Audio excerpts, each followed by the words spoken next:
The Road by Cormac McCarthy, DB 63649. Copyright 2006 by M-71 Limited. Read by Michael Kramer. This book contains 241 pages. Approximate reading time 6 hours 15 minutes. This book contains markers allowing direct access to the story. Library of Congress annotation. A father and his young son journey south after the destruction of the civilized world. Their survival kit consists of a few blankets, a pistol, a cart of scavenged food, and their love for each other. Their values are tested by occasional encounters with other desperate survivors. Bestseller, 2006. From the book jacket. A father and his son walk alone through burned America. Nothing moves in the ravaged landscape save the ash on the wind. It is cold enough to crack stones, and when the snow falls, it is gray. The sky is dark. Their destination is the coast, although they don't know what, if anything, awaits them there. They have nothing, just a pistol to defend themselves against the lawless bands that stalk the road, the clothes they are wearing, a cart of scavenged food, and each other. The road is the profoundly moving story of a journey. It boldly imagines a future in which no hope remains, but in which the father and his son, each the other's world entire, are sustained by love. Awesome in the totality of its vision, it is an unflinching meditation on the worst and the best that we are capable of. Ultimate destructiveness, desperate tenacity, and the tenderness that keeps two people alive in the face of total devastation. About the author. Cormac McCarthy is the author of 9 previous novels. Among his honors are the National Book Award and the National Book Critics Circle Award. Other books by Cormac McCarthy: No Country for Old Men, Cities of the Plain, The Crossing, All the Pretty Horses, The Stonemason, a play, The Gardener's Son, a screenplay, Blood Meridian, Suttree, Child of God, Outer Dark, The Orchard Keeper. This book is dedicated to John Francis McCarthy. The Road. When he woke in the woods in the dark and the cold of night, he'd reach out to touch the child sleeping beside him. Nights dark beyond darkness, and the days more gray, each one, than what had gone before. Like the onset of some cold glaucoma dimming away the world. His hand rose and fell softly with each precious breath. He pushed away the plastic tarpaulin and raised himself in the stinking robes and blankets and looked toward the east for any light, but there was none. In the dream from which he had wakened, he had wandered in a cave where the child led him by the hand, their light playing over the wet flowstone walls, like pilgrims in a fable swallowed up and lost among the inward parts of some granitic beast. Deep stone flues where the water dripped and sang, tolling in the silence the minutes of the earth and the hours and the days of it and the years without cease, until they stood in a great stone room where lay a black and ancient lake. And on the far shore a creature that raised its dripping mouth from the rimstone pool and stared into the light with eyes dead white and sightless as the eggs of spiders. It swung its head low over the water as if to take the scent of what it could not see. Crouching there pale and naked and translucent, its alabaster bones cast up in shadow on the rocks behind it, its bowels, its beating heart, the brain that pulsed in a dull glass bell. It swung its head from side to side and then gave out a low moan and turned and lurched away and loped soundlessly into the dark. With the first gray light he rose and left the boy sleeping and walked out to the road and squatted and studied the country to the south. Barren, silent, godless. He thought the month was October, but he wasn't sure. He hadn't kept a calendar for years. They were moving south. There'd be no surviving another winter here. When it was light enough to use the binoculars, he glassed the valley below, everything paling away into the murk, the soft ash blowing in loose swirls over the blacktop. He studied what he could see, the segments of road down there among the dead trees, looking for anything of color, any movement, any trace of standing smoke. He lowered the glasses and pulled down the cotton mask from his face and wiped his nose and the back of his wrist, and then glassed the country again. Then he just sat there, holding the binoculars and watching the ashen daylight congeal over the land. He knew only that the child was his warrant. He said, "If he is not the word of God, God never spoke." When he got back, the boy was still asleep. He pulled the blue plastic tarp off of him and folded it and carried it out to the grocery cart and packed it and came back with their plates and some cornmeal cakes in a plastic bag and a plastic bottle of syrup. He spread the small tarp they used for a table on the ground and laid everything out, and he took the pistol from his belt and laid it on the cloth, and then he just sat watching the boy sleep. He'd pulled away his mask in the night, and it was buried somewhere in the blankets. He watched the boy, and he looked out through the trees toward the road. This was not a safe place. They could be seen from the road now it was day. The boy turned in the blankets. Then he opened his eyes. "Hi, Papa," he said. "I'm right here." "I know." An hour later, they were on the road. He pushed the cart, and both he and the boy carried knapsacks. In the knapsacks were essential things, in case they had to abandon the cart and make a run for it. Clamped to the handle of the cart was a chrome motorcycle mirror that he used to watch the road behind them. He shifted the pack higher on his shoulders and looked out over the wasted country. The road was empty. Below, in the little valley, the still gray serpentine of a river, motionless and precise. Along the shore, a burden of dead reeds. "Are you okay?" he said. The boy nodded. Then they set out along the blacktop in the gunmetal light, shuffling through the ash, each the other's world entire. They crossed the river by an old concrete bridge, and a few miles on they came upon a roadside gas station. They stood in the road and studied it. "I think we should check it out," the man said. "Take a look." The weeds they forded fell to dust about them. They crossed the broken asphalt apron and found the tank for the pumps. The cap was gone, and the man dropped to his elbows to smell the pipe, but the odor of gas was only a rumor, faint and stale. He stood and looked over the building, the pumps standing with their hoses oddly still in place, the windows intact. The door to the service bay was open, and he went in. A standing metal toolbox against one wall. He went through the drawers, but there was nothing there that he could use. Good half-inch drive sockets, a ratchet. He stood looking around the garage. A metal barrel full of trash. He went into the office.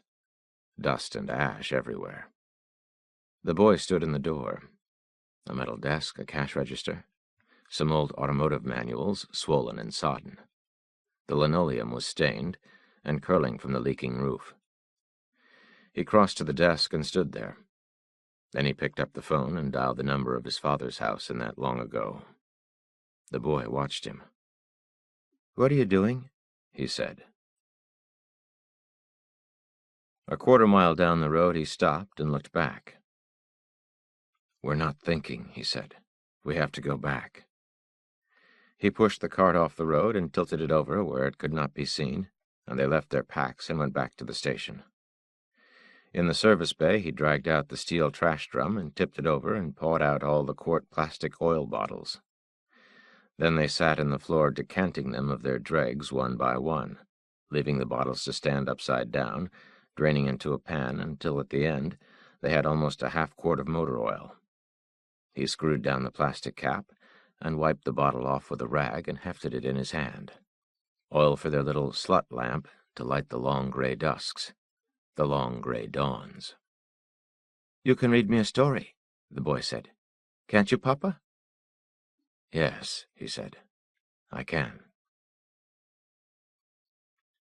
On the far side of the river valley, the road passed through a stark black burn, charred and limbless trunks of trees stretching away on every side, ash moving over the road, and the sagging hands of blind wire strung from the blackened light poles, whining thinly in the wind.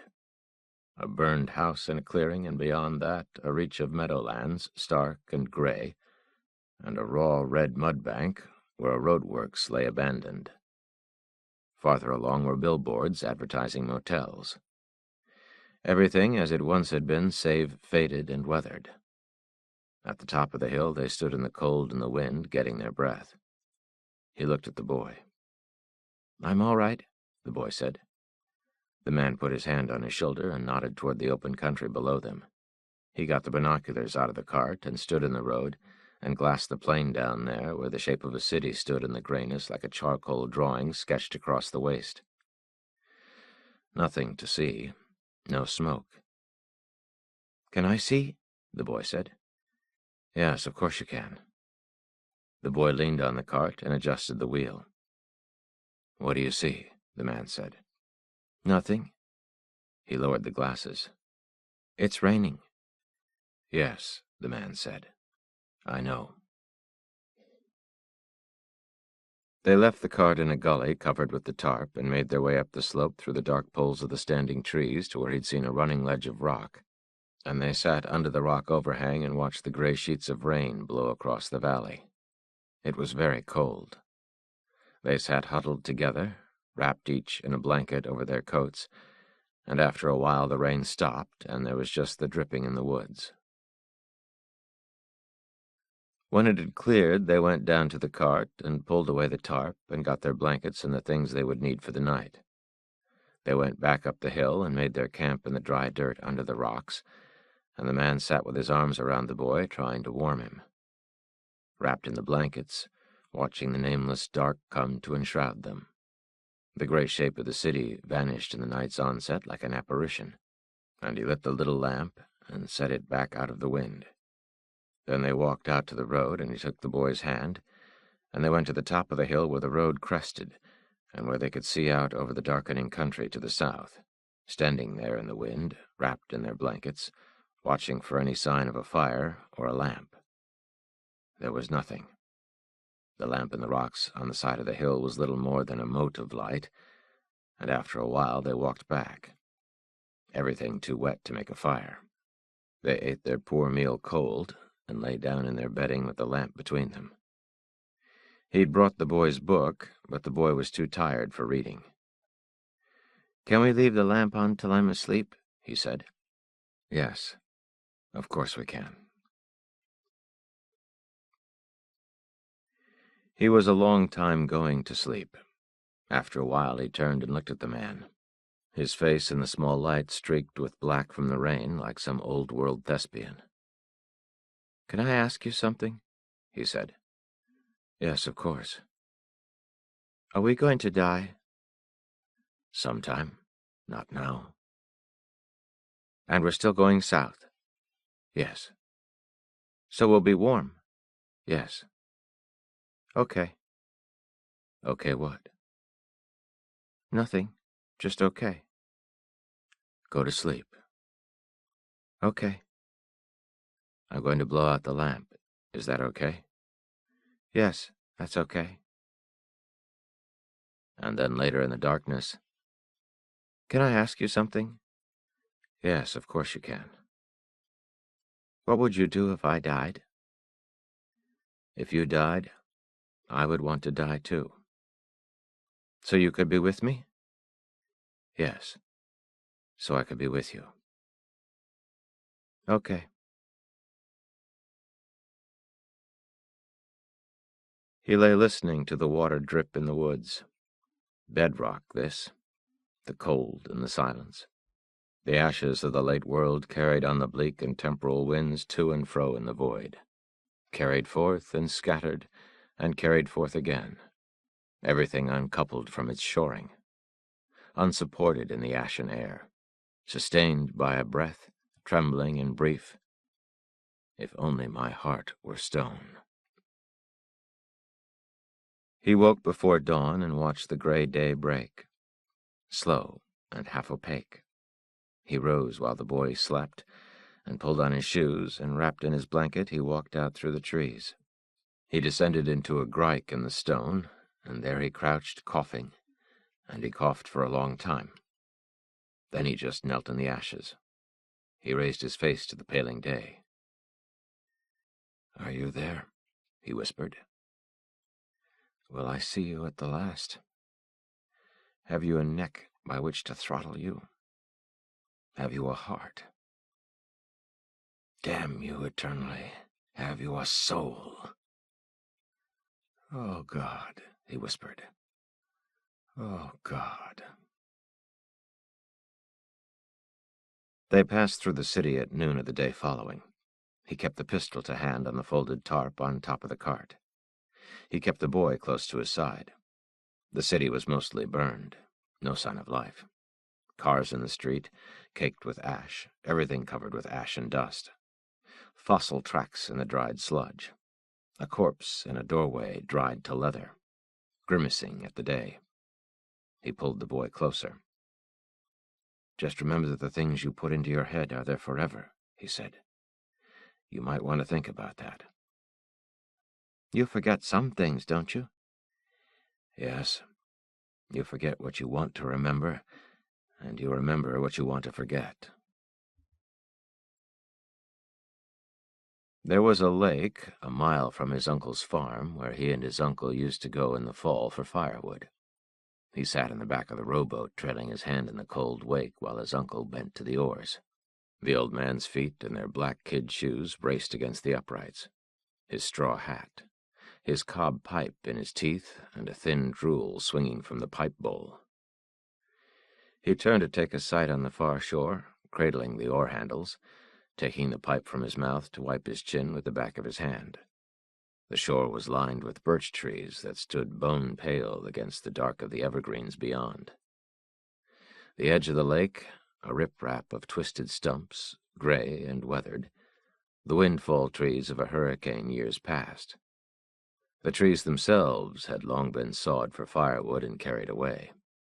His uncle turned the boat and shipped the oars, and they drifted over the sandy shallows until the transom grated in the sand. A dead perch lolling belly up in the clear water. Yellow leaves. They left their shoes on the warm painted boards and dragged the boat up onto the beach and set out the anchor at the end of its rope. A lard can, poured with concrete with an eye bolt in the center. They walked along the shore while his uncle studied the tree stumps, puffing at his pipe, a manila rope coiled over his shoulder. He picked one out, and they turned it over, using the roots for leverage, until they got it half floating in the water. Trousers rolled to the knee, but still they got wet. They tied the rope to a cleat at the rear of the boat and rowed back across the lake, jerking the stump slowly behind them. By then it was already evening, just the slow periodic rack and shuffle of the oarlocks. The lake dark glass and window lights coming on along the shore. A radio somewhere. Neither of them had spoken a word. This was the perfect day of his childhood. This the day to shape the days upon. They bore on south in the days and weeks to follow, solitary and dogged. A raw hill country, aluminum houses. At times they could see stretches of the interstate highway below them through the bare stands of second-growth timber. Cold and growing colder. Just beyond the high gap in the mountains they stood and looked out over the great gulf to the south where the country, as far as they could see, was burned away. The blackened shapes of rock standing out of the shoals of ash and billows of ash rising up and blowing down country through the waste. The track of the dull sun moving unseen beyond the murk. They were days fording that cauterized terrain. The boy had found some crayons and painted his face mask with fangs, and he trudged on uncomplaining. One of the front wheels of the cart had gone wonky. What to do about it? Nothing. Where all was burnt to ash before them, no fires were to be had, and the nights were long and dark and cold beyond anything they'd yet encountered. cold to crack the stones, to take your life. He held the boy shivering against him and counted each frail breath in the blackness.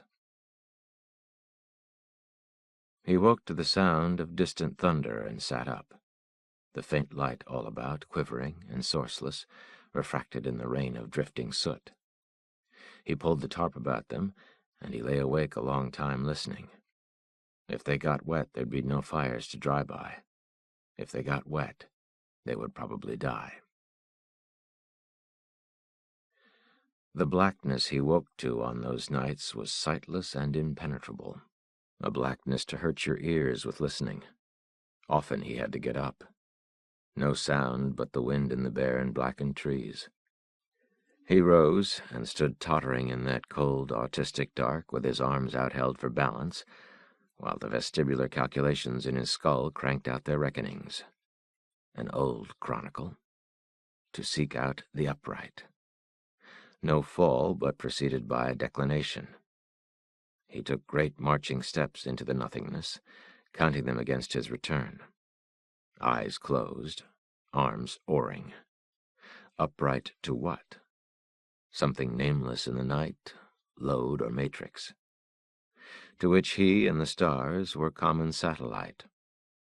Like the great pendulum in its rotunda, scribing through the long day movements of the universe, of which you may say it knows nothing, and yet know it must. It took 2 days to cross that ashen scabland. The road beyond ran along the crest of a ridge, where the barren woodland fell away on every side. "It's snowing," the boy said. He looked at the sky. A single gray flake sifting down. He caught it in his hand and watched it expire there like the last host of Christendom. They pushed on together with the tarp pulled over them, the wet gray flakes twisting and falling out of nothing, gray slush by the roadside, black water running from under the sodden drifts of ash. No more bale fires on the distant ridges. He thought the blood cults must have all consumed one another. No one traveled this road. No road agents, no marauders. After a while they came to a roadside garage, and they stood within the open door and looked out at the gray sleet gusting down out of the high country. They collected some old boxes and built a fire in the floor, and he found some tools and emptied out the cart and sat working on the wheel. He pulled the bolt and bored out the collet with a hand drill and re-sleeved it with a section of pipe he'd cut to length with a hacksaw. Then he bolted it all back together and stood the cart upright and wheeled it around the floor. It ran fairly true. The boy sat, watching everything. In the morning they went on. Desolate country. A boar hide nailed to a barn door. Ratty, wisp of a tail. Inside the barn 3 bodies hanging from the rafters, dried and dusty among the wan slats of light. "There could be something here," the boy said. "There could be some corn or something." "Let's go," the man said. Mostly he worried about their shoes. That and food. Always food. In an old batboard smokehouse they found a ham scrambled up in a high corner. It looked like something fetched from a tomb, so dried and drawn. He cut into it with his knife. Deep red and salty meat inside. Rich and good. They fried it that night over their fire, thick slices of it, and put the slices to simmer with a tin of beans. Later he woke in the dark, and he thought that he'd heard bull drums beating somewhere in the low, dark hills. Then the wind shifted, and there was just the silence. In dreams, his pale bride came to him out of a green and leafy canopy, her nipples pipe-clayed and her rib bones painted white. She wore a dress of gauze, and her dark hair was carried up in combs of ivory, combs of shell. Her smile, her downturned eyes. In the morning it was snowing again. Beads of small gray ice strung along the light wires overhead. He mistrusted all of that. He said the right dreams for a man in peril were dreams of peril, and all else was the call of languor and of death. He slept little, and he slept poorly. He dreamt of walking in a flowering wood, where birds flew before them, he and the child, and the sky was aching blue, but he was learning how to wake himself from just such siren worlds. Lying there in the dark, with the uncanny taste of a peach from some phantom orchard fading in his mouth. He thought if he lived long enough, the world at last would all be lost. Like the dying world the newly blind inhabit, all of it slowly fading from memory. From daydreams on the road, there was no waking. He plodded on. He could remember everything of her save her scent. Seated in a theater with her beside him, leaning forward, listening to the music.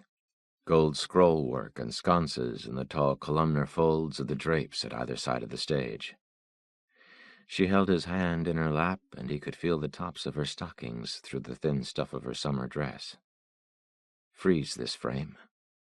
Now call down your dark and your cold and be damned. He fashioned sweeps from 2 old brooms he'd found and wired them to the cart to clear the limbs from the road in front of the wheels, and he put the boy in the basket and stood on the rear rail like a dog musher, and they set off down the hills, guiding the cart on the curves with their bodies in the manner of bobsledders. It was the first that he'd seen the boy smile in a long time.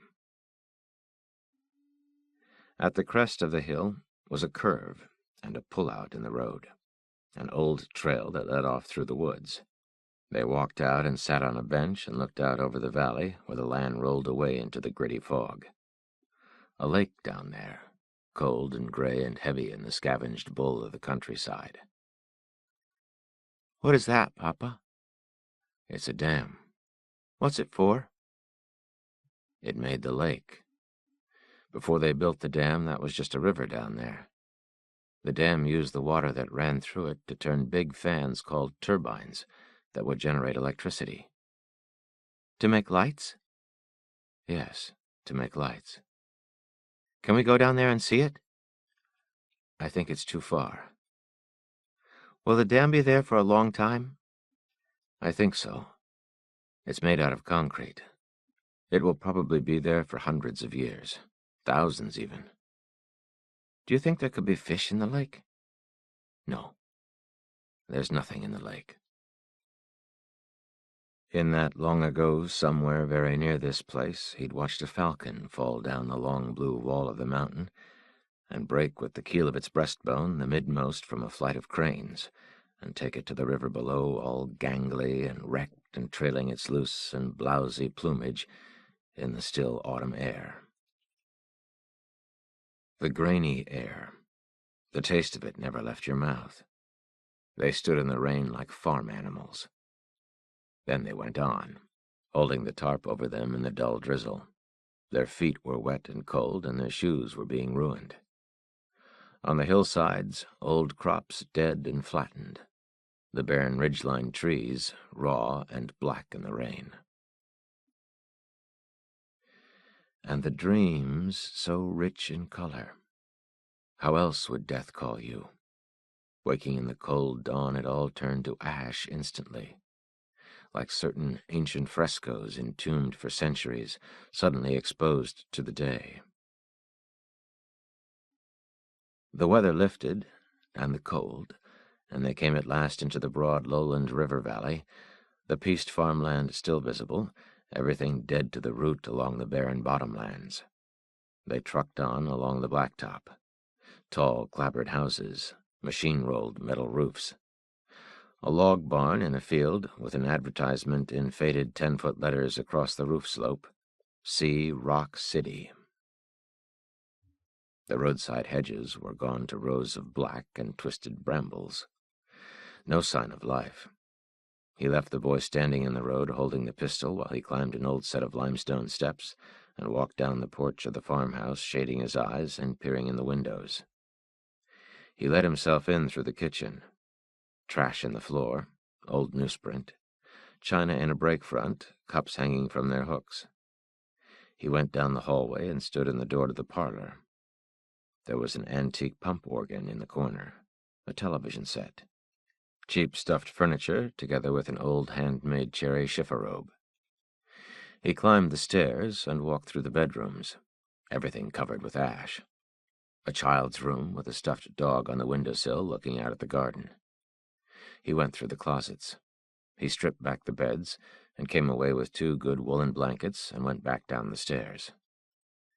In the pantry were 3 jars of home-canned tomatoes. He blew the dust from the lids and studied them. Someone before him had not trusted them, and in the end neither did he, and he walked out with the blankets over his shoulder, and they set off along the road again. On the outskirts of the city they came to a supermarket, a few old cars in the trash-strewn parking lot. They left the cart in the lot and walked the littered aisles. In the produce section, in the bottom of the bins, they found a few ancient runner beans and what looked to have once been apricots, long-dried to wrinkled effigies of themselves. The boy followed behind. They pushed out through the rear door. In the alleyway behind the store, a few shopping carts, all badly rusted. They went back through the store again, looking for another cart, but there were none.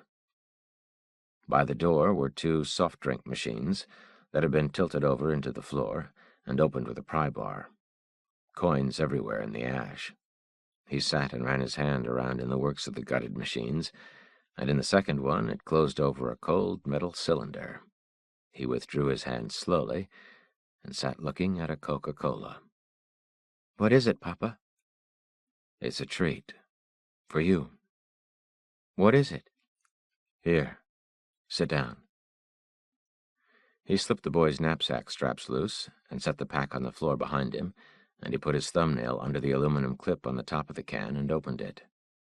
He leaned his nose to the slight fizz coming from the can, and then handed it to the boy. "Go ahead," he said. The boy took the can. "It's bubbly," he said. "Go ahead." He looked at his father, and then tilted the can and drank. He sat there thinking about it.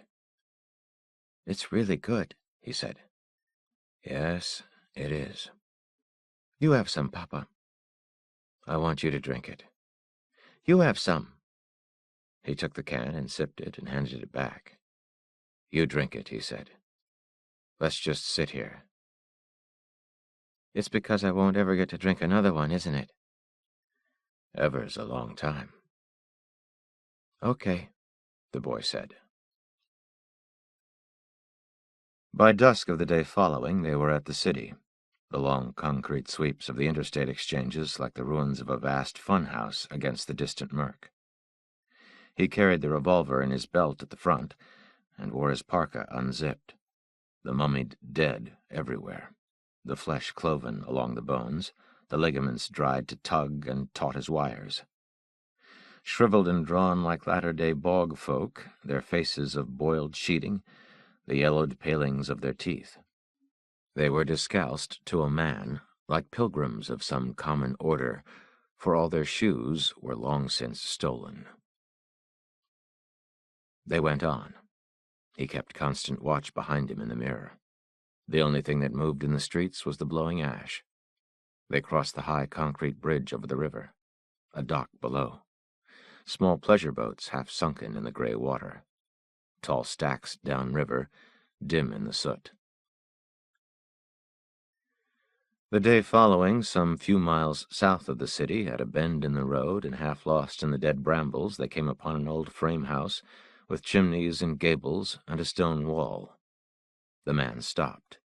Then he pushed the cart up the drive. "What is this place, Papa?" "It's the house where I grew up." The boy stood looking at it. The peeling wooden clapboards were largely gone from the lower walls for firewood, leaving the studs and the insulation exposed. The rotted screening from the back porch lay on the concrete terrace. "Are we going in?" "Why not?" "I'm scared." "Don't you want to see where I used to live?" "No." "It'll be okay." "There could be somebody here."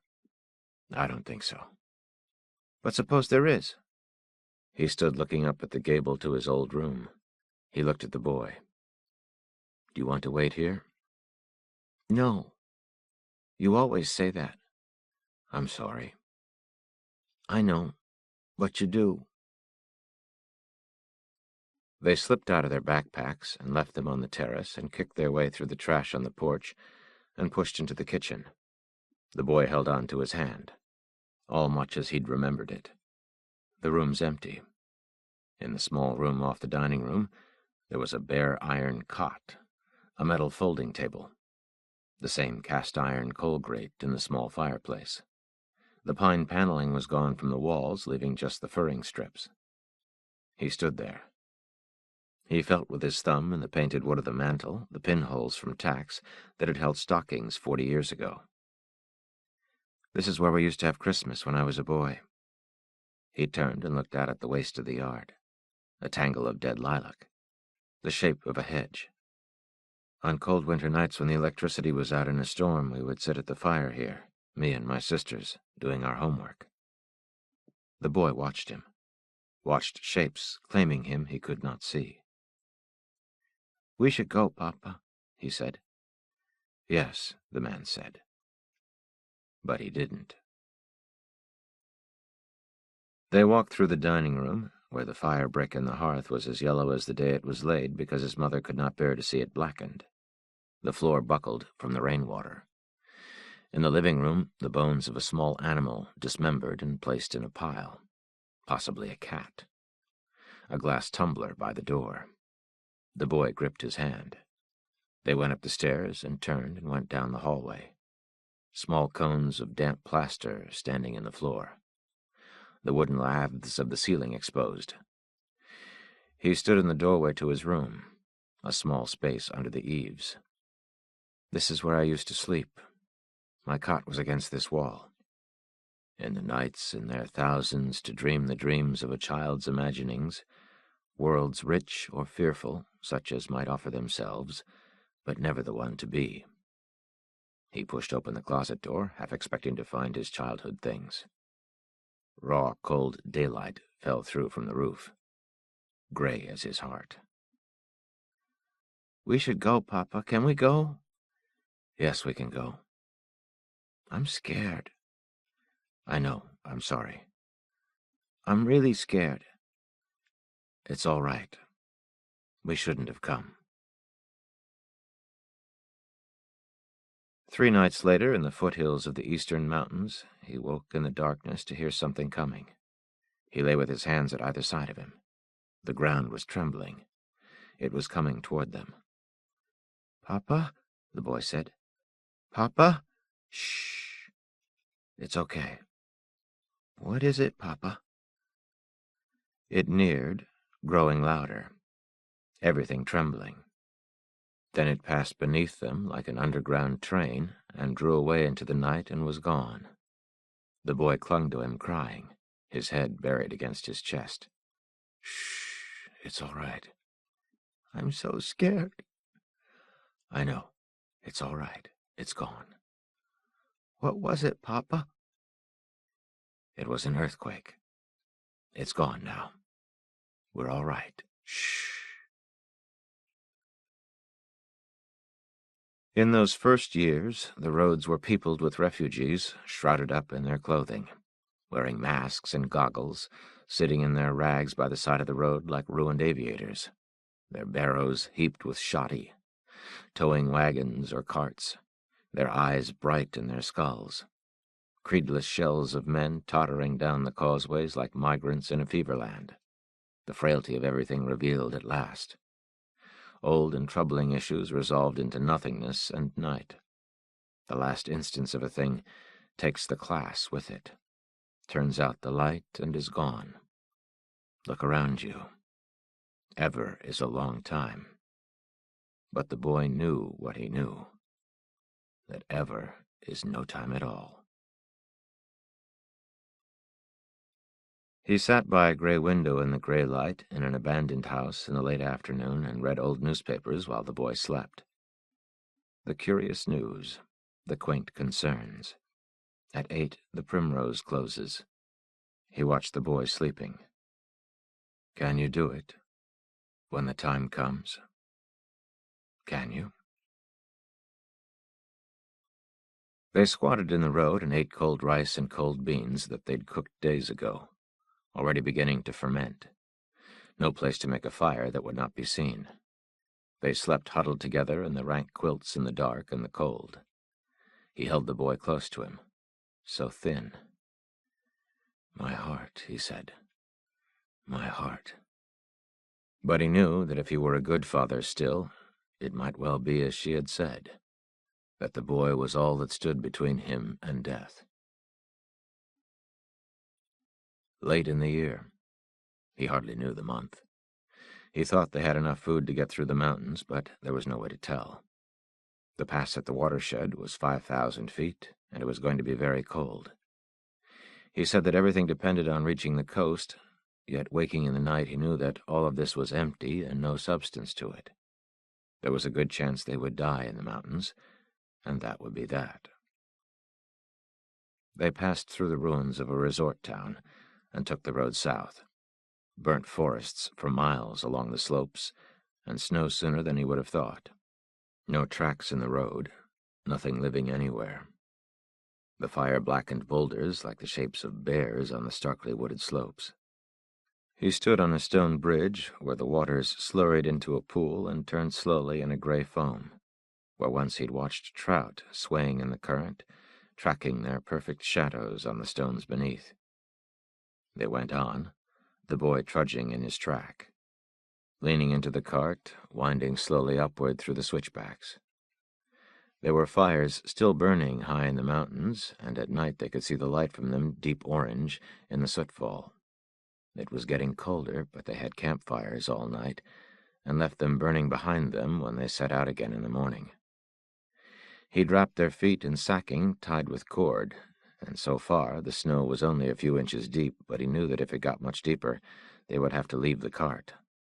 Already it was hard going, and he stopped often to rest, slogging to the edge of the road with his back to the child, where he stood bent with his hands on his knees, coughing. He raised up and stood with weeping eyes. On the gray snow, a fine mist of blood. They camped against a boulder, and he made a shelter of poles with the tarp. He got a fire going, and they set about dragging up a great brush pile of wood to see them through the night. They'd piled a mat of dead hemlock boughs over the snow, and they sat wrapped in their blankets, watching the fire and drinking the last of the cocoa scavenged weeks before. It was snowing again, soft flakes drifting down out of the blackness.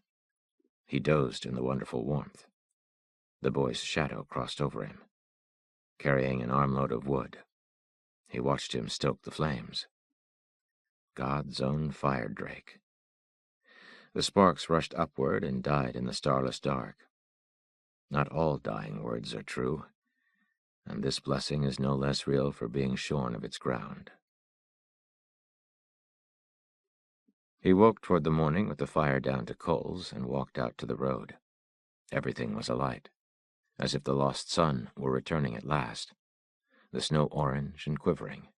A forest fire was making its way along the tinderbox ridges above them, flaring and shimmering against the overcast like the northern lights.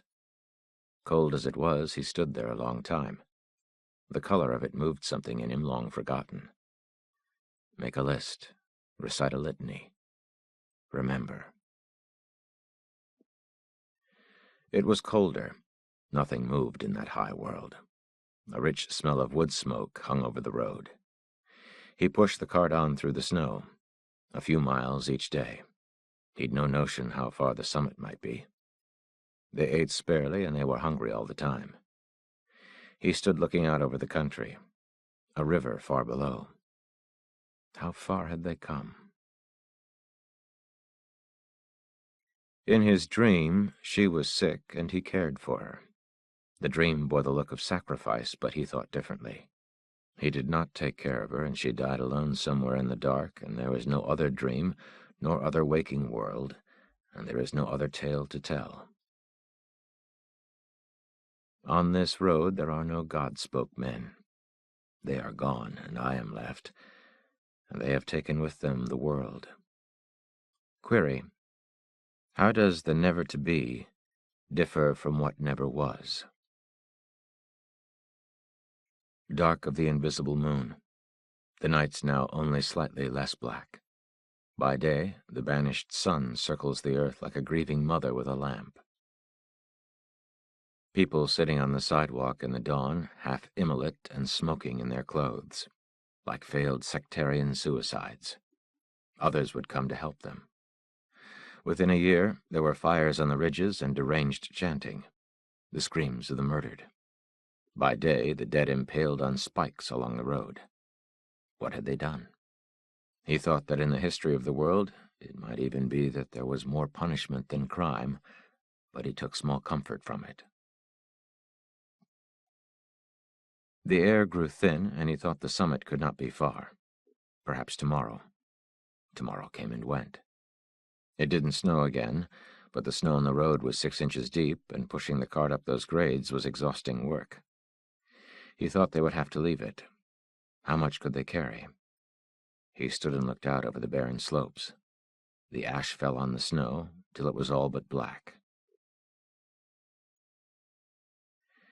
At every curve, it looked as though the pass lay just ahead, and then one evening he stopped and looked all about, and he recognized it. He unsnapped the throat of his parka and lowered the hood and stood listening. The wind in the dead black stands of hemlock. The empty parking lot at the overlook. The boy stood beside him, where he'd stood once with his own father in a winter long ago. "What is it, Papa?" the boy said. "It's the gap. This is it." In the morning they pressed on. It was very cold. Toward the afternoon it began to snow again, and they made camp early and crouched under the lean-to of the tarp and watched the snow fall in the fire. By morning there was several inches of new snow on the ground, but the snow had stopped, and it was so quiet they could all but hear their hearts. He piled wood on the coals and fanned the fire to life and trudged out through the drifts to dig out the cart. He sorted through the cans and went back, and they sat by the fire and ate the last of their crackers and a tin of sausage. In a pocket of his knapsack, he'd found a last half-packet of cocoa, and he fixed it for the boy, and then poured his own cup with hot water and sat blowing at the rim. "You promised not to do that," the boy said. "What?" "You know what, Papa."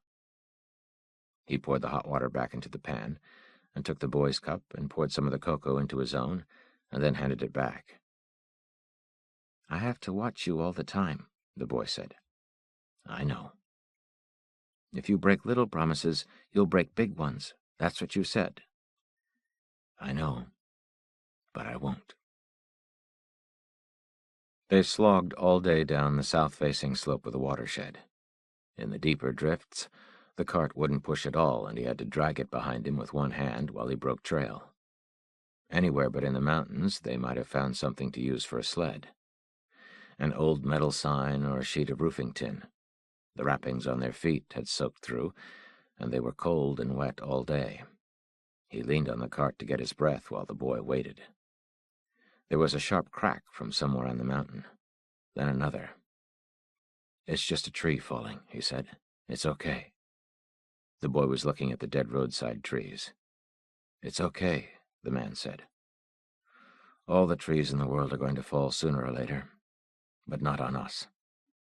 "How do you know?" "I just know." Still, they came to trees across the road where they were forced to unload the cart and carry everything over the trunks and then repack it all on the far side. The boy found toys he'd forgot he had. He kept out a yellow truck, and they went on with it sitting on top of the tarp. They camped in a bench of land on the far side of a frozen roadside creek. The wind had blown the ash from the ice, and the ice was black, and the creek looked like a path of basalt winding through the woods. They collected firewood from the north side of the slope, where it was not so wet, pushing over whole trees and dragging them into camp. They got the fire going and spread their tarp and hung their wet clothes on poles to steam and stink, and they sat wrapped in quilts naked while the man held the boy's feet against his stomach to warm them. He woke, whimpering in the night, and the man held him. "Shh," he said. "Shh, it's okay." "I had a bad dream." "I know." "Should I tell you what it was?" "If you want to." "I had this penguin that you wound up, and it would waddle and flap its flippers. And we were in that house that we used to live in, and it came around the corner, but nobody had wound it up. And it was really scary. Okay. It was a lot scarier in the dream. I know. Dreams can be really scary. Why did I have that scary dream? I don't know, but it's okay now. I'm going to put some wood on the fire. You go to sleep. The boy didn't answer. Then he said, "The winder wasn't turning." It took 4 more days to come down out of the snow, and even then there were patches of snow in certain bends of the road, and the road was black and wet from the up-country runoff even beyond that. They came out along the rim of a deep gorge, and far down in the darkness, a river. They stood listening. High rock bluffs on the far side of the canyon, with thin black trees clinging to the escarpment. The sound of the river faded. Then it returned, a cold wind blowing up from the country below. They were all day reaching the river. They left the cart in a parking area and walked out through the woods, a low thunder coming from the river. It was a waterfall dropping off a high shelf of rock and falling 80 feet through a gray shroud of mist into the pool below. They could smell the water, and they could feel the cold coming off of it. A bench of wet river gravel. He stood and watched the boy. "Wow," the boy said. He couldn't take his eyes off it. He squatted and scooped up a handful of stones and smelled them and let them fall clattering. Polished round and smooth as marbles, or lozenges of stone veined and striped. Black disklets and bits of polished quartz, all bright from the mist off the river. The boy walked out and squatted and laved up the dark water. The waterfall fell into the pool almost at its center. A gray curd circled. They stood side by side, calling to each other over the din. "Is it cold?" "Yes, it's freezing." "Do you want to go in?" "I don't know."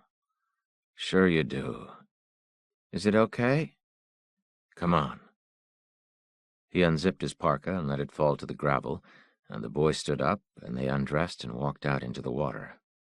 Ghostly pale and shivering, the boy so thin it stopped his heart. He dove headlong and came up gasping and turned and stood, beating his arms. "Is it over my head?" the boy called. "No, come on." He turned and swam out to the falls and let the water beat upon him. The boy was standing in the pool to his waist, holding his shoulders and hopping up and down. The man went back and got him. He held him and floated him about, the boy gasping and chopping at the water. "You're doing good," the man said. "You're doing good." They dressed shivering and then climbed the trail to the upper river. They walked out along the rocks to where the river seemed to end in space, and he held the boy while he ventured out to the last ledge of rock. The river went sucking over the rim and fell straight down into the pool below. The entire river. He clung to the man's arm. "It's really far," he said. "It's pretty far." "Would you die if you fell?" "You'd get hurt. It's a long way." "It's really scary." They walked out through the woods. The light was failing. They followed the flats along the upper river among huge dead trees. A rich southern wood that once held mayapple and pipsissewa, ginseng. The raw dead limbs of the rhododendron, twisted and knotted and black. He stopped. Something in the mulch and ash. He stooped and cleared it away. A small colony of them, shrunken, dried, and wrinkled. He picked one and held it up and sniffed it. He bit a piece from the edge and chewed. "What is it, Papa?" "Morels. It's morels." "What's morels?" "They're a kind of mushroom." "Can you eat them?" "Yes, take a bite." "Are they good?" "Take a bite." The boy smelled the mushroom and bit into it and stood chewing. He looked at his father. "These are pretty good," he said. They pulled the morels from the ground, small alien-looking things that he piled in the hood of the boy's parka.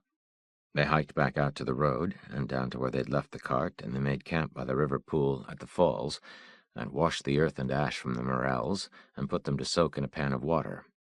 By the time he had the fire going, it was dark, and he sliced a handful of the mushrooms onto a log for their dinner and scooped them into the frying pan along with the fat pork from a can of beans and set them in the coals to simmer. The boy watched him. "This is a good place, Papa," he said. They ate the little mushrooms together with the beans and drank tea and had tinned pears for their dessert. He banked the fire against the seam of rock where he'd built it, and he strung the tarp behind them to reflect the heat, and they sat warm in their refuge while he told the boy stories. Old stories of courage and justice as he remembered them, until the boy was asleep in his blankets, and then he stoked the fire and lay down warm and full and listened to the low thunder of the falls beyond them in that dark and threadbare wood. He walked out in the morning and took the river path downstream. The boy was right that it was a good place, and he wanted to check for any sign of other visitors. He found nothing. He stood watching the river where it swung loping into a pool and curled and eddied. He dropped a white stone into the water, but it vanished as suddenly as if it had been eaten. He'd stood at such a river once and watched the flash of trout deep in a pool, invisible to see in the tea-colored water except as they turned on their sides to feed, reflecting back the sun deep in the darkness, like a flash of knives in a cave. "We can't stay," he said. "It's getting colder every day, and the waterfall is an attraction. It was for us, and it will be for others, and we don't know who they will be, and we can't hear them coming. It's not safe." "We could stay one more day." "It's not safe." "Well, maybe we could find some other place on the river." "We have to keep moving. We have to keep heading south." "Doesn't the river go south?" "No, it doesn't." "Can I see it on the map?"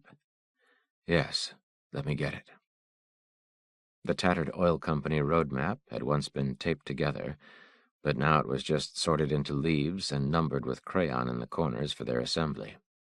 He sorted through the limp pages and spread out those that answered to their location.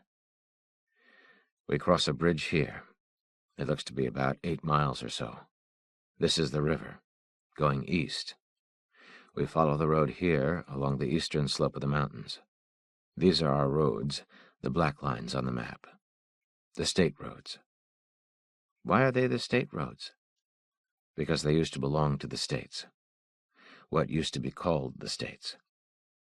"But there's not any more states?" "No." "What happened to them?" "I don't know exactly. That's a good question." "But the roads are still there?" "Yes, for a while." "How long a while?" "I don't know. Maybe quite a while. There's nothing to uproot them, so they should be okay for a while." "But there won't be any cars or trucks on them?" "No." "Okay." "Are you ready?" The boy nodded. He wiped his nose on his sleeve and shouldered up his small pack, and the man folded away the map sections and rose, and the boy followed him out through the gray palings of the trees to the road. When the bridge came in sight below them, there was a tractor-trailer jackknifed sideways across it and wedged into the buckled iron railings. It was raining again, and they stood there with the rain pattering softly on the tarp, peering out from under the blue gloom beneath the plastic. "Can we get around it?" the boy said. "I don't think so. We can probably get under it. We may have to unload the cart." The bridge spanned the river above a rapids. They could hear the noise of it as they came around the curve in the road.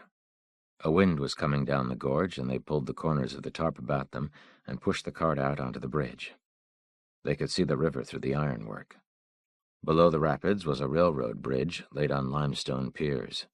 The stones of the piers were stained well above the river from the high water, and the bend of the river was choked with great windrows of black limbs and brush and the trunks of trees. The truck had been there for years, the tires flat and crumpled under the rims. The front of the tractor was jammed against the railing of the bridge, and the trailer had sheared forward off the top plate and jammed up against the back of the cab. The rear of the trailer had swung out and buckled the rail on the other side of the bridge, and it hung several feet out over the river gorge. He pushed the cart up under the trailer, but the handle wouldn't clear. They'd have to slide it under sideways. He left it sitting in the rain with the tarp over it, and they duck-walked under the trailer, and he left the boy crouched there in the dry while he climbed up on the gas tank step and wiped the water from the glass and peered inside the cab. He stepped back down and reached up and opened the door, and then climbed in and pulled the door shut behind him. He sat looking around. An old doghouse sleeper behind the seats. Papers in the floor. The glove box was open, but it was empty. He climbed back between the seats. There was a raw, damp mattress on the bunk and a small refrigerator with the door standing open. A fold-down table. Old magazines in the floor. He went through the plywood lockers overhead, but they were empty. There were drawers under the bunk, and he pulled them out and looked through the trash. He climbed forward into the cab again and sat in the driver's seat and looked out down the river through the slow trickle of water on the glass, the thin drum of rain on the metal roof, and the slow darkness falling over everything. They slept that night in the truck, and in the morning the rain had stopped, and they unloaded the cart and passed everything under the truck to the other side and reloaded it. Down the bridge 100 feet or so were the blackened remains of tires that had been burned there. He stood looking at the trailer. "What do you think is in there?" he said. "I don't know." "We're not the first ones here, so probably nothing." "There's no way to get in." He put his ear to the side of the trailer and whacked the sheet metal with the flat of his hand. "It sounds empty," he said. "You can probably get in from the roof. Somebody would have cut a hole in the side of it by now." "What would they cut it with?" "They'd find something." He took off his parka and laid it across the top of the cart, and climbed onto the fender of the tractor and onto the hood and clambered up over the windscreen to the roof of the cab. He stood and turned and looked down at the river. Wet metal underfoot. He looked down at the boy. The boy looked worried.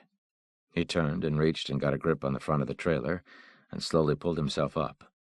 It was all he could do, and there was a lot less of him to pull. He got one leg up over the edge and hung there resting. Then he pulled himself up and rolled over and sat up. There was a skylight about a third of the way down the roof, and he made his way to it in a walking crouch. The cover was gone, and the inside of the trailer smelled of wet plywood, and that sour smell he'd come to know. He had a magazine in his hip pocket, and he took it out and tore some pages from it and wadded them and got out his lighter and lit the papers and dropped them into the darkness. A faint whooshing. He wafted away the smoke and looked down into the trailer. The small fire burning in the floor seemed a long way down. He shielded the glare of it with his hand, and when he did, he could see almost to the rear of the box. Human bodies, sprawled in every attitude, dried and shrunken in their rotted clothes. The small wad of burning paper drew down to a wisp of flame and then died out, leaving a faint pattern for just a moment in the incandescence, like the shape of a flower, a molten rose. Then all was dark again.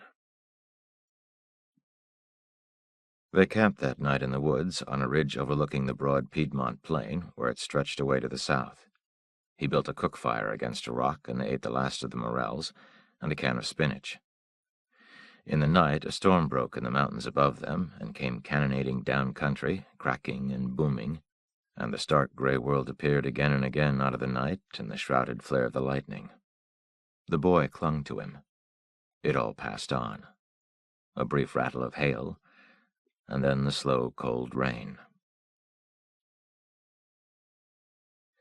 When he woke again, it was still dark, but the rain had stopped.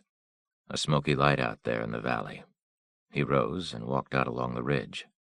A haze of fire that stretched for miles. He squatted and watched it. He could smell the smoke. He wet his finger and held it to the wind. When he rose and turned to go back, the tarp was lit from within where the boy had wakened. Sighted there in the darkness, the frail blue shape of it looked like the pitch of some last venture at the edge of the world. Something all but unaccountable. And so it was. All the day following, they traveled through the drifting haze of wood smoke. In the draws, the smoke coming off the ground like mist, and the thin black trees burning on the slopes like stands of heathen candles. Late in the day, they came to a place where the fire had crossed the road, and the macadam was still warm, and further on it began to soften underfoot, the hot black mastics sucking at their shoes and stretching in thin bands as they stepped. They stopped. "We'll have to wait," he said. They backtracked and camped in the actual road, and when they went on in the morning, the macadam had cooled. By and by, they came to a set of tracks cooked into the tar. They just suddenly appeared. He squatted and studied them. Someone had come out of the woods in the night and continued down the melted roadway. "Who is it?" said the boy. "I don't know. Who is anybody?" They came upon him shuffling along the road before them, dragging one leg slightly and stopping from time to time to stand, stooped and uncertain before setting out again. "What shall we do, Papa?" "We're all right. Let's just follow and watch." "Take a look," the boy said. "Yes, take a look." They followed him a good ways, but at his pace they were losing the day, and finally he just sat in the road and did not get up again. The boy hung on to his father's coat. No one spoke.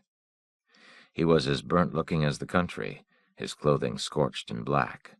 One of his eyes was burnt shut, and his hair was but a nitty wig of ash upon his blackened skull. As they passed, he looked down, as if he'd done something wrong. His shoes were bound up with wire and coated with road tar, and he sat there in silence, bent over in his rags. The boy kept looking back. "Papa," he whispered, "what is wrong with the man?" "He's been struck by lightning." "Can't we help him, Papa?"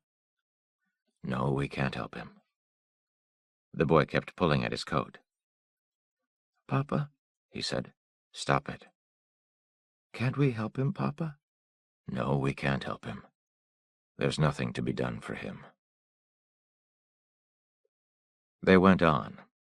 The boy was crying. He kept looking back. When they got to the bottom of the hill, the man stopped and looked at him, and looked back up the road. The burned man had fallen over, and at that distance you couldn't even tell what it was.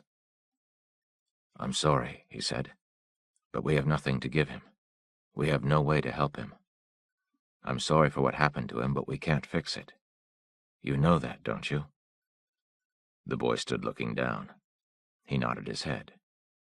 Then they went on, and he didn't look back again. At evening, a dull sulphur light from the fires. The standing water in the roadside ditches, black with the runoff. The mountains shrouded away. They crossed a river by a concrete bridge where skeins of ash and slurry moved slowly in the current. Charred bits of wood. In the end, they stopped and turned back and camped under the bridge. He'd carried his billfold about till it wore a corner-shaped hole in his trousers. Then one day he sat by the roadside and took it out and went through the contents. Some money, credit cards, his driver's license, a picture of his wife. He spread everything out on the blacktop, like gaming cards. He pitched the sweat-blackened piece of leather into the woods and sat holding the photograph. Then he laid it down in the road also, and then he stood, and they went on. In the morning he lay looking up at the clay nests that swallows had built in the corners under the bridge. He looked at the boy, but the boy had turned away and lay staring out at the river. "There's nothing we could have done." He didn't answer. "He's going to die. We can't share what we have, or we'll die too." "I know." "So when are you going to talk to me again?" "I'm talking now." "Are you sure?" "Yes." "Okay." "Okay." They stood on the far shore of a river and called to him. tattered gods slouching in their rags across the waste, trekking the dried floor of a mineral sea where it lay cracked and broken like a fallen plate. Paths of feral fire in the coagulate sands. The figures faded in the distance. He woke and lay in the dark. The clocks stopped at 1:17. A long sheer of light, and then a series of low concussions. He got up and went to the window. "What is it?" she said. He didn't answer. He went into the bathroom and threw the light switch, but the power was already gone. A dull rose glow in the window glass. He dropped to one knee and raised the lever to stop the tub, and then turned on both taps as far as they would go. She was standing in the doorway in her nightwear, clutching the jamb, cradling her belly in one hand. "What is it?" she said. "What is happening?" "I don't know." "Why are you taking a bath?" "I'm not."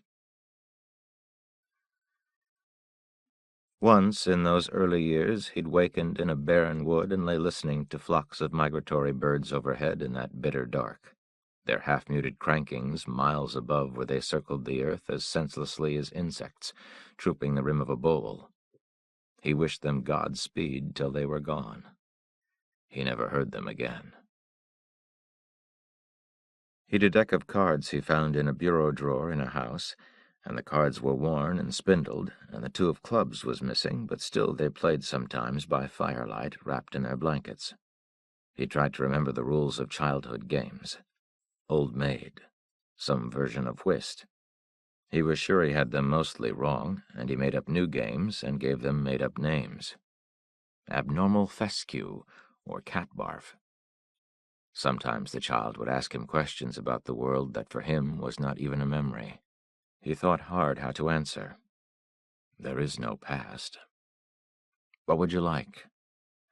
But he stopped making things up because those things were not true either, and the telling made him feel bad. The child had his own fantasies, how things would be in the South, other children.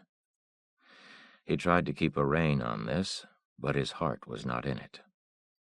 Whose would be? No lists of things to be done. The day providential to itself. The hour. There is no later. This is later. All things of grace and beauty, such that one holds them to one's heart, have a common provenance in pain.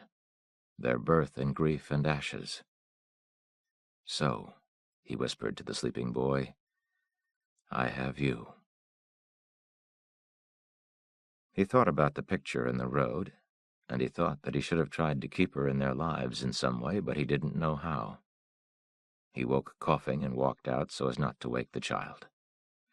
Following a stone wall in the dark, wrapped in his blanket, kneeling in the ashes like a penitent. He coughed till he could taste the blood, and he said her name aloud. He thought perhaps he'd said it in his sleep. When he got back, the boy was awake. I'm sorry, he said. It's okay. Go to sleep. I wish I was with my mom. He didn't answer. He sat beside the small figure wrapped in the quilts and blankets. After a while he said, You mean you wish that you were dead? Yes. You mustn't say that. But I do. Don't say it. It's a bad thing to say. I can't help it. I know, but you have to. How do I do it? I don't know. We're survivors, he told her across the flame of the lamp. Survivors? She said. Yes. What in God's name are you talking about? We're not survivors. We're the walking dead in a horror film. I'm begging you. I don't care. I don't care if you cry. It doesn't mean anything to me. Please, stop it. I am begging you. I'll do anything. Such as what? I should have done it a long time ago, when there were 3 bullets in the gun instead of 2. I was stupid. We've been over all of this. I didn't bring myself to this. I was brought. And now I'm done. I thought about not even telling you. That would probably have been best. You have 2 bullets, and then what? You can't protect us. You say you would die for us, but what good is that? I'd take him with me if it weren't for you.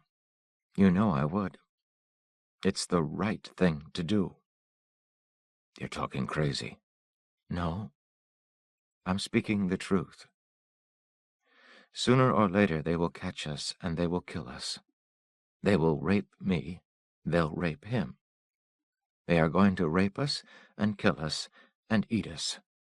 And you won't face it. You'd rather wait for it to happen. But I can't. I can't. She sat there smoking a slender length of dried grapevine, as if it were some rare cheroot. Holding it with a certain elegance, her other hand across her knees where she'd drawn them up. She watched him across the small flame. We used to talk about death, she said. We don't anymore. Why is that? I don't know. It's because it's here. There's nothing left to talk about.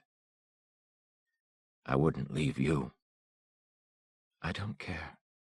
It's meaningless. You can think of me as a faithless slut, if you like.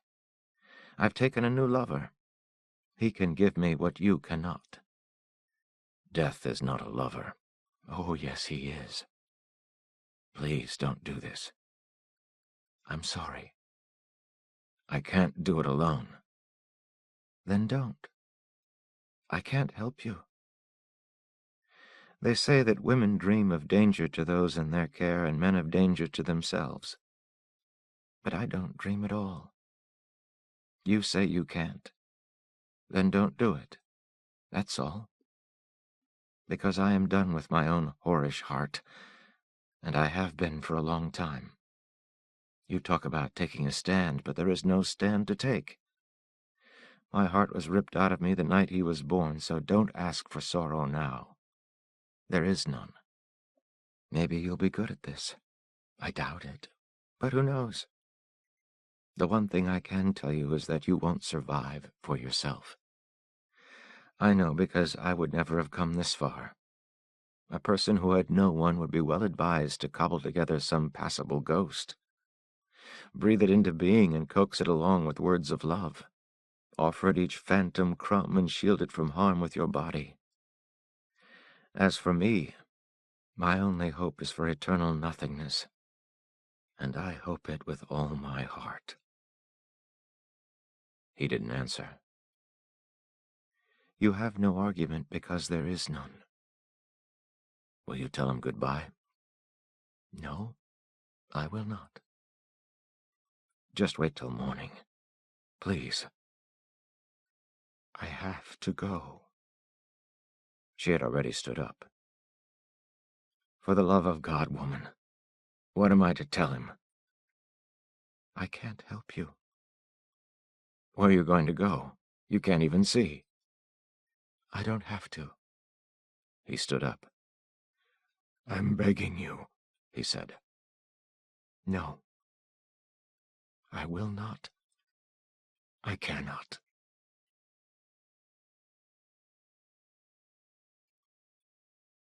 She was gone, and the coldness of it was her final gift. She would do it with a flake of obsidian. He'd taught her himself. Sharper than steel, the edge an atom thick. And she was right. There was no argument. The 100 nights they'd sat up debating the pros and cons of self-destruction with the earnestness of philosophers chained to a madhouse wall. In the morning, the boy said nothing at all, and when they were packed and ready to set out upon the road, he turned and looked back at their campsite, and he said, She's gone, isn't she? And he said, Yes, she is. Always so deliberate, hardly surprised by the most outlandish advents, a creation perfectly evolved to meet its own end. They sat at the window and ate in their robes by candlelight a midnight supper and watched distant cities burn. A few nights later she gave birth in their bed by the light of a dry cell lamp, gloves meant for dishwashing, the improbable appearance of the small crown of the head, streaked with blood and lank black hair, the rank meconium. Her cries meant nothing to him. Beyond the window, just the gathering cold, the fires on the horizon.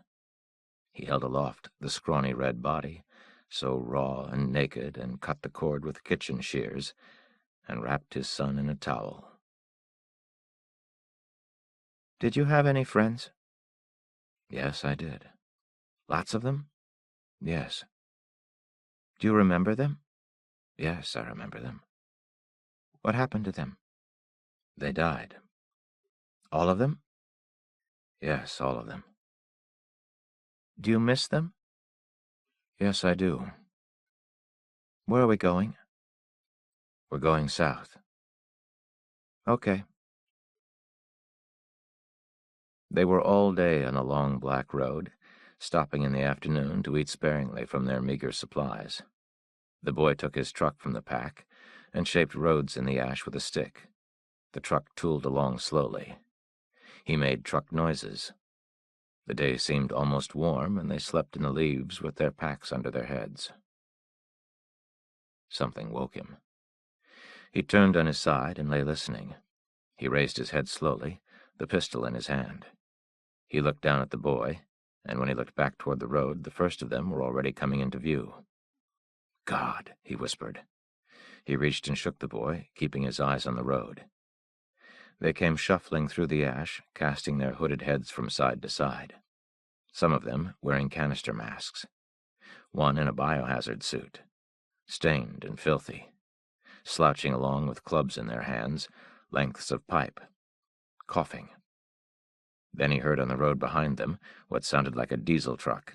"Quick," he whispered, "quick." He shoved the pistol in his belt and grabbed the boy by the hand, and he dragged the cart through the trees and tilted it over where it would not so easily be seen. The boy was frozen with fear. He pulled him to him. "It's all right," he said. "We have to run. Don't look back. Come on." He slung their knapsacks over his shoulder, and they tore through the crumbling bracken. The boy was terrified. "Run," he whispered. "Run." He looked back. The truck had rumbled into view, men standing in the bed looking out.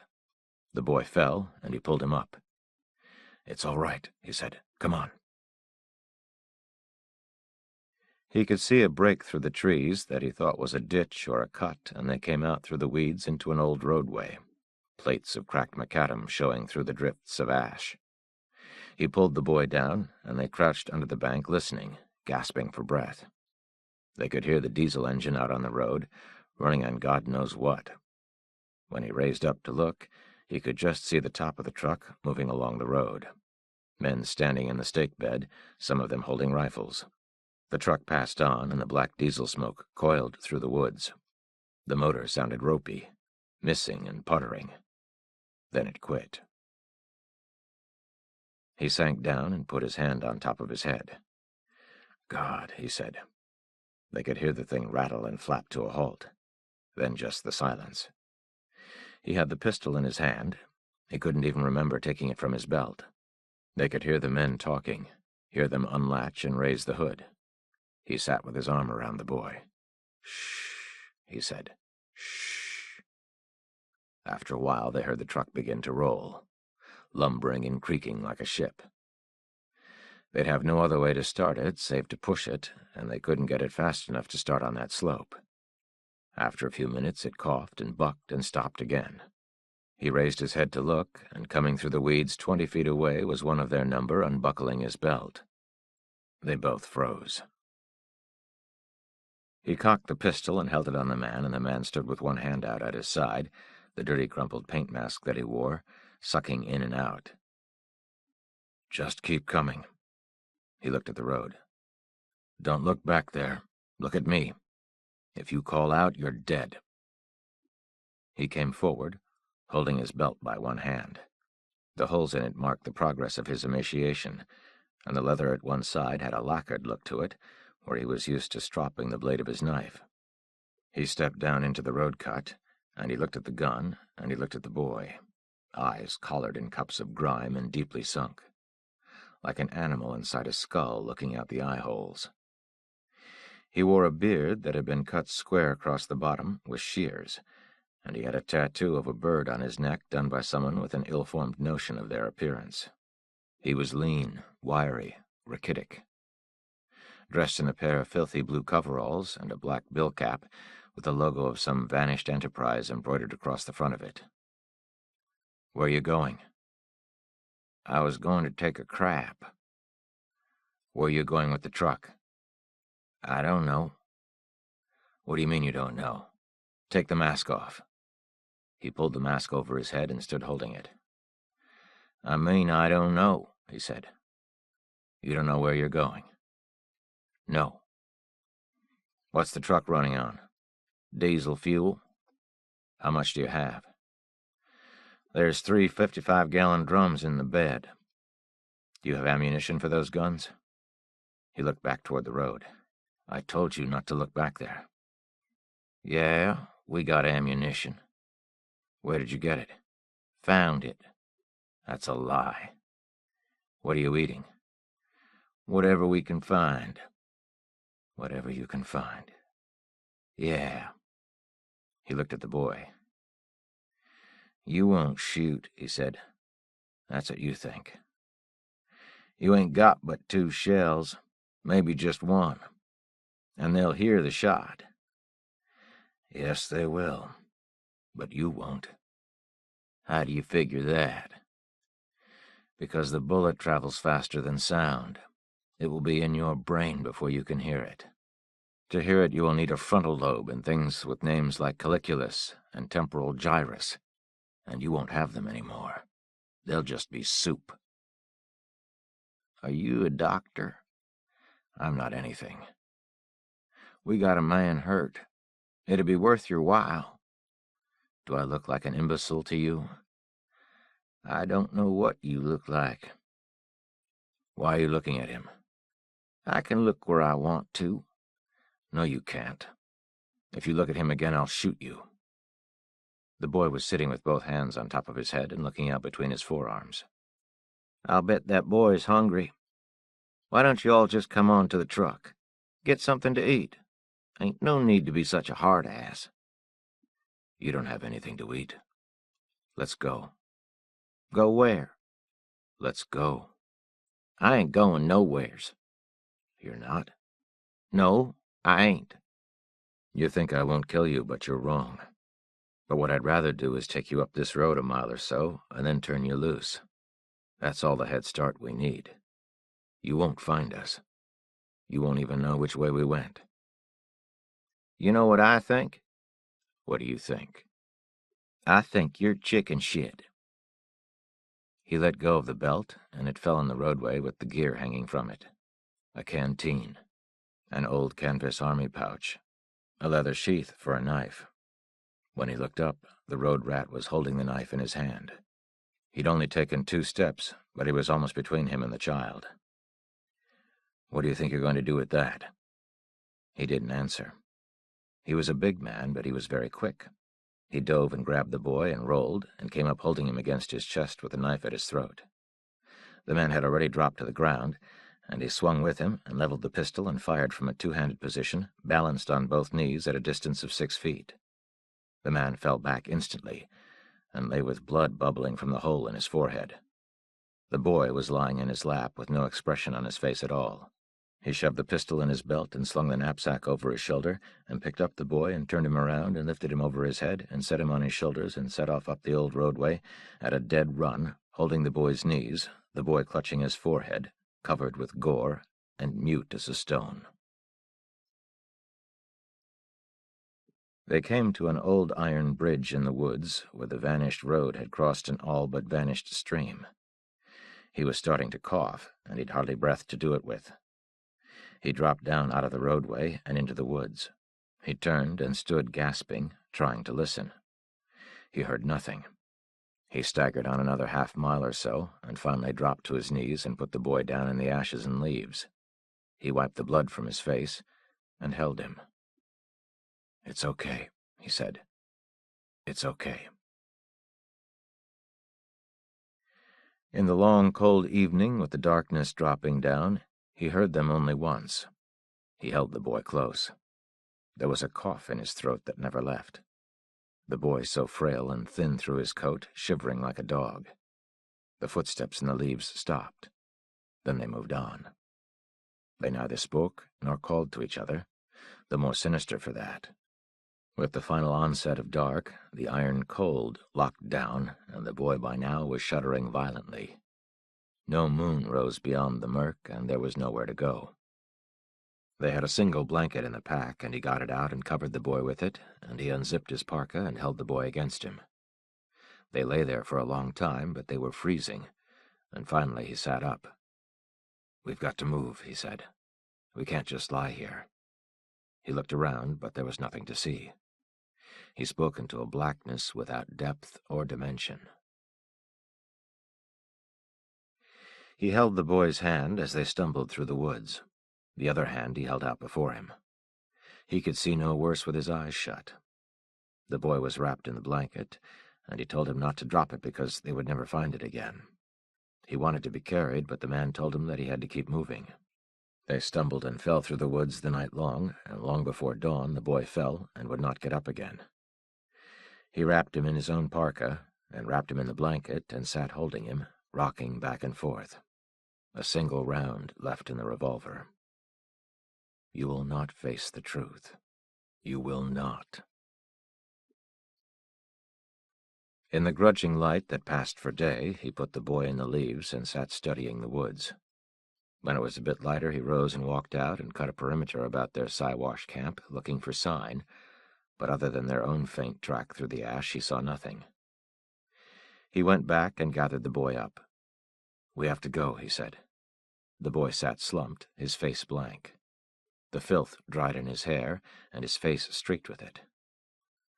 "Talk to me," he said. But he would not. They moved on east through the standing dead trees. They passed an old frame house and crossed a dirt road, a cleared plot of ground, perhaps once a truck garden. Stopping from time to listen. The unseen sun cast no shadow. They came upon the road unexpectedly, and he stopped the boy with one hand, and they crouched in the roadside ditch like lepers and listened. No wind. Dead silence. After a while he rose and walked out into the road. He looked back at the boy. "Come on," he said. The boy came out, and the man pointed out the tracks in the ash where the truck had gone. The boy stood wrapped in the blanket, looking down at the road. He'd no way to know if they'd got the truck running again. No way to know how long they might be willing to lie in ambush. He thumbed the pack down off his shoulder and sat and opened it. "We need to eat," he said. "Are you hungry?" The boy shook his head. "No, of course not." He took out the plastic bottle of water and unscrewed the cap and held it out, and the boy took it and stood drinking. He lowered the bottle and got his breath, and he sat in the road and crossed his legs and drank again. Then he handed the bottle back, and the man drank and screwed the cap back on and rummaged through the pack. They ate a can of white beans, passing it between them, and he threw the empty tin into the woods. Then they set out down the road again. The truck people had camped in the road itself. They'd built a fire there, and charred billets of wood lay stuck in the melted tar together with ash and bones. He squatted and held his hand over the tar, a faint warmth coming off of it. He stood and looked down the road. Then he took the boy with him into the woods. "I want you to wait here," he said. "I won't be far away. I'll be able to hear you if you call." "Take me with you," the boy said. He looked as if he was going to cry. "No, I want you to wait here." "Please, Papa." "Stop it. I want you to do what I say. Take the gun." "I don't want the gun." "I didn't ask you if you wanted it. Take it." He walked out through the woods to where they'd left the cart. It was still lying there, but it had been plundered. The few things they hadn't taken scattered in the leaves. Some books and toys belonging to the boy. His old shoes and some rags of clothing. He righted the cart, and put the boy's things in it and wheeled it out to the road. Then he went back. There was nothing there. Dried blood darkened the leaves. The boy's knapsack was gone. Coming back, he found the bones and the skin piled together with rocks over them, a pool of guts. He pushed at the bones with the toe of his shoe. They looked to have been boiled. No pieces of clothing. Dark was coming on again, and it was already very cold, and he turned and went out to where he'd left the boy and knelt and put his arms around him and held him. They pushed the cart through the woods as far as the old road, and left it there and headed south along the road, hurrying against the dark. The boy was stumbling, he was so tired, and the man picked him up and swung him onto his shoulders, and they went on. By the time they got to the bridge, there was scarcely light at all. He put the boy down, and they felt their way down the embankment. Onto the bridge, he got out his lighter and lit it, and swept the ground with the flickering light. Sand and gravel washed up from the creek. He set down the knapsack and put away the lighter, and took hold of the boy by the shoulders. He could just make him out in the darkness. "I want you to wait here," he said. "I'm going for wood. We have to have a fire." "I'm scared." "I know. But I'll just be a little ways, and I'll be able to hear you, so if you get scared, you call me and I'll come right away." "I'm really scared." "The sooner I go, the sooner I'll be back, and we'll have a fire, and then you won't be scared anymore. Don't lie down. If you lie down, you'll fall asleep, and then if I call you, you won't answer, and I won't be able to find you. Do you understand?" The boy didn't answer. He was close to losing his temper with him, and then he realized that he was shaking his head in the dark. "Okay," he said. "Okay." He scrambled up the bank and into the woods, holding his hands out in front of him. There was wood everywhere, dead limbs and branches scattered over the ground. He shuffled along, kicking them into a pile, and when he had an armful, he stooped and gathered them up and called the boy, and the boy answered and talked him back to the bridge. They sat in the darkness while he shaved sticks into a pile with his knife and broke up the small branches with his hands. He took the lighter from his pocket and struck the wheel with his thumb. He used gasoline in the lighter, and it burned with a frail blue flame, and he bent and set the tinder alight and watched the fire climb upward through the wicker of limbs. He piled on more wood and bent and blew gently at the base of the little blaze and arranged the wood with his hands, shaping the fire just so. He made 2 more trips into the woods, dragging armloads of brush and limbs to the bridge and pushing them over the side. He could see the glow of the fire from some distance, but he didn't think it could be seen from the other road. Below the bridge, he could make out a dark pool of standing water among the rocks, a rim of shelving ice. He stood on the bridge and shoved the last pile of wood over, his breath white in the glow of the firelight. He sat in the sand and inventoried the contents of the knapsack: the binoculars, a half-pint bottle of gasoline almost full, the bottle of water, a pair of pliers, 2 spoons. He set everything out in a row. There were 5 small tins of food, and he chose a can of sausages and one of corn, and he opened these with a little army can opener and set them at the edge of the fire, and they sat watching the labels char and curl. When the corn began to steam, he took the cans from the fire with the pliers, and they sat bent over them with their spoons, eating slowly. The boy was nodding with sleep. When they'd eaten, he took the boy out on the gravel bar below the bridge, and he pushed away the thin shore ice with a stick, and they knelt there while he washed the boy's face and his hair. The water was so cold the boy was crying. They moved down the gravel to find fresh water, and he washed his hair again as well as he could, and finally stopped because the boy was moaning with the cold of it. He dried him with the blanket, kneeling there in the glow of the light with the shadow of the bridge's understructure broken across the palisade of tree trunks beyond the creek. "This is my child," he said. "I wash a dead man's brains out of his hair. That is my job." Then he wrapped him in the blanket and carried him to the fire. The boy sat tottering. The man watched him, that he not topple into the flames. He kicked holes in the sand for the boy's hips and shoulders, where he would sleep, and he sat holding him while he tousled his hair before the fire to dry it. All of this like some ancient anointing. So be it. Evoke the forms. Where you've nothing else, construct ceremonies out of the air, and breathe upon them. He woke in the night with the cold and rose and broke up more wood for the fire, the shapes of the small tree limbs burning incandescent orange in the coals. He blew the flames to life and piled on the wood and sat with his legs crossed, leaning against the stone pier of the bridge. Heavy limestone blocks laid up without mortar. Overhead, the ironwork brown with rust, the hammered rivets, the wooden sleepers and cross planks. The sand where he sat was warm to the touch, but the night beyond the fire was sharp with the cold. He got up and dragged fresh wood in under the bridge. He stood listening. The boy didn't stir. He sat beside him and stroked his pale and tangled hair. Golden chalice, good to house a god. Please don't tell me how the story ends. When he looked out again at the darkness beyond the bridge, it was snowing. All the wood they had to burn was small wood, and the fire was good for no more than an hour, or perhaps a bit more. He dragged the rest of the brush in under the bridge and broke it up, standing on the limbs and cracking them to length. He thought the noise would wake the boy, but it didn't. The wet wood hissed in the flames, the snow continued to fall. In the morning they would see if there were tracks in the road or not. This was the first human being other than the boy that he'd spoken to in more than a year. My brother at last. The reptilian calculations in those cold and shifting eyes. The gray and rotting teeth.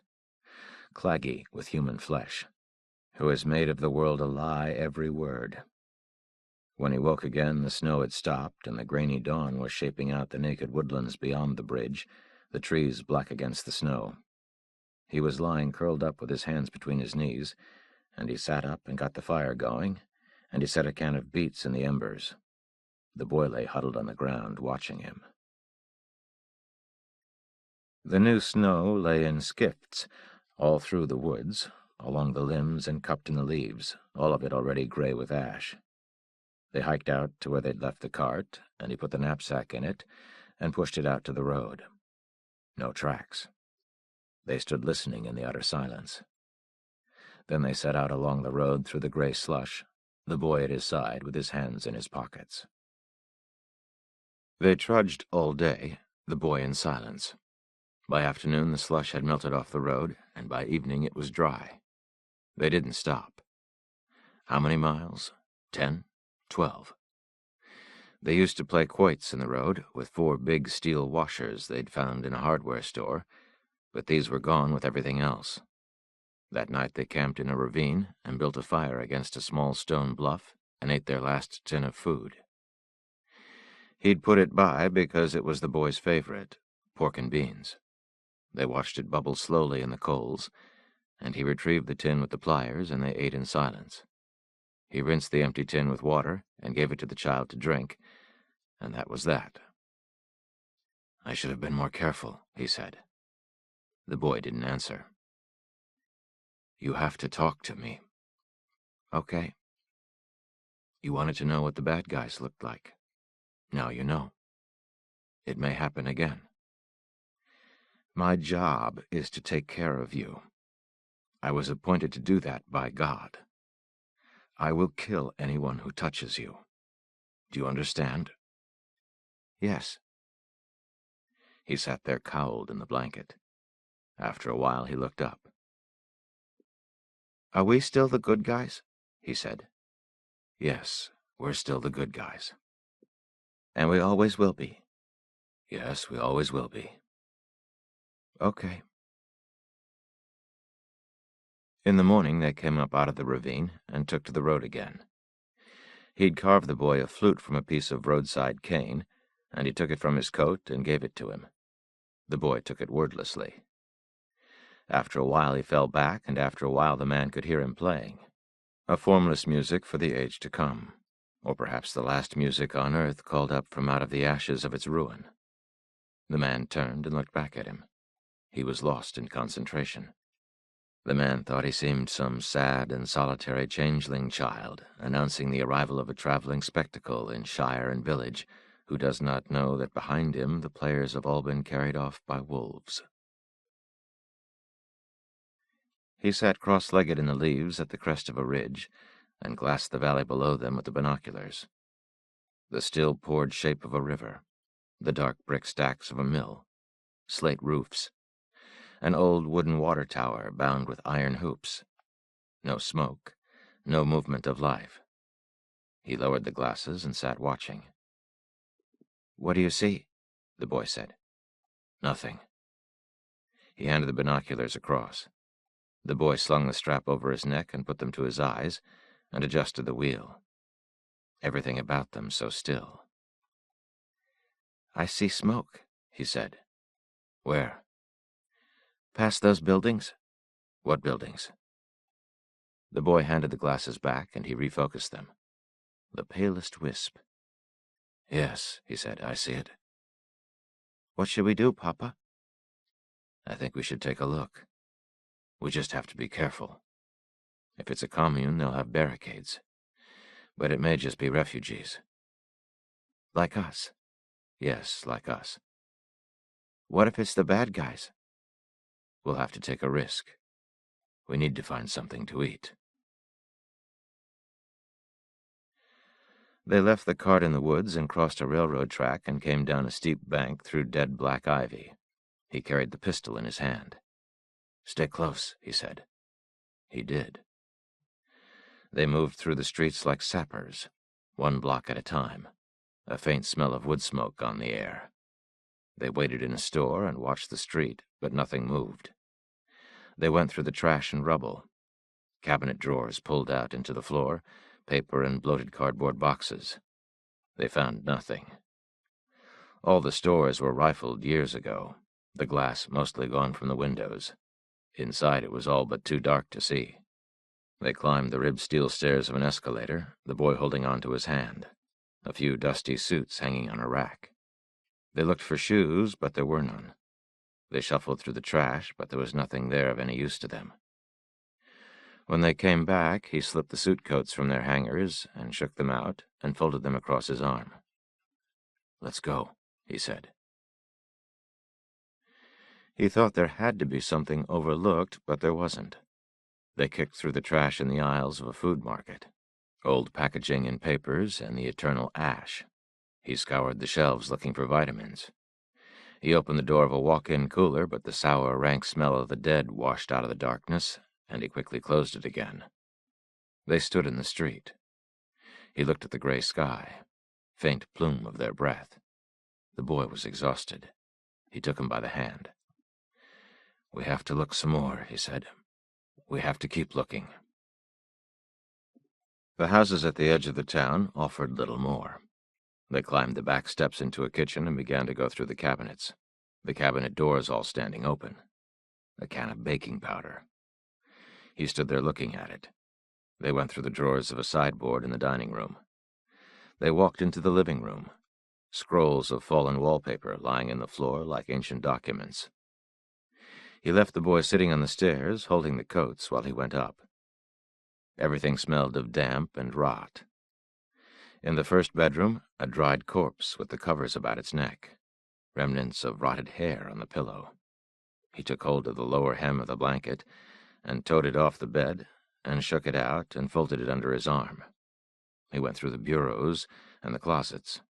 A summer dress on a wire hanger. Nothing. He went back down the stairs. It was getting dark. He took the boy by the hand and they went out the front door to the street. At the top of the hill, he turned and studied the town. Darkness coming fast. Darkness and cold. He put 2 of the coats over the boy's shoulders, swallowing him up, parka and all. "I'm really hungry, Papa." "I know." "Will we be able to find our stuff?" "Yes, I know where it is." "What if somebody finds it?" "They won't find it." "I hope they don't." "They won't. Come on." "What was that?" "I didn't hear anything." "Listen." "I don't hear anything." They listened. Then in the distance he heard a dog bark. He turned and looked toward the darkening town. "It's a dog," he said. A dog? "Yes." Where did it come from? "I don't know." We're not going to kill it, are we, Papa? "No, we're not going to kill it." He looked down at the boy, shivering in his coats.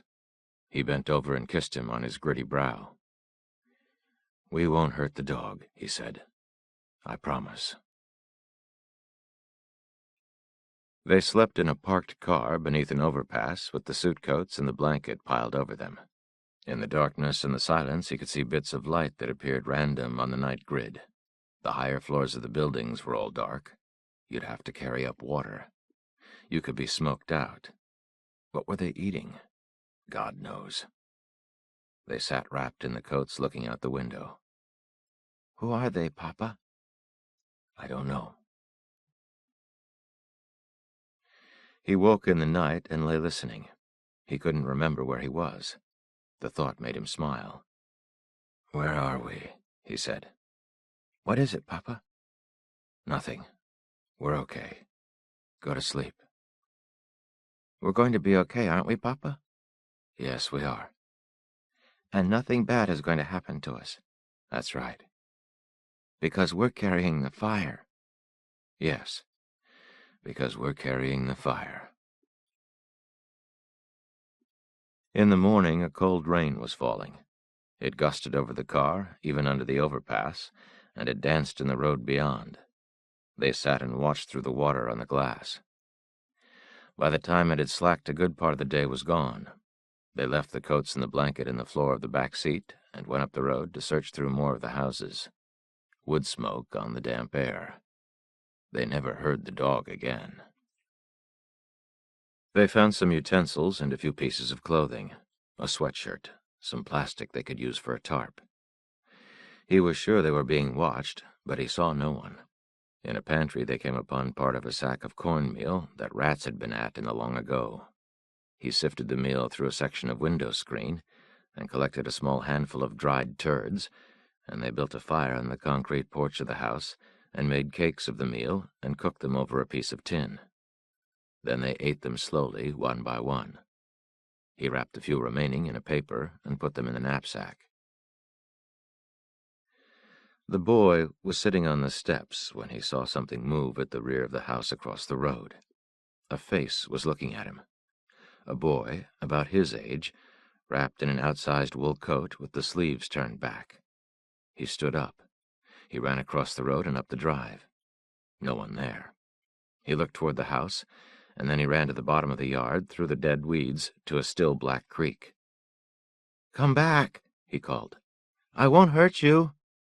He was standing there crying when his father came sprinting across the road and seized him by the arm. "What are you doing?" he hissed. "What are you doing?" There's a little boy, Papa. There's a little boy. "There's no little boy. What are you doing?" Yes, there is. I saw him. "I told you to stay put. Didn't I tell you? Now we've got to go. Come on." I just wanted to see him, Papa. I just wanted to see him." The man took him by the arm, and they went back up through the yard. The boy would not stop crying, and he would not stop looking back. "Come on," the man said. "We've got to go." I want to see him, Papa. "There's no one to see. Do you want to die? Is that what you want?" I don't care, the boy said, sobbing. I don't care. The man stopped. He stopped and squatted and held him. "I'm sorry," he said. "Don't say that. You mustn't say that." They made their way back through the wet streets to the viaduct and collected the coats and the blanket from the car, and went on to the railway embankment, where they climbed up and crossed the tracks into the woods, and got the cart and headed out to the highway. What if that little boy doesn't have anybody to take care of him? He said. What if he doesn't have a papa? There are people there. They were just hiding. He pushed the cart out into the road and stood there. He could see the tracks of the truck through the wet ash, faint and washed out, but there. He thought that he could smell them. The boy was pulling at his coat. "Papa," he said. "What?" "I'm afraid for that little boy." "I know, but he'll be all right." "We should go get him, Papa. We could get him and take him with us. We could take him and we could take the dog. The dog could catch something to eat. "We can't." And I'd give that little boy half of my food." "Stop it, we can't." He was crying again. "What about the little boy?" he sobbed. "What about the little boy?" At a crossroads, they sat in the dusk, and he spread out the pieces of the map in the road and studied them. He put his finger down. "This is us," he said, "right here." The boy wouldn't look. He sat studying the twisted matrix of roots in red and black with his finger at the junction where he thought that they might be, as if he'd see their small selves crouching there. "We could go back," the boy said softly. "It's not so far. It's not too late." They made a dry camp in a woodlot not far from the road. They could find no sheltered place to make a fire that would not be seen, so they made none. They ate each of them 2 of the cornmeal cakes, and they slept together, huddled on the ground in the coats and blankets. He held the child, and after a while the child stopped shivering, and after a while he slept. The dog that he remembers followed us for 2 days. I tried to coax it to come, but it would not. I made a noose of wire to catch it. There were 3 cartridges in the pistol, none to spare. She walked away down the road. The boy looked after her, and then he looked at me, and then he looked at the dog, and he began to cry and to beg for the dog's life, and I promised I would not hurt the dog. A trellis of a dog with the hide stretched over it. The next day it was gone. That is the dog he remembers. He doesn't remember any little boys. He'd put a handful of dried raisins in a cloth in his pocket, and at noon they sat in the dead grass by the side of the road and ate them. The boy looked at him. "That's all there is, isn't it?" he said. "Yes." "Are we going to die now?" "No." "What are we going to do?" "We're going to drink some water. Then we're going to keep going down the road." "Okay." In the evening they tramped out across a field, trying to find a place where their fire would not be seen, dragging the cart behind them over the ground. So little of promise in that country. Tomorrow they would find something to eat. Night overtook them on a muddy road. They crossed into a field and plodded on toward a distant stand of trees, skylighted stark and black against the last of the visible world. By the time they got there, it was dark of night. He held the boy's hand and kicked up limbs and brush and got a fire going. The wood was damp, but he shaved the dead bark off with his knife, and he stacked brush and sticks all about to dry in the heat. Then he spread the sheet of plastic on the ground and got the coats and blankets from the cart, and he took off their damp and muddy shoes, and they sat there in silence with their hands outheld to the flames. He tried to think of something to say, but he could not. He'd had this feeling before, beyond the numbness and the dull despair. The world shrinking down about a raw core of parsable entities, the names of things slowly following those things into oblivion. Colors, the names of birds, things to eat. Finally, the names of things one believed to be true. More fragile than he would have thought. How much was gone already? The sacred idiom shorn of its reference, and so of its reality. Drawing down like something trying to preserve heat. In time, to wink out forever. They slept through the night in their exhaustion, and in the morning the fire was dead and black on the ground.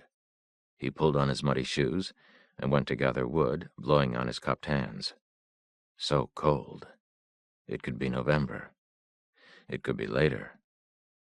He got a fire going and walked out to the edge of the woodlot and stood looking over the countryside, the dead fields, a barn in the distance. They hiked out along the dirt road and along a hill where a house had once stood. It had burned long ago.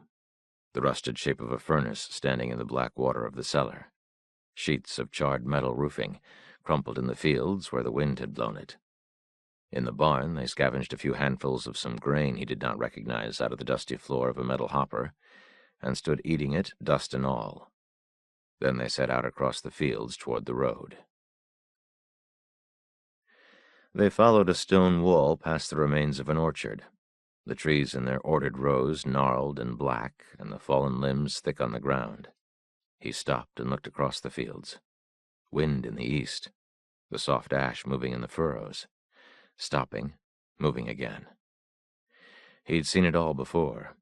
Shapes of dried blood in the stubble grass and gray coils of viscera where the slain had been field-dressed and hauled away. The wall beyond held a frieze of human heads, all faced alike, dried and caved, with their taut grins and shrunken eyes. They wore gold rings in their leather ears, and in the wind their sparse and ratty hair twisted about on their skulls. The teeth in their sockets like dental molds, the crude tattoos etched in some home-brewed woad, faded in the beggared sunlight. Spiders, swords, targets. A dragon. Runic slogans, creeds misspelled. Old scars with old motifs stitched along their borders. The heads not truncheoned, shapeless, had been flayed of their skins, and the raw skulls painted and signed across the forehead in a scrawl, and one white bone skull had the plate sutures etched carefully in ink like a blueprint for assembly. He looked back at the boy, standing by the cart in the wind. He looked at the dry grass where it moved, and at the dark and twisted trees in their rows.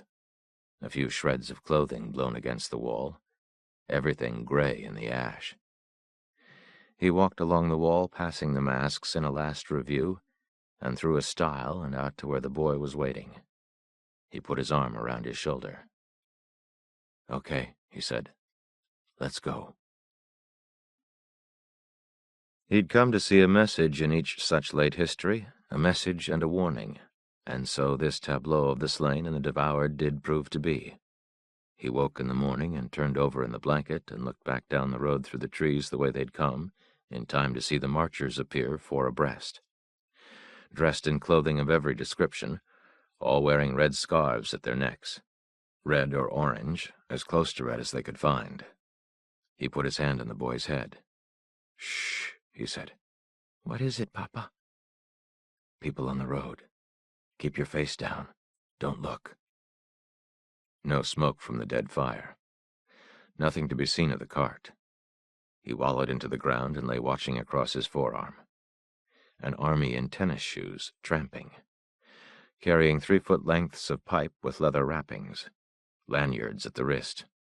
Some of the pipes were threaded through with lengths of chain, fitted at their ends with every manner of bludgeon.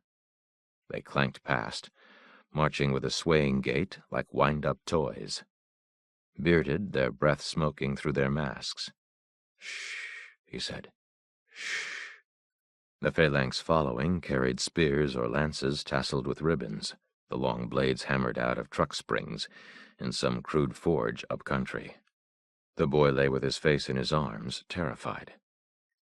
They passed 200 feet away, the ground shuddering lightly. Tramping. Behind them came wagons drawn by slaves in harness and piled with goods of war, and after that the women, perhaps a dozen in number, some of them pregnant, and lastly a supplementary consort of catamites ill-clothed against the cold, and fitted in dog collars and yoked each to each. All passed on. They lay listening. "Are they gone, Papa?" "Yes, they're gone." "Did you see them?" "Yes." "Were they the bad guys?" "Yes, they were the bad guys." "There's a lot of them, those bad guys." "Yes, there are. But they're gone." They stood and brushed themselves off, listening to the silence in the distance. "Where are they going, Papa?" "I don't know. They're on the move. It's not a good sign." "Why isn't it a good sign?" "It just isn't. We need to get the map and take a look." They pulled the cart from the brush with which they'd covered it, and he raised it up and piled the blankets in and the coats, and they pushed on out to the road and stood looking where the last of that ragged horde seemed to hang like an after-image in the disturbed air. In the afternoon, it started to snow again. They stood watching the pale gray flakes sift down out of the sullen murk. They trudged on, a frail slush forming over the dark surface of the road. The boy kept falling behind, and he stopped and waited for him. "Stay with me," he said. "You walk too fast." "I'll go slower." They went on. "You're not talking again." "I'm talking." "You want to stop?" "I always want to stop." "We have to be more careful. I have to be more careful." "I know." "We'll stop, okay?" "Okay." "We just have to find a place." "Okay." The falling snow curtained them about. There was no way to see anything at either side of the road. He was coughing again, and the boy was shivering, the two of them side by side under the sheet of plastic, pushing the grocery cart through the snow. Finally, he stopped. The boy was shaking uncontrollably. "We have to stop," he said. "It's really cold." "I know." "Where are we?" "Where are we?" "Yes." "I don't know." "If we were going to die, would you tell me?" "I don't know. We're not going to die."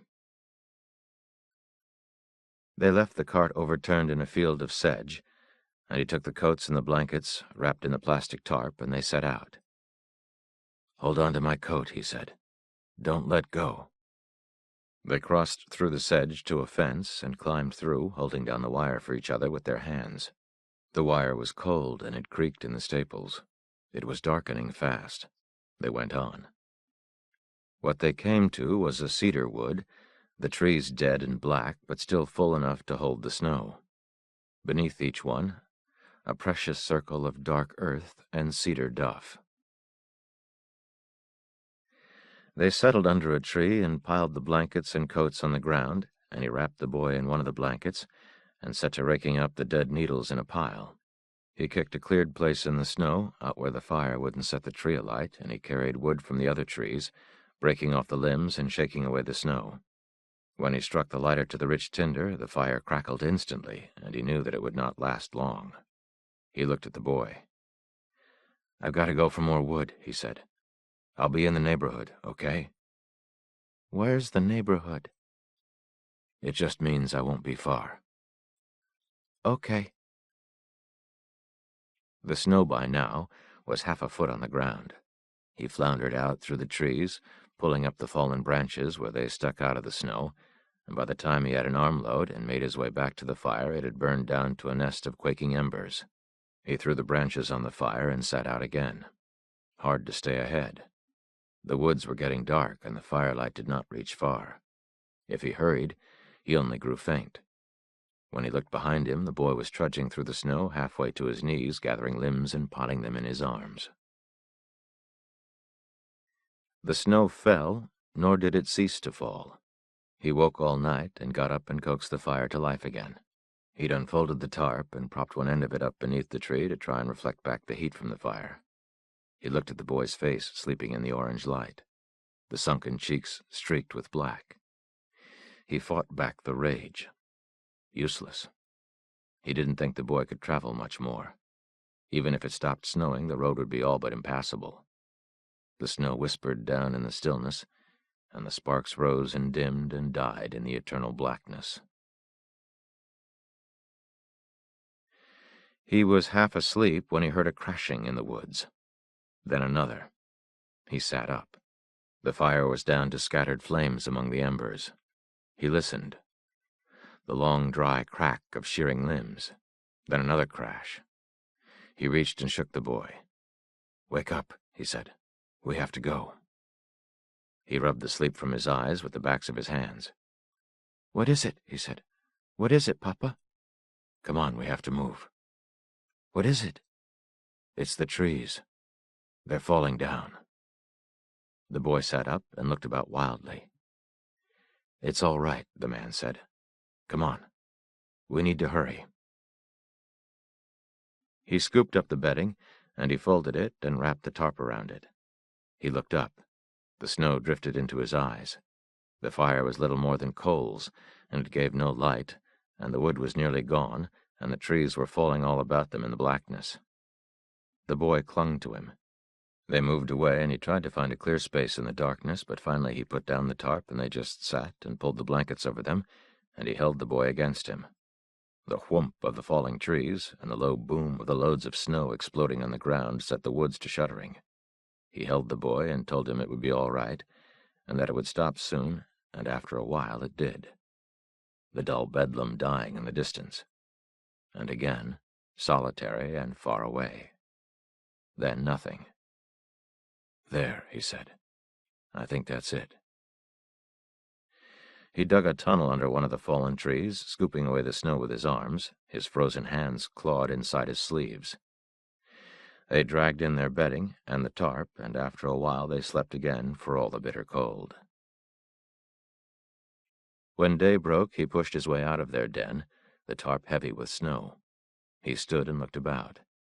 It had stopped snowing, and the cedar trees lay about in hillocks of snow and broken limbs and a few standing trunks that stood stripped and burnt-looking in that graying landscape. He trudged out through the drifts, leaving the boy to sleep under the tree like some hibernating animal. The snow was almost to his knees. In the field, the dead sedge was drifted nearly out of sight, and the snow stood in razor kerfs atop the fence wires, and the silence was breathless. He stood leaning on a post, coughing. He'd little idea where the cart was, and he thought that he was getting stupid, and that his head wasn't working right. "Concentrate," he said. "You have to think." When he turned to go back, the boy was calling him. "We have to go," he said. "We can't stay here." The boy stared bleakly at the gray drifts. "Come on." They made their way out to the fence. "Where are we going?" the boy said. "We have to find the cart." He just stood there, his hands in the armpits of his parka. "Come on," the man said. "You have to come on." He waded out across the drifted fields. The snow lay deep and gray. Already there was a fresh fall of ash on it. He struggled on a few more feet, and then turned and looked back. The boy had fallen. He dropped the armload of blankets and the tarp and went back and picked him up. He was already shivering. He picked him up and held him. "I'm sorry," he said. "I'm sorry." They were a long time finding the cart. He pulled it upright out of the drifts and dug out the knapsack and shook it out and opened it and stuffed in one of the blankets. He put the pack and the other blankets and the coats in the basket and picked up the boy and set him on top and unlaced his shoes and pulled them off. Then he got out his knife and set about cutting up one of the coats and wrapping the boy's feet. He used the entire coat, and then he cut big squares of plastic out of the tarp and gathered them up from underneath and wrapped and tied them at the boy's ankles with the lining from the coat sleeves. He stood back. The boy looked down. "Now you, Papa," he said. He wrapped one of the coats around the boy, and then he sat on the tarp in the snow and wrapped his own feet. He stood and warmed his hands inside his parka, and then packed their shoes into the knapsack along with the binoculars in the boy's truck. He shook out the tarp and folded it and tied it with the other blankets on top of the pack, and shouldered it up, and then took a last look through the basket, but that was it. "Let's go," he said. The boy took one last look back at the cart, and then followed him out to the road. It was harder going even than he would have guessed. In an hour they'd made perhaps a mile. He stopped and looked back at the boy. The boy stopped and waited. "You think we're going to die, don't you?" "I don't know." "We're not going to die." "Okay." "But you don't believe me." "I don't know." "Why do you think we're going to die?" "I don't know." "Stop saying I don't know." "Okay." "Why do you think we're going to die?" "We don't have anything to eat." "We'll find something." "Okay." "How long do you think people can go without food?" "I don't know." But how long do you think? Maybe a few days. And then what? You fall over dead? Yes. Well, you don't. It takes a long time. We have water. That's the most important thing. You don't last very long without water. Okay. But you don't believe me. I don't know. He studied him, standing there with his hands in the pockets of the outsized pinstriped suit coat. Do you think I would lie to you? No. But you think I might lie to you about dying? Yes. Okay, I might. But we're not dying. Okay. He studied the sky. There were days when the ashen overcast thinned, and now the standing trees along the road made the faintest of shadows over the snow. They went on. The boy wasn't doing well. He stopped and checked his feet and retied the plastic. When the snow started to melt, it was going to be hard to keep their feet dry. They stopped often to rest. He'd no strength to carry the child. They sat on the pack and ate handfuls of the dirty snow. By afternoon, it was beginning to melt. They passed a burned house, just the brick chimney standing in the yard. They were on the road all day, such day as there was, such few hours. They might have covered 3 miles. He thought the road would be so bad that no one would be on it, but he was wrong. They camped almost in the road itself and built a great fire, dragging dead limbs out of the snow and piling them on the flames to hiss and steam. There was no help for it. The few blankets they had would not keep them warm. He tried to stay awake. He would jerk upright out of his sleep and slap about him looking for the pistol. The boy was so thin. He watched him while he slept. Taut face and hollow eyes. A strange beauty. He got up and dragged more wood onto the fire. They walked out to the road and stood. There were tracks in the snow, a wagon, some sort of wheeled vehicle. Something with rubber tires by the narrow tread marks. Boot prints between the wheels. Someone had passed in the dark going south. In the early dawn at latest. Running the road in the night. He stood thinking about that. He walked the tracks carefully. They'd passed within 50 feet of the fire and had not even slowed to look. He stood looking back up the road. The boy watched him. We need to get out of the road. Why, Papa? Someone's coming. Is it bad guys? Yes, I'm afraid so. They could be good guys, couldn't they? He didn't answer. He looked at the sky out of old habit, but there was nothing to see. What are we going to do, Papa? Let's go.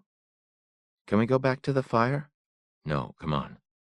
We probably don't have much time. I'm really hungry. I know. What are we going to do? We have to hole up. Get off the road. Will they see our tracks? Yes. What can we do about it? I don't know. Will they know what we are? What? If they see our tracks, will they know what we are? He looked back at their great round tracks in the snow. They'll figure it out, he said. Then he stopped. We need to think about this. Let's go back to the fire. He'd thought to find some place in the road where the snow had melted off completely, but then he thought that since their tracks would not reappear on the far side, it would be no help. They kicked snow over the fire and went on through the trees and circled and came back. They hurried, leaving a maze of tracks, and then they set out back north through the woods, keeping the road in view. The site they picked was simply the highest ground they came to, and it gave views north along the road and overlooked their backtrack. He spread the tarp in the wet snow and wrapped the boy in the blankets. You're going to be cold, he said, but maybe we won't be here long. Within the hour, 2 men came down the road, almost at a lope. When they had passed, he stood up to watch them. And when he did, they stopped and one of them looked back. He froze. He was wrapped in one of the gray blankets, and he would have been hard to see, but not impossible. But he thought probably they had smelled the smoke. They stood talking. Then they went on. He sat down. "It's okay," he said. "We just have to wait. But I think it's okay." They'd had no food and little sleep in 5 days, and in this condition, on the outskirts of a small town, they came upon a once grand house, sited on a rise above the road. The boy stood holding his hand. The snow was largely melted on the macadam and in the south-facing fields and woods. They stood there. The plastic bags over their feet had long since worn through, and their feet were wet and cold. The house was tall and stately, with white Doric columns across the front, a porte-cochere at the side, a gravel drive that curved up through a field of dead grass. The windows were oddly intact. "What is this place, Papa?" "Shh. Let's just stand here and listen." There was nothing. The wind rustling the dead roadside bracken, a distant creaking, door or shutter. "I think we should take a look." "Papa, let's not go up there." "It's okay." "I don't think we should go up there." "It's okay. We have to take a look." They approached slowly up the drive. No tracks in the random patches of melting snow. A tall hedge of dead privet. An ancient bird's nest lodged in the dark wicker of it. They stood in the yard studying the facade. The handmade brick of the house kilned out of the dirt it stood on. The peeling paint hanging in long, dry sleevings down the columns and from the buckled soffits. A lamp that hung from a long chain overhead. The boy clung to him as they climbed the steps. One of the windows was slightly open, and a cord ran from it and across the porch to vanish in the grass. He held the boy's hand, and they crossed the porch. Chattel slaves had once trod those boards, bearing food and drink on silver trays. They went to the window and looked in. "What if there's someone here, Papa?" "There's no one here." "We should go, Papa." "We've got to find something to eat. We have no choice." "We could find something somewhere else." "It's going to be all right. Come on." He took the pistol from his belt and tried the door. It swung slowly in on its great brass hinges. They stood listening. Then they stepped into a broad foyer floored in a domino of black and white marble tiles. A broad staircase ascending. Fine Morris paper on the walls, water-stained and sagging. The plaster ceiling was bellied in great swags, and the yellowed dental molding was bowed and sprung from the upper walls. To the left, through the doorway, stood a large walnut buffet in what must have been the dining room. The doors and the drawers were gone, but the rest of it was too large to burn. They stood in the doorway. Piled in a window in one corner of the room was a great heap of clothing. Clothes and shoes, belts, coats, blankets, and old sleeping bags. He would have ample time later to think about that. The boy hung on to his hand. He was terrified. They crossed the foyer to the room on the far side and walked in and stood. A great hall of a room with ceilings twice the height of the doors. A fireplace with raw brick showing where the wooden mantel and surround had been pried away and burned. There were mattresses and bedding arranged on the floor in front of the hearth. "Papa," the boy whispered. "Shh," he said. The ashes were cold. Some blackened pots stood about. He squatted on his heels and picked one up and smelled it and put it back. He stood and looked out the window. Gray trampled grass, gray snow. The cord that came through the window was tied to a brass bell, and the bell was fixed in a rough wooden jig that had been nailed to the window molding. He held the boy's hand, and they went down a narrow back hallway into the kitchen. Trash piled everywhere. A rust-stained sink. Smell of mold and excrement. They went on into the adjoining small room, perhaps a pantry. In the floor of this room was a door or hatch, and it was locked with a large padlock made of stacked steel plates. He stood looking at it. "Papa," the boy said. "We should go. Papa." "There's a reason this is locked." The boy pulled at his hand. He was almost in tears. "Papa," he said. "We've got to eat." "I'm not hungry, Papa, I'm not." "We need to find a pry bar or something." They pushed out through the back door, the boy hanging on to him. He shoved the pistol in his belt and stood looking out over the yard. There was a brick walkway and the twisted and wiry shape of what once had been a row of boxwoods. In the yard was an old iron harrow, propped up on piers of stacked brick, and someone had wedged between the rails of it a 40-gallon cast-iron cauldron of the kind once used for rendering hogs. Underneath were the ashes of a fire and blackened billets of wood. Off to one side, a small wagon with rubber tires. All these things he saw and did not see. At the far side of the yard was an old wooden smokehouse and a tool shed. He crossed, half dragging the child, and went sorting through tools standing in a barrel under the shed roof. He came up with a long-handled spade and hefted it in his hand. "Come on," he said. Back in the house, he chopped at the wood around the hasp staple and finally jammed the blade under the staple and pried it up. It was bolted through the wood, and the whole thing came up, lock and all. He kicked the blade of the shovel under the edge of the boards and stopped and got his lighter out.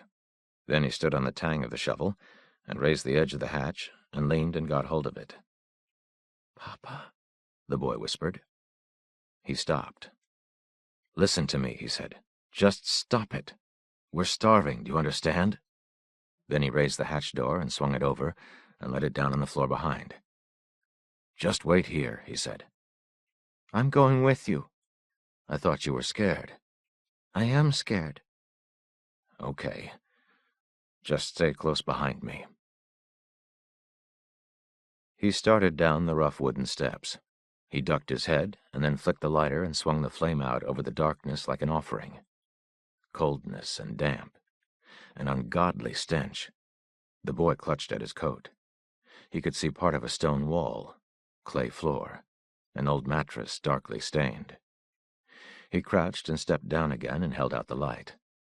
Huddled against the back wall were naked people, male and female, all trying to hide, shielding their faces with their hands. On the mattress lay a man with his legs gone to the hip and the stumps of them blackened and burnt. The smell was hideous. "Jesus," he whispered. Then one by one they turned and blinked in the pitiful light. "Help us," they whispered. "Please help us." "Christ," he said. "Oh, Christ." He turned and grabbed the boy. "Hurry," he said. "Hurry." He dropped the lighter. No time to look. He pushed the boy up the stairs. "Help us," they called. "Hurry." A bearded face appeared blinking at the foot of the stairs. "Please," he called. "Please." "Hurry. For God's sake, hurry." He shoved the boy through the hatch and sent him sprawling. He stood and got hold of the door and swung it over and let it slam down, and he turned to grab the boy, but the boy had gotten up and was doing his little dance of terror. "For the love of God, will you come on?" he hissed. But the boy was pointing out the window, and when he looked, he went cold all over. Coming across the field toward the house were 4 bearded men and 2 women. He grabbed the boy by the hand. "Christ," he said. "Run! Run!" They tore through the house to the front door and down the steps. Halfway down the drive, he dragged the boy into the field. He looked back. They were partly screened by the ruins of the privet, but he knew they had minutes at most, and maybe no minutes at all. At the bottom of the field, they crashed through a stand of dead cane and out into the road and crossed into the woods on the far side. He redoubled his grip on the boy's wrist. "Run," he whispered. "We have to run." He looked toward the house, but he could see nothing. If they came down the drive, they would see him running through the trees with the boy. This is the moment. This is the moment. He fell to the ground and pulled the boy to him. "Shh," he said. "Shh." "Are they going to kill us, Papa?" "Shh." They lay in the leaves and the ash with their hearts pounding. He was going to start coughing. He'd have put his hand over his mouth, but the boy was holding on to it and would not let go, and in the other hand he was holding the pistol. He had to concentrate to stifle the cough, and at the same time he was trying to listen. He swung his chin through the leaves, trying to see. "Keep your head down," he whispered. "Are they coming?" "No." They crawled slowly through the leaves toward what looked like lower ground.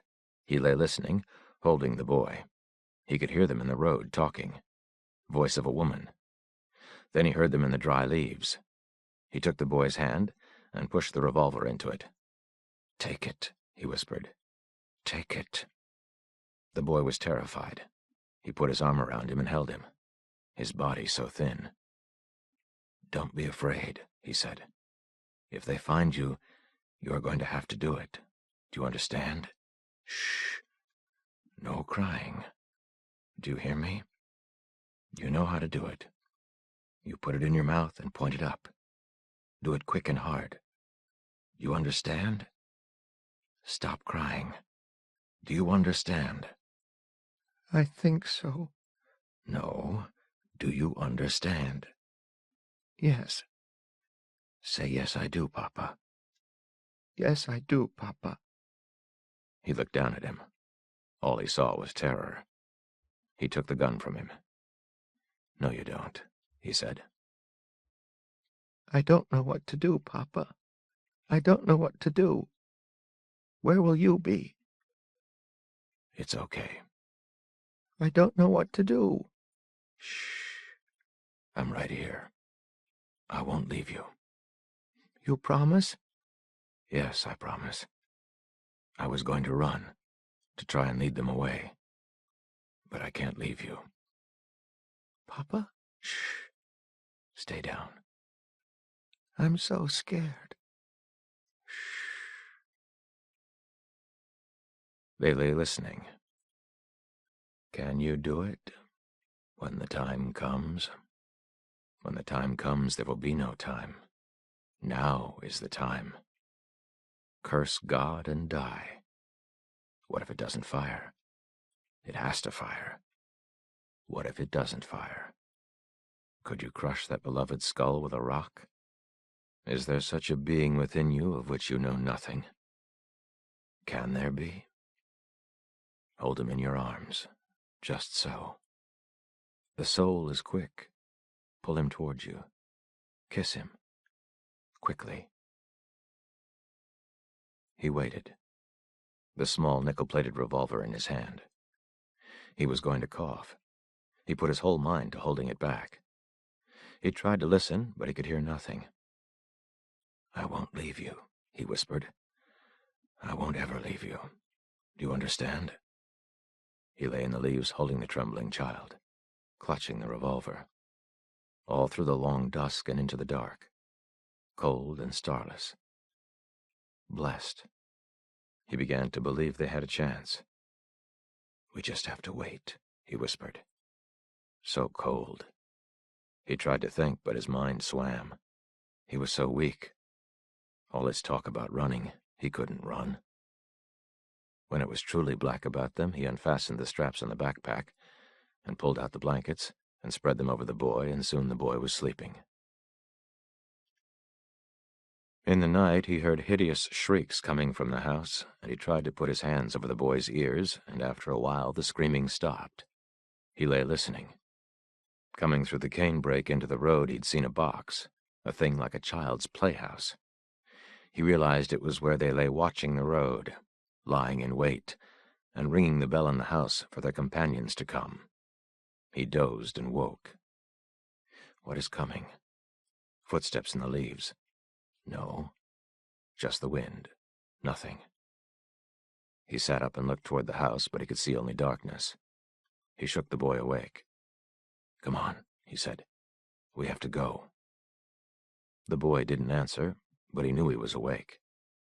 He pulled the blankets free and strapped them onto the knapsack. "Come on," he whispered. They set out through the dark woods. There was a moon somewhere beyond the ashen overcast, and they could just make out the trees. They staggered on like drunks. If they find us, they'll kill us, won't they, Papa? Shh. No more talking. Won't they, Papa? Shh. Yes. Yes, they will. He'd no idea what direction they might have taken, and his fear was that they might circle and return to the house. He tried to remember if he knew anything about that, or if it were only a fable. In what direction did lost men veer? Perhaps it changed with hemispheres. or handedness. Finally, he put it out of his mind. The notion that there could be anything to correct for. His mind was betraying him. Phantoms not heard from in 1,000 years, rousing slowly from their sleep. Correct for that. The boy was tottering on his feet. He asked to be carried, stumbling and slurring his words, and the man did carry him, and he fell asleep on his shoulder instantly.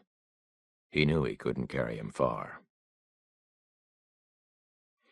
He woke in the dark of the woods, in the leaves, shivering violently. He sat up and felt about for the boy. He held his hand to the thin ribs. Warmth and movement. Heartbeat. When he woke again, it was almost light enough to see. He threw back the blanket and stood and almost fell. He steadied himself and tried to see about him in the gray woods. How far had they come? He walked to the top of a rise and crouched and watched the day accrue. The cherry dawn, the cold, elusive world. In the distance, what looked to be a pine wood, raw and black. A colorless world of wire and crepe. He went back and got the boy and made him sit up. His head kept slumping forward. "We have to go," he said. "We have to go." He carried him across the field, stopping to rest each 50 counted steps.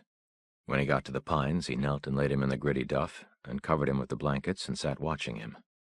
He looked like something out of a death camp. Starved, exhausted, sick with fear. He leaned and kissed him and got up and walked out to the edge of the woods, and then he walked the perimeter round to see if they were safe. Across the fields to the south, he could see the shape of a house and a barn. Beyond the trees, the curve of a road. A long drive with dead grass, dead ivy along a stone wall, and a mailbox, and a fence along the road and the dead trees beyond. Cold and silent, shrouded in the carbon fog. He walked back and sat beside the boy. It was desperation that had led him to such carelessness, and he knew that he could not do that again. No matter what. The boy wouldn't wake for hours. Still, if he did, he'd be terrified. It had happened before. He thought about waking him, but he knew that he wouldn't remember anything if he did. He'd trained him to lie in the woods like a fawn. For how long? In the end, he took the pistol from his belt and laid it alongside him onto the blankets, and rose and set out. He came upon the barn from the hill above it, stopping to watch and to listen.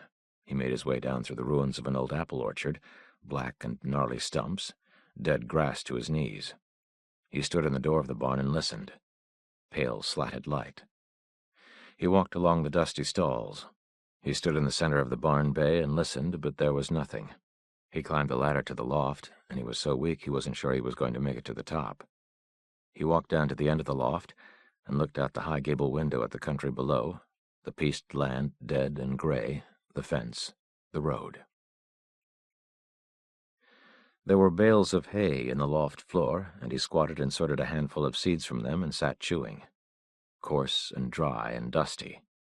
They had to contain some nutrition. He rose and rolled 2 of the bales across the floor and let them fall into the bay below. 2 dusty thumps. He went back to the gable and stood studying what he could see of the house beyond the corner of the barn. Then he climbed back down the ladder. The grass between the house and the barn looked untrodden.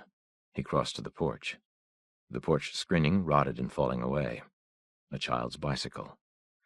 The kitchen door stood open, and he crossed the porch and stood in the doorway.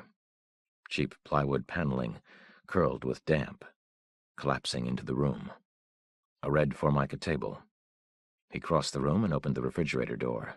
Something sat on one of the racks in a coat of gray fur. He shut the door. Trash everywhere. He took a broom from the corner and poked about with the handle. He climbed down to the counter and felt his way through the dust on top of the cabinets. A mousetrap. A packet of something. He blew away the dust. It was a grape-flavored powder to make drinks with. He put it in the pocket of his coat. He went through the house, room by room. He found nothing. A spoon in a bedside drawer. He put that in his pocket. He thought there might be some clothes in a closet or some bedding, but there wasn't. He went back out and crossed to the garage. He sorted through tools. rakes, a shovel, jars of nails and bolts on a shelf, a box cutter. He held it to the light and looked at the rusty blade and put it back. Then he picked it up again. He took a screwdriver from a coffee can and opened the handle. Inside were 4 new blades. He took out the old blade and laid it on the shelf and put in one of the new ones and screwed the handle back together and retracted the blade and put the cutter in his pocket. Then he picked up the screwdriver and put that in his pocket as well. He walked back out to the barn.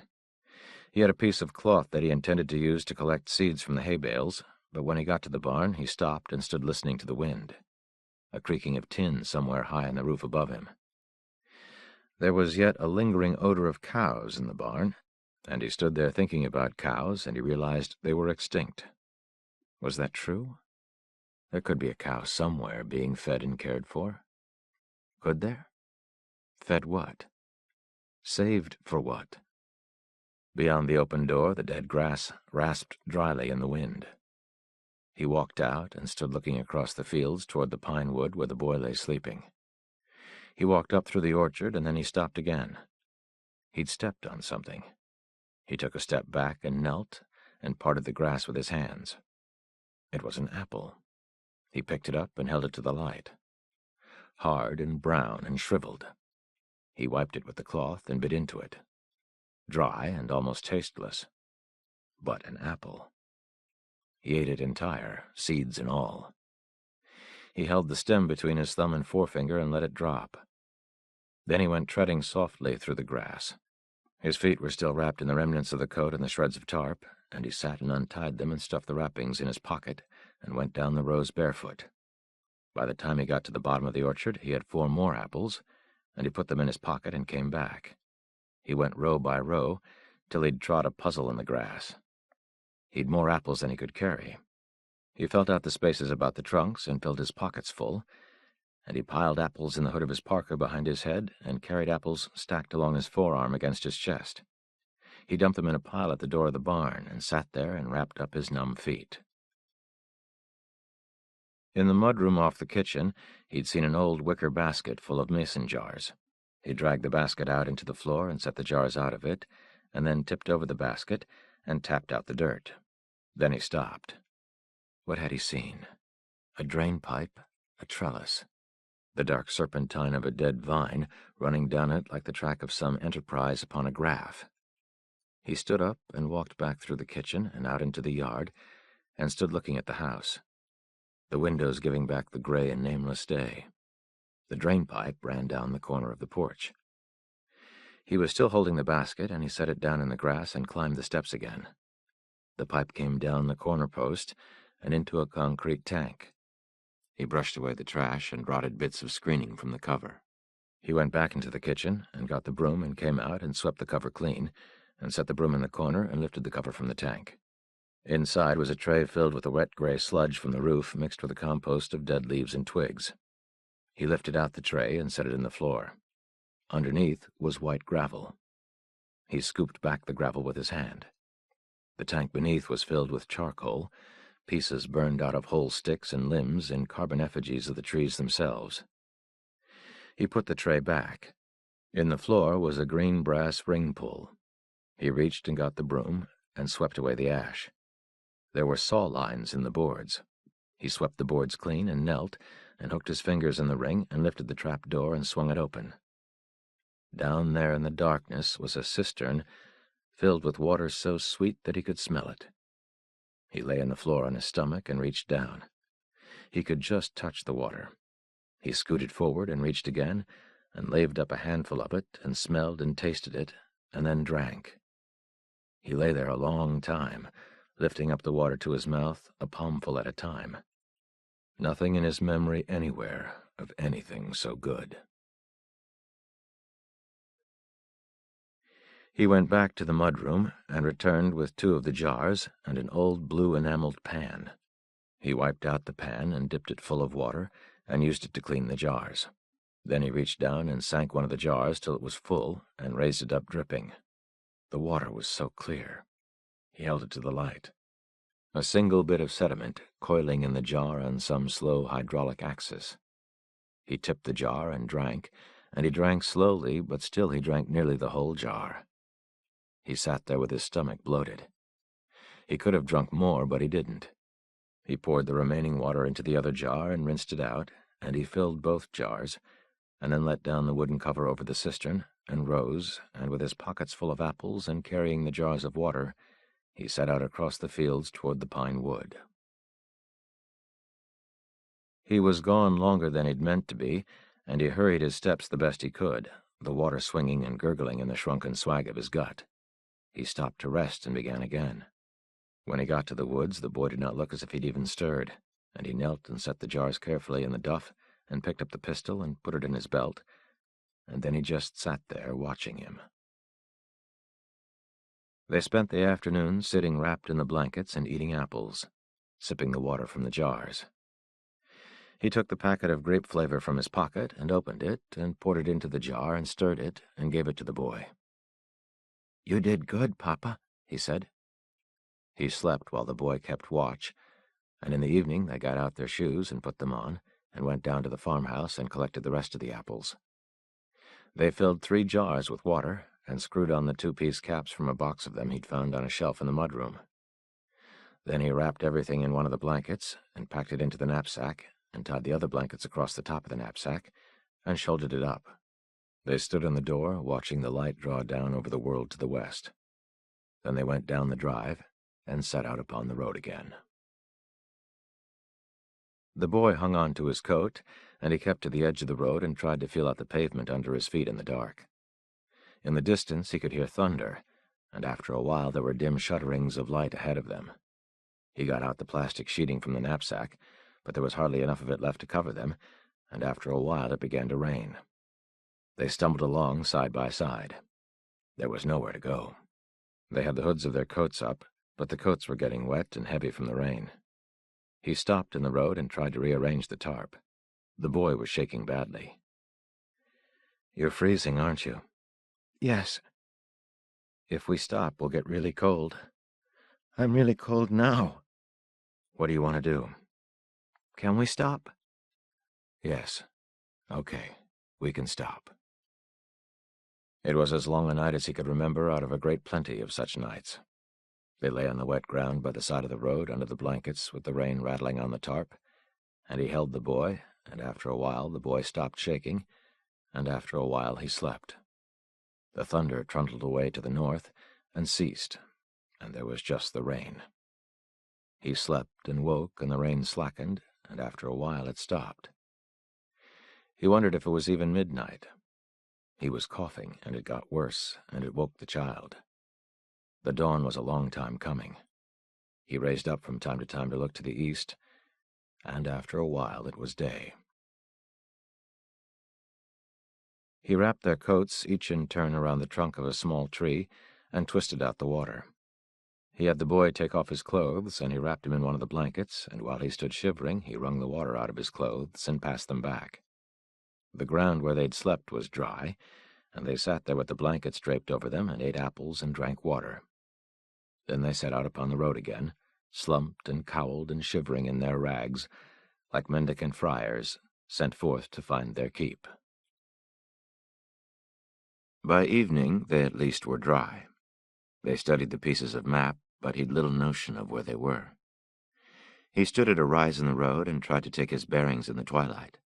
They left the pike and took a narrow road through the country, and came at last upon a bridge and a dry creek, and they crawled down the bank and huddled underneath. "Can we have a fire?" the boy said. "We don't have a lighter." The boy looked away. "I'm sorry. I dropped it. I didn't want to tell you." "That's okay." "I'll find us some flint. I've been looking. And we've still got the little bottle of gasoline." "Okay." "Are you very cold?" "I'm okay." The boy lay with his head in the man's lap. After a while he said, "They're going to kill those people, aren't they?" "Yes." "Why do they have to do that?" "I don't know." "Are they going to eat them?" "I don't know."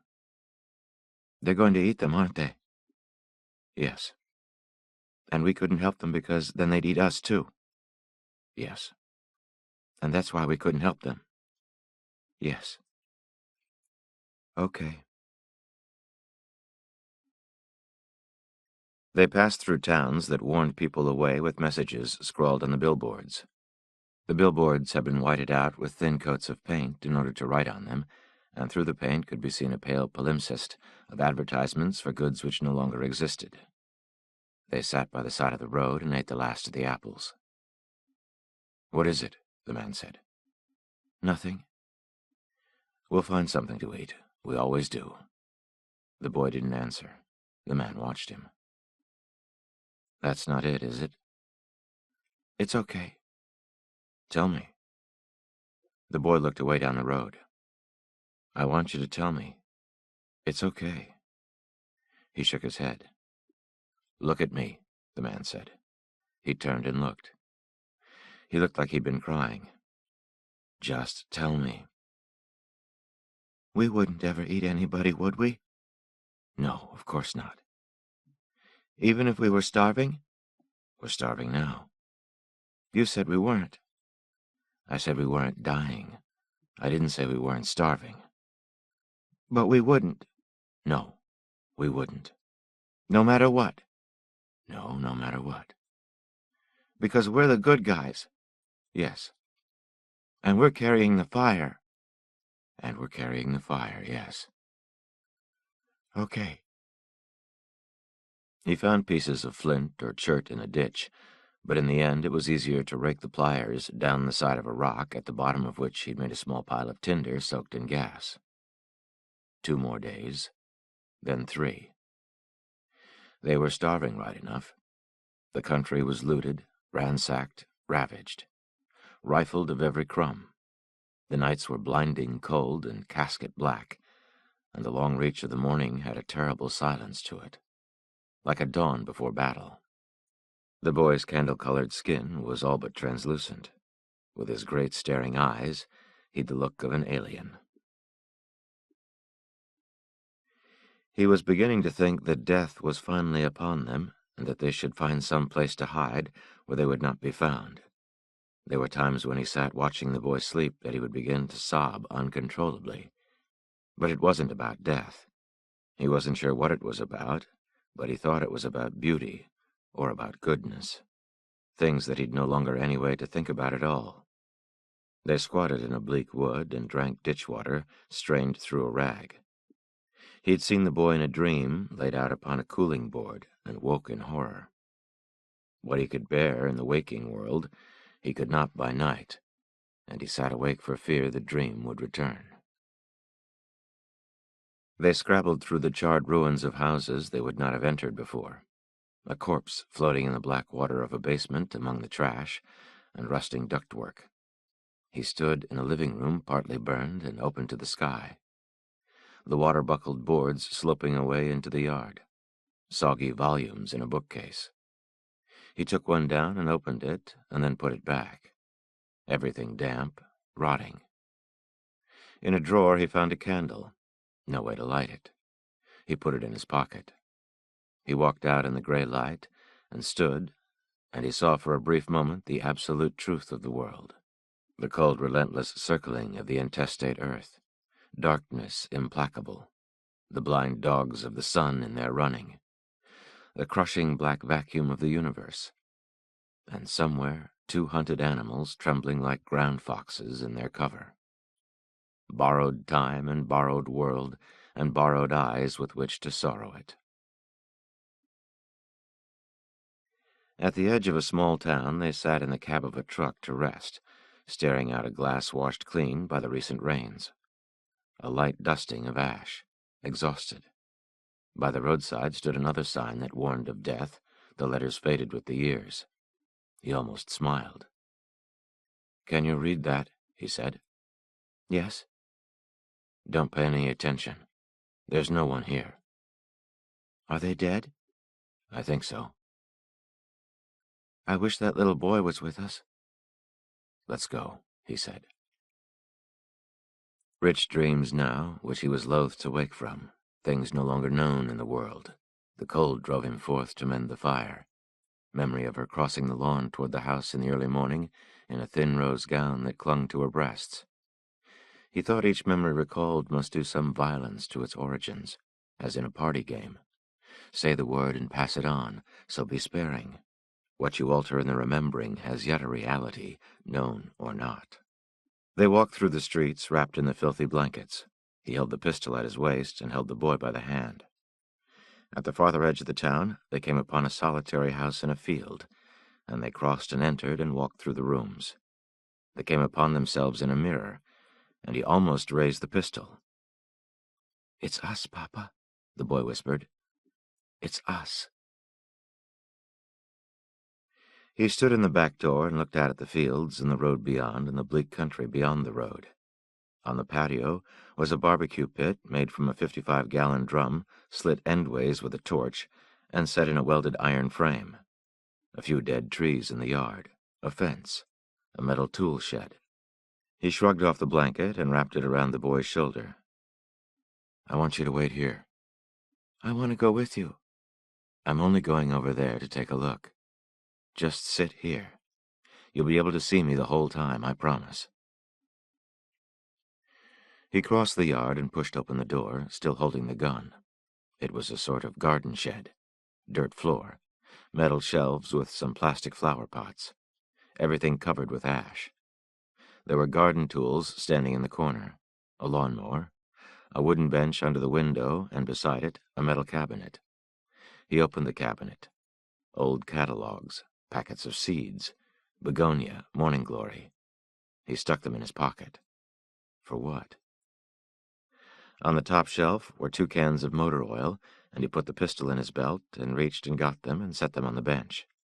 They were very old, made of cardboard, with metal end caps. The oil had soaked through the cardboard, but still they seemed full. He stepped back and looked out the door. The boy was sitting on the back steps of the house, wrapped in the blankets, watching him. When he turned, he saw a gas can in the corner behind the door.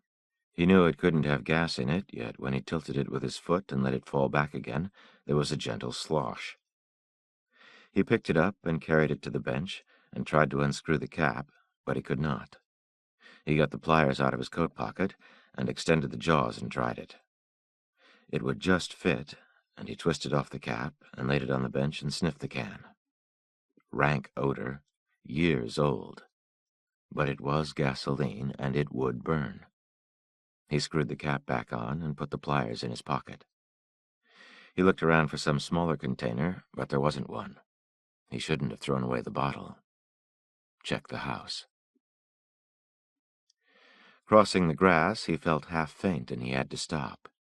He wondered if it was from smelling the gasoline. The boy was watching him. How many days to death? 10?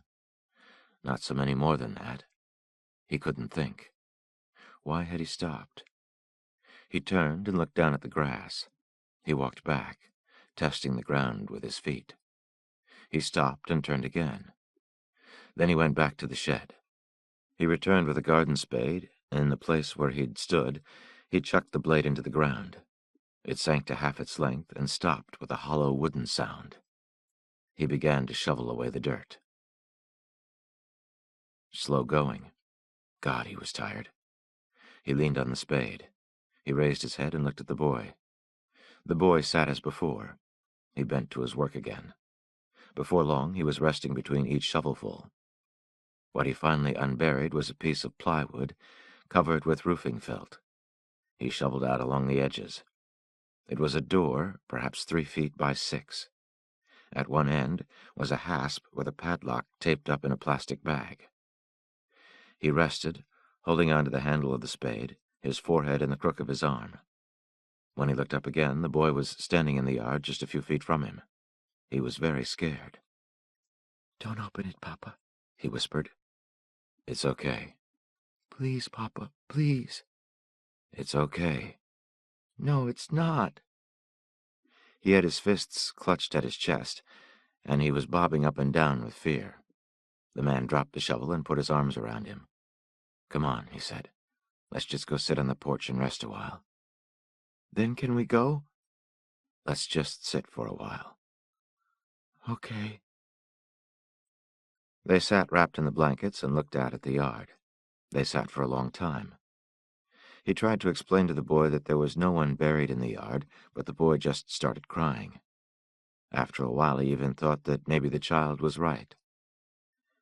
"Let's just sit," he said. "We won't even talk." "Okay." They walked through the house again. He found a beer bottle and an old rag of a curtain, and he tore an edge from the cloth and stuffed it down the neck of the bottle with a coat hanger. "This is our new lamp," he said. "How can we light it?" "I found some gasoline in the shed, and some oil. I'll show you." "Okay." "Come on," the man said. "Everything's okay, I promise." But when he bent to see into the boy's face under the hood of the blanket, he very much feared that something was gone that could not be put right again. They went out and crossed the yard to the shed. He set the bottle on the bench, and he took a screwdriver and punched a hole in one of the cans of oil, and then punched a smaller one to help it drain. He pulled the wick out of the bottle and poured the bottle about half full, old straight-weight oil, thick and gelid with the cold, and a long time pouring.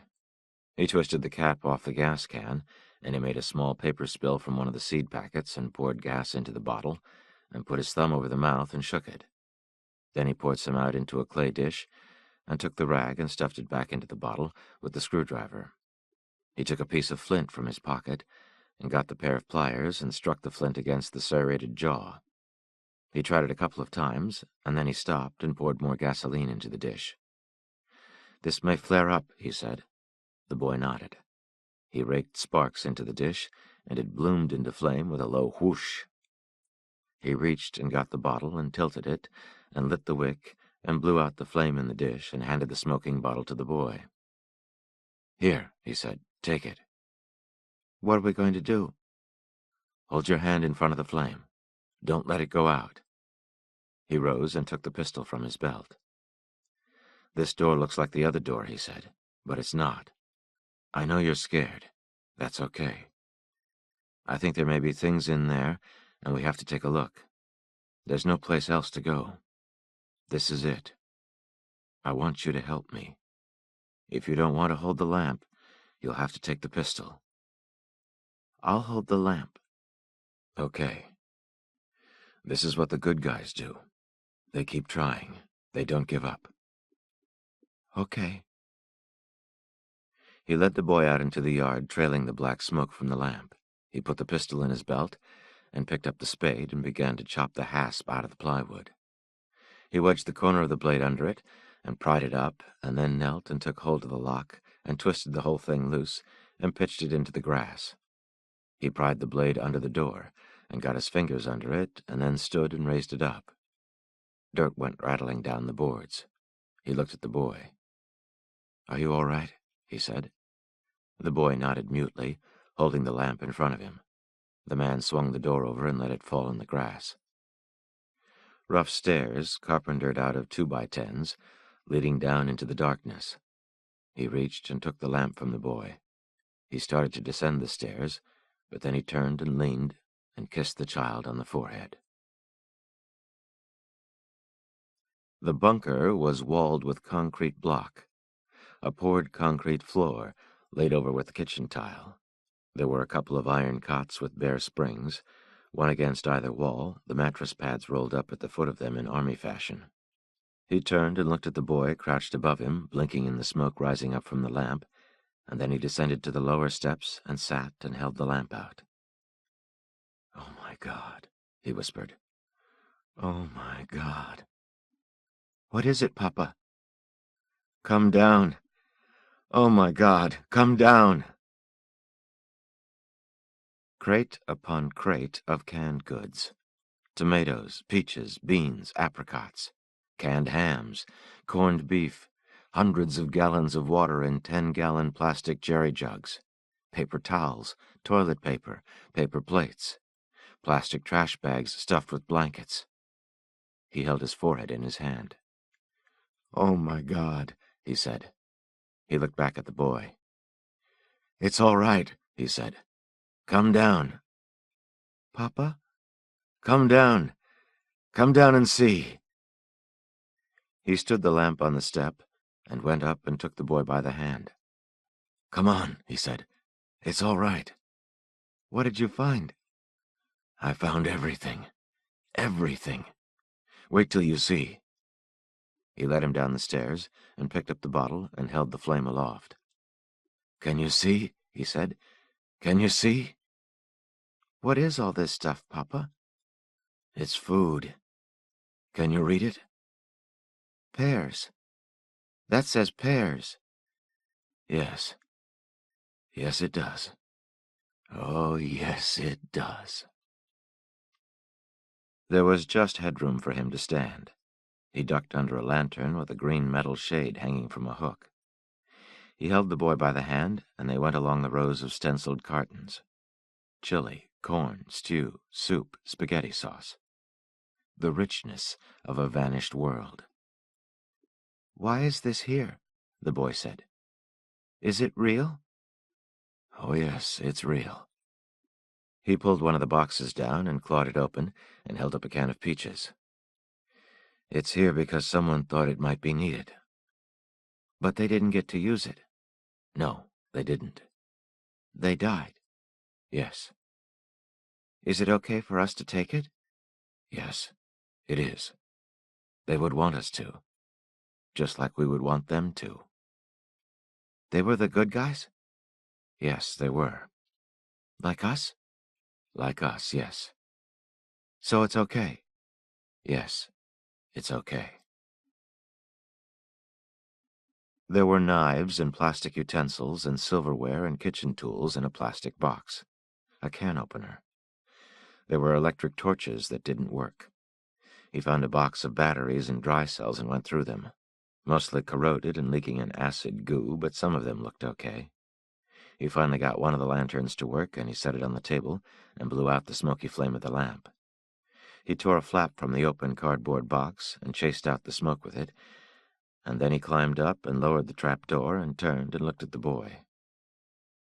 "What would you like for supper?" he said. "Pears." "Good choice. Pears it is." He took 2 paperware bowls from a stack of them, wrapped in plastic, and set them out on the table.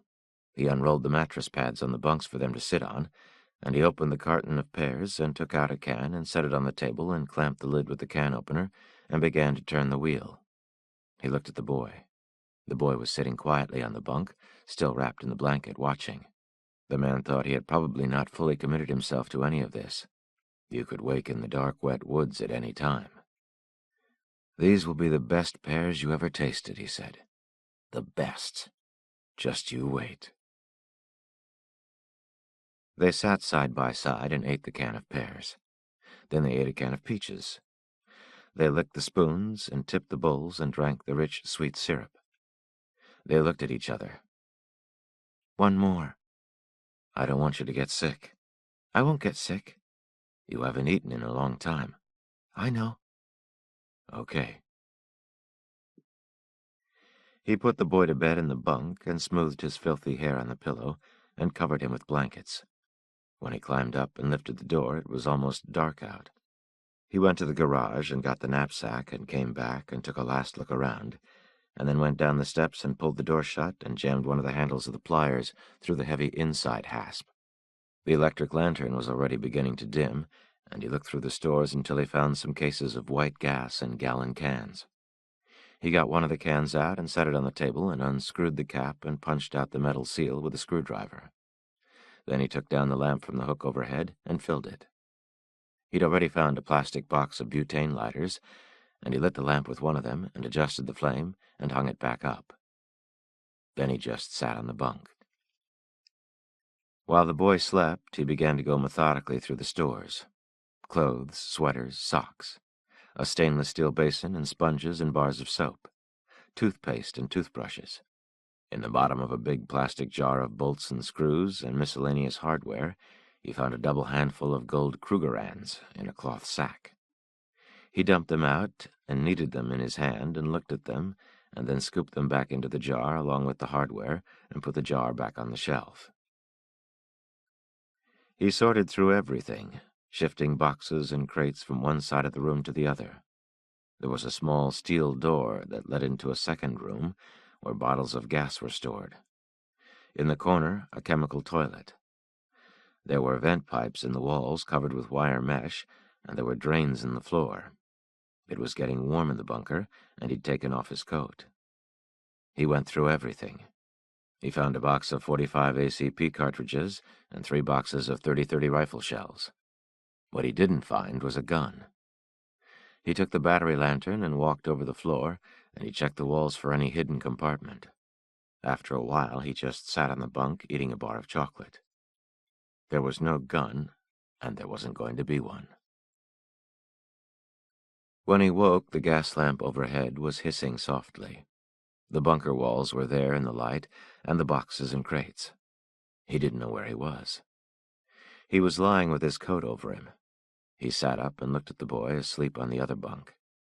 He'd taken off his shoes, but he didn't remember that either, and he got them from under the bunk, and pulled them on, and climbed the stairs, and pulled the pliers from the hasp, and lifted the door and peered out. Early morning. He looked at the house, and he looked out toward the road, and he was about to lower the hatch door again when he stopped. The vague gray light was in the west. They'd slept the night through, and the day that followed. He lowered the door and secured it again and climbed back down and sat on the bunk. He looked around at the supplies. He'd been ready to die, and now he wasn't going to, and he had to think about that. Anyone could see the hatch lying in the yard, and they would know at once what it was. He had to think about what to do. This was not hiding in the woods. This was the last thing from that. Finally he rose and went to the table and hooked up the little 2-burner gas stove and lit it, and got out a frying pan and a kettle and opened the plastic box of kitchen implements. What woke the boy was him grinding coffee in a small hand grinder. He sat up and stared all around. "Papa?" he said. "Hi. Are you hungry?" "I have to go to the bathroom. I have to pee." He pointed with the spatula toward the low steel door. He didn't know how to use the toilet, but they would use it anyway. They weren't going to be here that long, and he wasn't going to be opening and closing the hatch any more than they had to. The boy went past, his hair matted with sweat. "What is that?" he said. "Coffee, ham, biscuits." "Wow," the boy said. He dragged a footlocker across the floor between the bunks and covered it with a towel, and set out the plates and cups and plastic utensils. He set out a bowl of biscuits covered with a hand towel, and a plate of butter and a can of condensed milk, salt and pepper. He looked at the boy. The boy looked drugged. He brought the frying pan from the stove and forked a piece of browned ham onto the boy's plate, and scooped scrambled eggs from the other pan, and ladled out spoonfuls of baked beans and poured coffee into their cups. The boy looked up at him. "Go ahead," he said. "Don't let it get cold." "What do I eat first?" "Whatever you like." "Is this coffee?" "Yes. Here. You put the butter on your biscuits, like this." "Okay." "Are you all right?" "I don't know." "Do you feel okay?" "Yes." "What is it?" "Do you think we should thank the people?" "The people." "The people who gave us all this." "Well, yes, I guess we could do that." "Will you do it?" "Why don't you?" "I don't know how." "Yes, you do. You know how to say thank you." The boy sat staring at his plate. He seemed lost. The man was about to speak when he said, "Dear people, thank you for all this food and stuff. We know that you saved it for yourself, and if you were here, we wouldn't eat it no matter how hungry we were, and we're sorry that you didn't get to eat it, and we hope that you're safe in heaven with God." He looked up. "Is that okay?" he said. "Yes, I think that's okay." He wouldn't stay in the bunker by himself. He followed the man back and forth across the lawn while he carried the plastic jugs of water to the bathroom at the rear of the house. They took the little stove with them, and a couple of pans, and he heated water and poured it into the tub and poured water in from the plastic jugs. It took a long time, but he wanted it to be good and warm.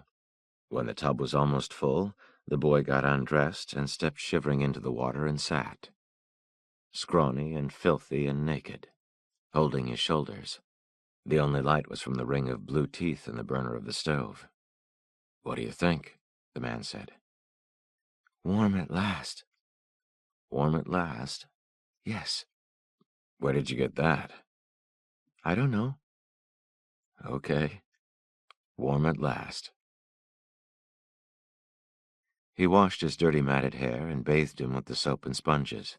He drained away the filthy water he sat in, and laved fresh warm water over him from the pan, and wrapped him shivering in a towel, and wrapped him again in a blanket. He combed his hair and looked at him. Steam was coming off of him like smoke. "Are you okay?" he said. "My feet are cold." "You'll have to wait for me." "Hurry." He bathed, and then climbed out and poured detergent into the bath water and shoved their stinking jeans down into the water with a toilet plunger. "Are you ready?" he said. "Yes." He turned down the burner until it sputtered and went out, and then he turned on the flashlight and laid it in the floor. They sat on the edge of the tub and pulled their shoes on, and then he handed the boy the pan and soap, and he took the stove and the little bottle of gas and the pistol, and wrapped in their blankets they went back across the yard to the bunker. They sat on the cot with a checkerboard between them, wearing new sweaters and socks and swaddled in the new blankets. He'd hooked up a small gas heater, and they drank Coca-Cola out of plastic mugs, and after a while he went back to the house and wrung the water out of the jeans, and brought them back and hung them to dry. "How long can we stay here, Papa?" "Not long." "How long is that?" "I don't know. Maybe one more day, 2. "Because it's dangerous." "Yes." "Do you think they'll find us?" "No, they won't find us." "They might find us." "No, they won't. They won't find us." Later, when the boy was asleep, he went to the house and dragged some of the furniture out onto the lawn. Then he dragged out a mattress and laid it over the hatch, and from inside he pulled it up over the plywood and carefully lowered the door so that the mattress covered it completely. It wasn't much of a ruse, but it was better than nothing. While the boy slept, he sat on the bunk, and by the light of the lantern he whittled fake bullets from a tree branch with his knife, fitting them carefully into the empty bores of the cylinder, and then whittling again. He shaped the ends with the knife and sanded them smooth with salt, and he stained them with soot until they were the color of lead. When he had all 5 of them done, he fitted them to the bores and snapped the cylinder shut and turned the gun and looked at it. Even this close the gun looked as if it were loaded, and he laid it by and got up to feel the legs of the jeans steaming above the heater. He'd saved the small handful of empty cartridge casings for the pistol, but they were gone with everything else. He should have kept them in his pocket. He'd even lost the last one. He thought he might have been able to reload them out of the .45 cartridges. The primers would probably fit if he could get them out without ruining them. Shave the bullets to size with the box cutter. He got up and made a last tour of the stores. Then he turned down the lamp until the flame puttered out, and he kissed the boy and crawled into the other bunk under the clean blankets and gazed one more time at this tiny paradise, trembling in the orange light from the heater, and then he fell asleep. The town had been abandoned years ago, but they walked the littered streets carefully, the boy holding on to his hand. They passed a metal trash dump where someone had once tried to burn bodies. The charred meat and bones under the damp ash might have been anonymous, save for the shapes of the skulls. No longer any smell. There was a market at the end of the street, and in one of the aisles, piled with empty boxes, there were 3 metal grocery carts. He looked them over, and pulled one of them free and squatted and turned the wheels, and then stood and pushed it up the aisle and back again. "We could take 2 of them," the boy said. "No." "I could push one." "You're the scout. I need you to be our lookout." "What are we going to do with all the stuff?"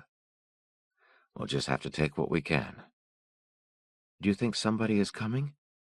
"Yes, sometime." You said nobody was coming. I didn't mean ever. I wish we could live here. I know. We could be on the lookout. We are on the lookout. What if some good guys came? Well, I don't think we're likely to meet any good guys on the road. We're on the road. I know. If you're on the lookout all the time, does that mean that you're scared all the time? Well, I suppose you have to be scared enough to be on the lookout in the first place. To be cautious, watchful. But the rest of the time you're not scared? The rest of the time? Yeah. I don't know. Maybe you should always be on the lookout. If trouble comes when you least expect it, then maybe the thing to do is to always expect it.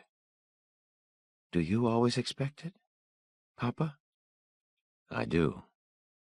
But sometimes I might forget to be on the lookout.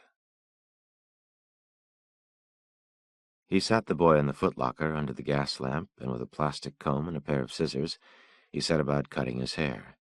He tried to do a good job, and it took some time. When he was done, he took the towel from around the boy's shoulders, and he scooped the golden hair from the floor, and wiped the boy's face and shoulders with a damp cloth, and held a mirror for him to see. You did a good job, Papa. Good. I look really skinny. You are really skinny. He cut his own hair, but it didn't come out so good. He trimmed his beard with the scissors while a pan of water heated, and then he shaved himself with a plastic safety razor. The boy watched. When he was done, he regarded himself in the mirror. He seemed to have no chin. He turned to the boy. How do I look? The boy cocked his head. I don't know, he said. Will you be cold? They ate a sumptuous meal by candlelight, ham and green beans and mashed potatoes with biscuits and gravy. He'd found 4 quarts of bonded whiskey still in the paper bags in which they'd been purchased, and he drank a little of it in a glass with water. It made him dizzy before he'd even finished it, and he drank no more. They ate peaches and cream over biscuits for dessert and drank coffee. The paper plates and plastic tableware he dumped in a trash bag. Then they played checkers, and then he put the boy to bed. In the night, he was wakened by the muted patter of rain on the mattress over the door above them. He thought it must be raining pretty hard for him to hear it. He got up with the flashlight and climbed the stairs, and raised the hatch, and played the light across the yard. The yard was already flooded, and the rain was slashing down. He closed the hatch. Water had leaked in and dripped down the stairs, but he thought the bunker itself seemed pretty watertight. He went to see about the boy. He was damp with sweat, and the man pulled back one of the blankets and fanned his face, and then turned down the heater and went back to bed. When he woke again, he thought the rain had stopped, but that wasn't what woke him. He'd been visited in a dream by creatures of a kind he'd never seen before. They did not speak. He thought that they'd been crouching by the side of his cot as he slept, and then had skulked away on his awakening. He turned and looked at the boy. Maybe he understood for the first time that to the boy he was himself an alien. A being from a planet that no longer existed, the tales of which were suspect. He could not construct for the child's pleasure the world he'd lost without constructing the loss as well. And he thought perhaps the child had known this better than he. He tried to remember the dream, but he could not. All that was left was the feeling of it. He thought perhaps they'd come to warn him. Of what? That he could not enkindle in the heart of the child what was ashes in his own. Even now, some part of him wished they'd never found this refuge. Some part of him always wished it to be over. He checked the valve on the tank that it was turned off, and swung the little stove around on the footlocker and sat and went to work dismantling it. He unscrewed the bottom panel and removed the burner assembly and disconnected the 2 burners with a small crescent wrench. He tipped out the plastic jar of hardware and sorted out a bolt to thread into the fitting of the junction, and then tightened it down. He connected the hose from the tank and held the little pot metal burner up in his hand, small and lightweight. He set it on the locker and carried the sheet metal over and put it in the trash and went to the stairs to check the weather. The mattress on top of the hatch had soaked up a good deal of water, and the door was hard to lift. He stood with it resting on his shoulders and looked out at the day. A light drizzle falling. Impossible to tell what time of the day he was looking at. He looked at the house, and he looked out over the dripping countryside, and then let the door back down and descended the steps, and set about making breakfast. They spent the day eating and sleeping. He'd planned to leave, but the rain was justification enough to stay. The grocery cart was in the shed. Not likely that anyone would travel the road today. They sorted through the stores and set out what they could take, making of it a measured cube in the corner of the shelter. The day was brief, hardly a day at all. By dark, the rain had ceased, and they opened the hatch and began to carry boxes and parcels and plastic bags across the wet yard to the shed and to pack the cart. The faintly lit hatchway lay in the dark of the yard like a grave yawning at Judgment Day in some old apocalyptic painting. When the cart was loaded with all that it could hold, he tied a plastic tarp down over it and fastened the grommets to the wire with short bungee cords, and they stood back and looked at it with the flashlight. He thought that he should have gotten a couple of extra sets of wheels from the other carts in the store, but it was too late now. He should have saved the motorcycle mirror off their old cart, too. They ate dinner and slept till morning, and then bathed again with sponges and washed their hair in basins of warm water. They ate breakfast, and by first light they were on the road, wearing fresh masks cut from sheeting, the boy going ahead with a broom and clearing the way of sticks and branches, and the man bent over the handle of the cart, watching the road fall away before them. The cart was too heavy to push into the wet woods, and they nooned in the middle of the road, and fixed hot tea and ate the last of the canned ham with crackers and with mustard and applesauce, sitting back to back and watching the road. "You know where we are, Papa?" the boy said. "Sort of." "How sort of?" "Well, I think we're about 200 miles from the coast, as the crow flies." "As the crow flies?" "Yes, it means going in a straight line." "Are we going to get there soon?" "Not real soon. Pretty soon. We're not going as the crow flies." "Because crows don't have to follow roads?" "Yes." "They can go wherever they want?" "Yes." "Do you think there might be crows somewhere?" "I don't know." "But what do you think?" "I think it's unlikely." "Could they fly to Mars or someplace?" "No, they couldn't." "Because it's too far?" "Yes." "Even if they wanted to?" "Even if they wanted to." "What if they tried and they just got halfway or something, and then they were too tired? Would they fall back down?" "Well, they really couldn't get halfway because they'd be in space. And there's not any air in space, so they wouldn't be able to fly, and besides, it would be too cold, and they'd freeze to death." "Oh." "Anyway, they wouldn't know where Mars was."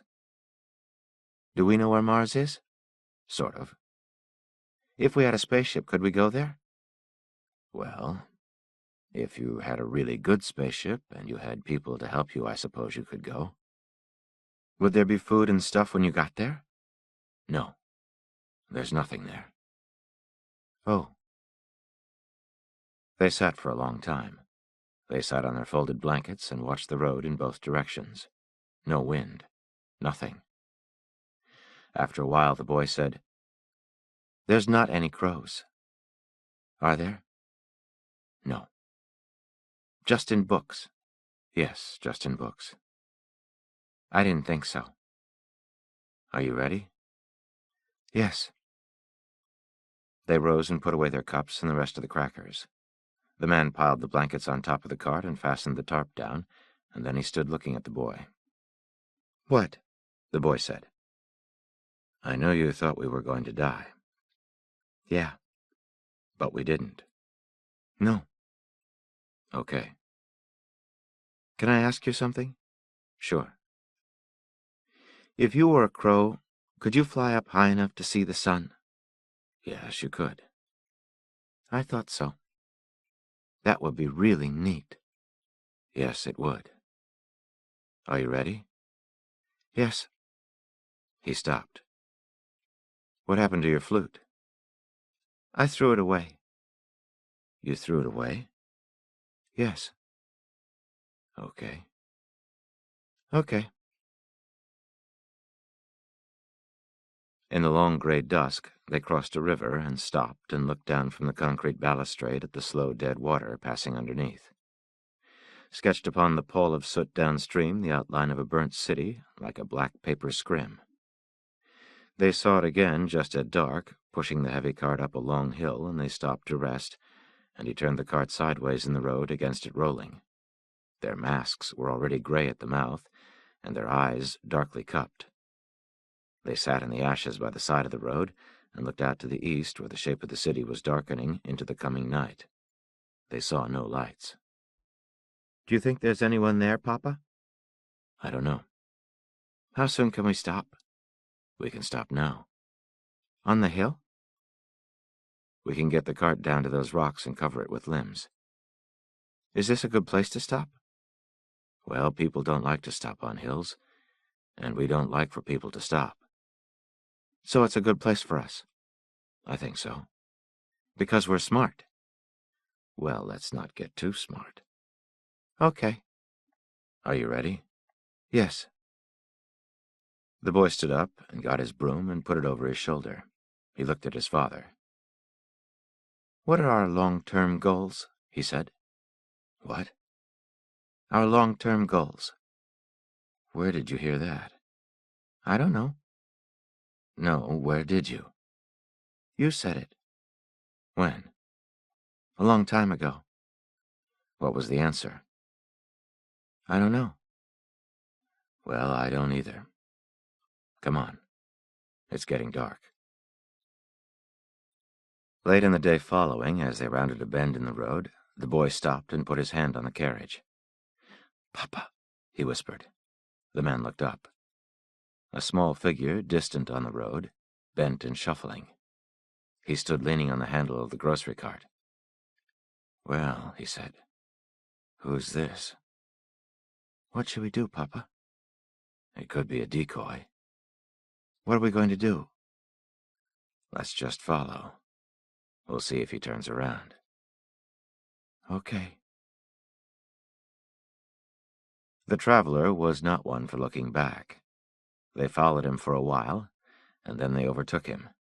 An old man, small and bent.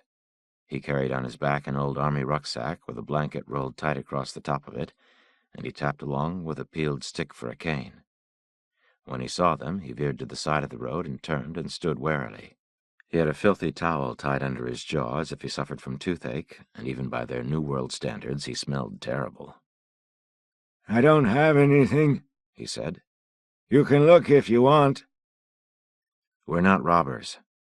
He leaned one ear forward. "What?" he called. "I said we're not robbers." "What are you?" They'd no way to answer the question. He wiped his nose with the back of his wrist and stood waiting. He had no shoes at all, and his feet were wrapped in rags and cardboard, tied with green twine, and any number of layers of vile clothing showed through the tears and holes in it. Of a sudden he seemed to wilt even further. He leaned on his cane and lowered himself into the road, where he sat among the ashes with one hand over his head. He looked like a pile of rags fallen off a cart. They came forward and stood looking down at him. "Sir," the man said. "Sir." The boy squatted and put a hand on his shoulder. He's scared, Papa. The man is scared. He looked up the road and down. "If this is an ambush, he goes first," he said. He's just scared, Papa.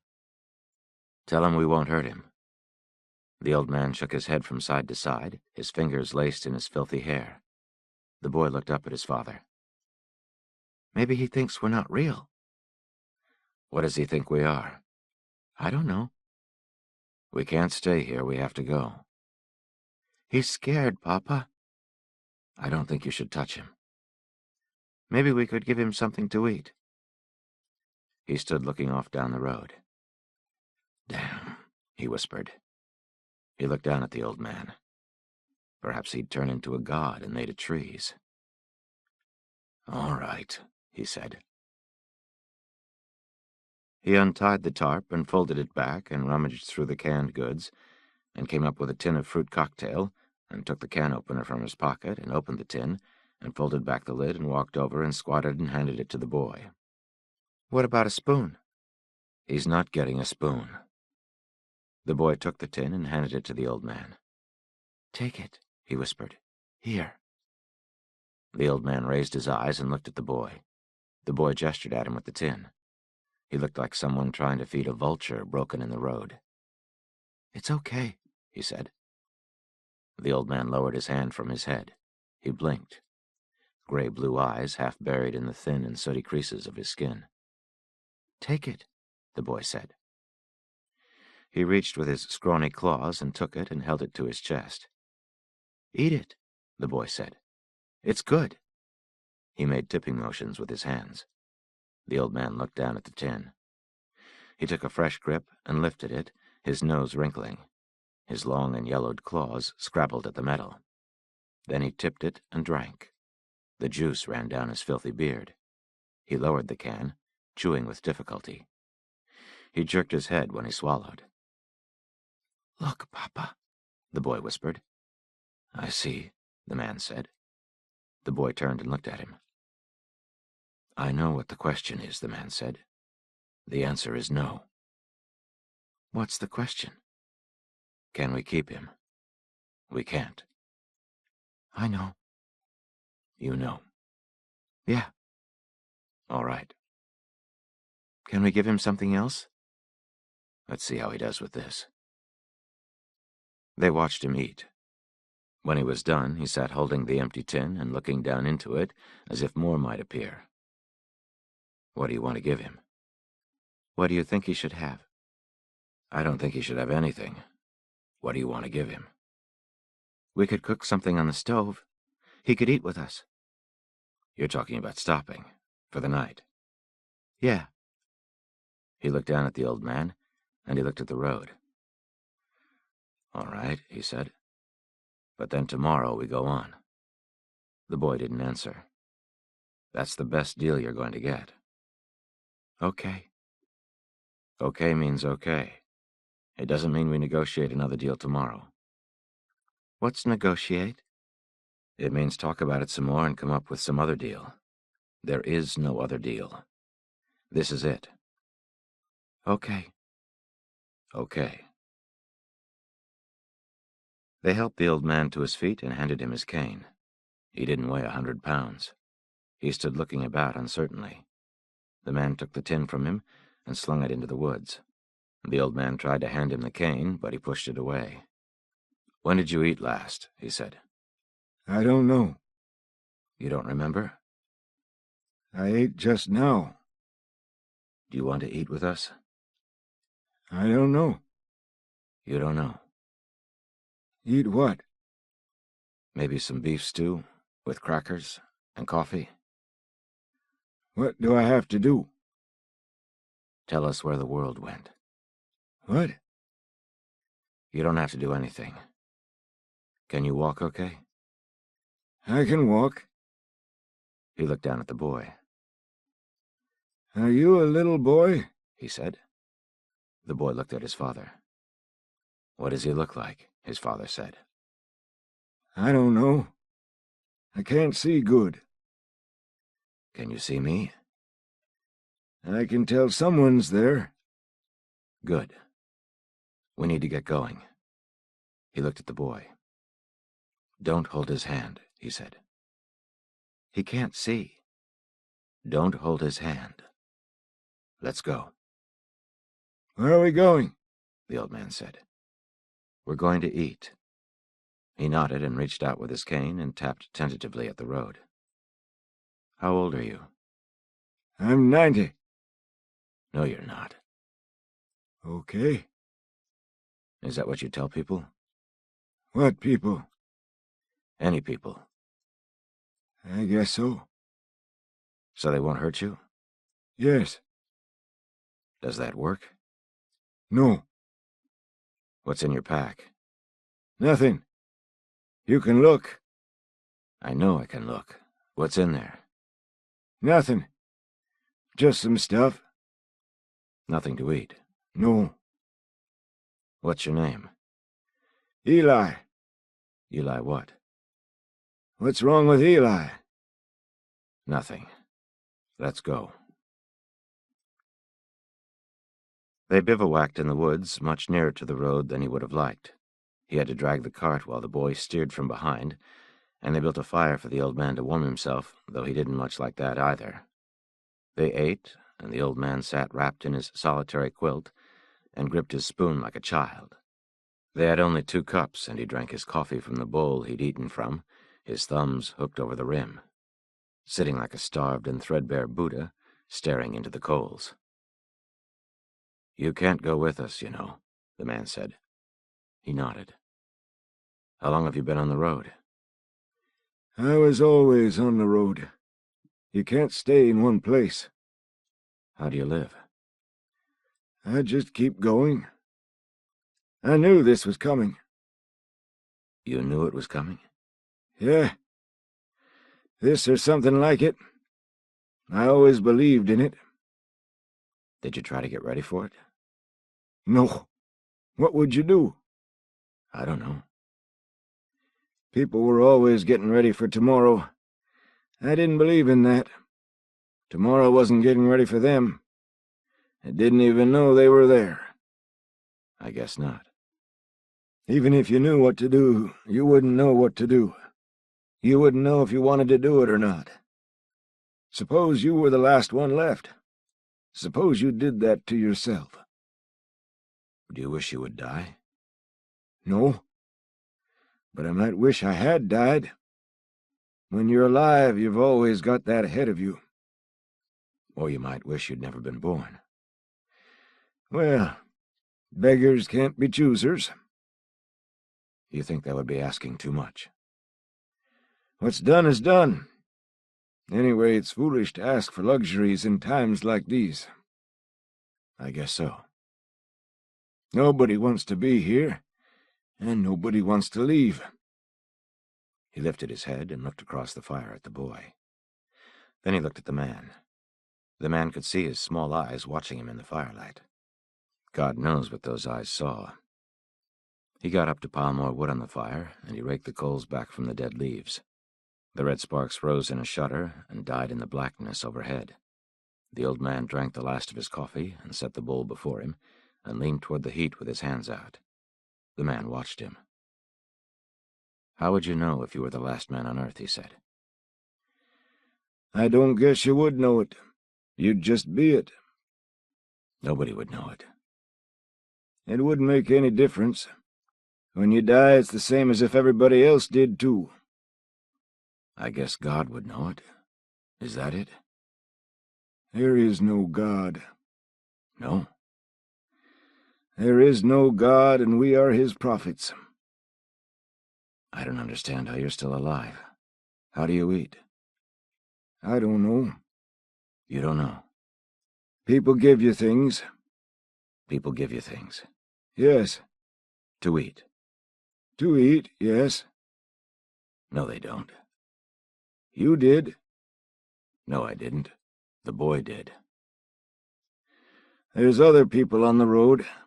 You're not the only ones. "Are you the only one?"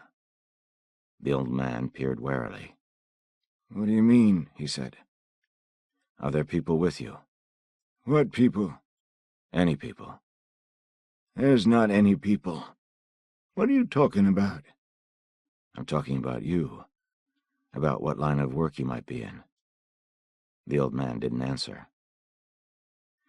"I suppose you want to go with us?" Go with you. "Yes." You won't take me with you. "You don't want to go."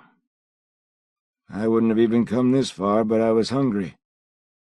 "The people that gave you food, where are they?" There's not any people. I just made that up. "What else did you make up?"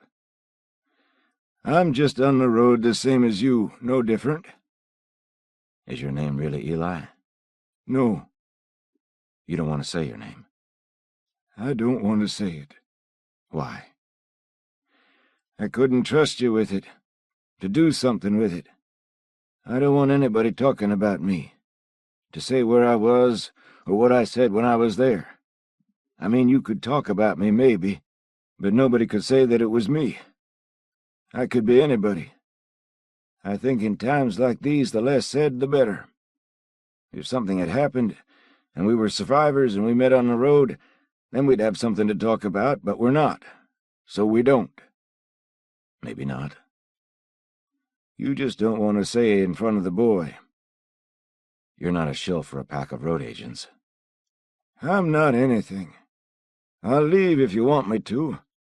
I can find the road. You don't have to leave. I've not seen a fire in a long time, that's all.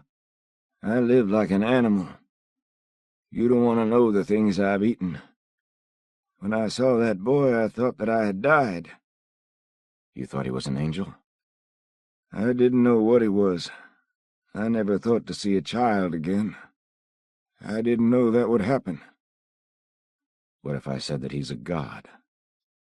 The old man shook his head. I'm past all that now. Have been for years. Where men can't live, gods fare no better. You'll see. It's better to be alone. So I hope that's not true what you said, because to be on the road with the last god would be a terrible thing. So I hope it's not true. Things will be better when everybody's gone. They will? Sure they will. Better for who? Everybody. Everybody. Sure. We'll all be better off. We'll all breathe easier. That's good to know. Yes, it is. When we're all gone at last, then there'll be nobody here but Death, and his days will be numbered too. He'll be out on the road there with nothing to do and nobody to do it to. He'll say, "Where did everybody go?" And that's how it'll be. What's wrong with that? In the morning, they stood in the road, and he and the boy argued about what to give the old man. In the end, he didn't get much. Some cans of vegetables and of fruit. Finally, the boy just went over to the edge of the road and sat in the ashes. The old man fitted the tins into his knapsack and fastened the straps. "You should thank him, you know," the man said. "I wouldn't have given you anything." Maybe I should, and maybe I shouldn't. Why wouldn't you? I wouldn't have given him mine. You don't care if it hurts his feelings? Will it hurt his feelings? No. That's not why he did it. Why did he do it? He looked over at the boy, and he looked at the old man. "You wouldn't understand," he said. "I'm not sure I do." Maybe he believes in God. I don't know what he believes in. He'll get over it. No, he won't. The old man didn't answer. He looked around at the day. "You won't wish us luck either, will you?" the man said. I don't know what that would mean. What luck would look like. Who would know such a thing? They all went on. When he looked back, the old man had set out with his cane, tapping his way, dwindling slowly on the road behind them like some storybook peddler from an antique time, dark and bent and spider-thin, and soon to vanish forever. The boy never looked back at all. In the early afternoon, they spread their tarp on the road and sat and ate a cold lunch. The man watched him. "Are you talking?" he said. "Yes." "But you're not happy." "I'm okay." "When we're out of food, you'll have more time to think about it." The boy didn't answer. They ate. He looked back up the road. After a while, he said, "I know. But I won't remember it the way you do." "Probably not." "I didn't say you were wrong." "Even if you thought it." "It's okay." "Yeah," the man said. "Well, there's not a lot of good news on the road, in times like these." "You shouldn't make fun of him." "Okay." "He's going to die." "I know." "Can we go now?" "Yeah," the man said. "We can go." In the night, he woke in the cold dark, coughing. and he coughed till his chest was raw.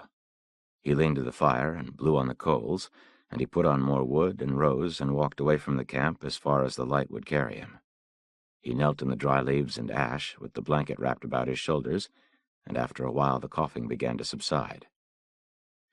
He thought about the old man out there somewhere. He looked back at the camp through the black palings of the trees. He hoped the boy had gone back to sleep. He knelt there wheezing softly, his hands on his knees. "I am going to die," he said. "Tell me how I am to do that."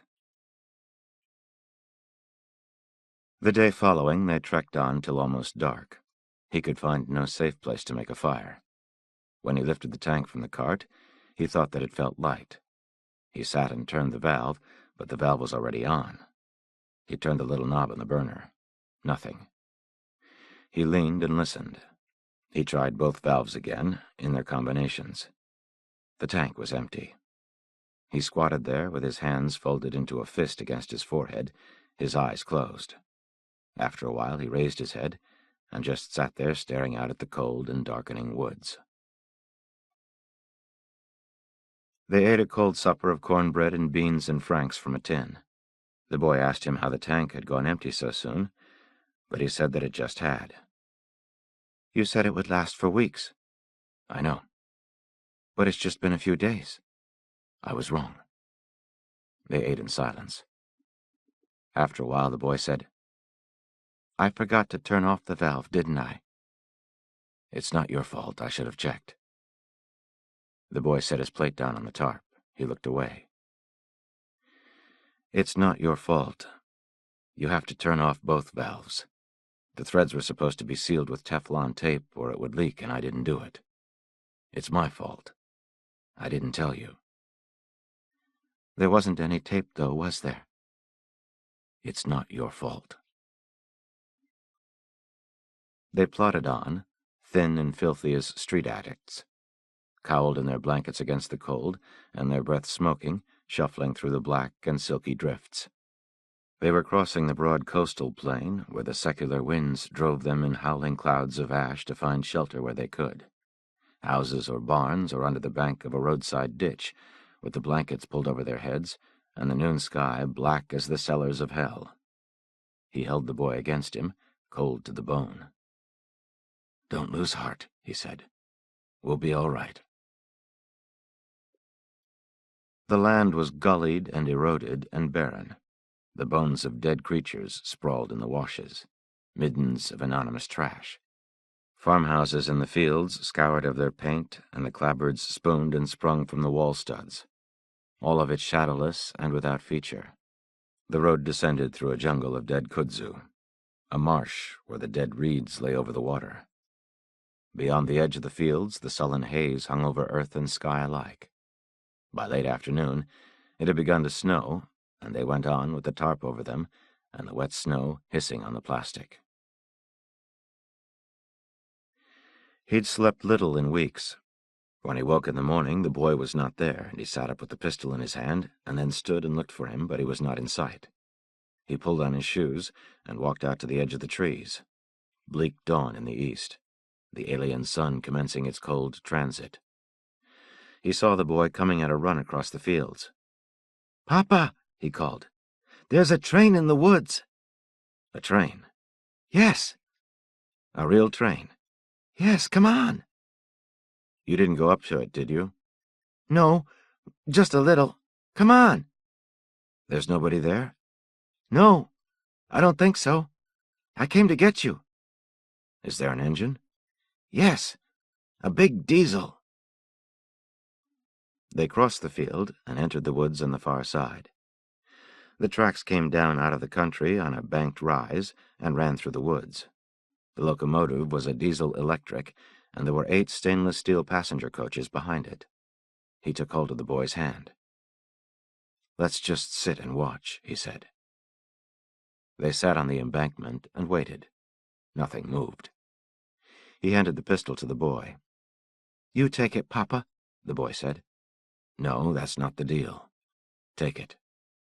He took the pistol and sat with it in his lap, and the man went down the right-of-way and stood looking at the train. He crossed the tracks to the other side and walked down the length of the cars.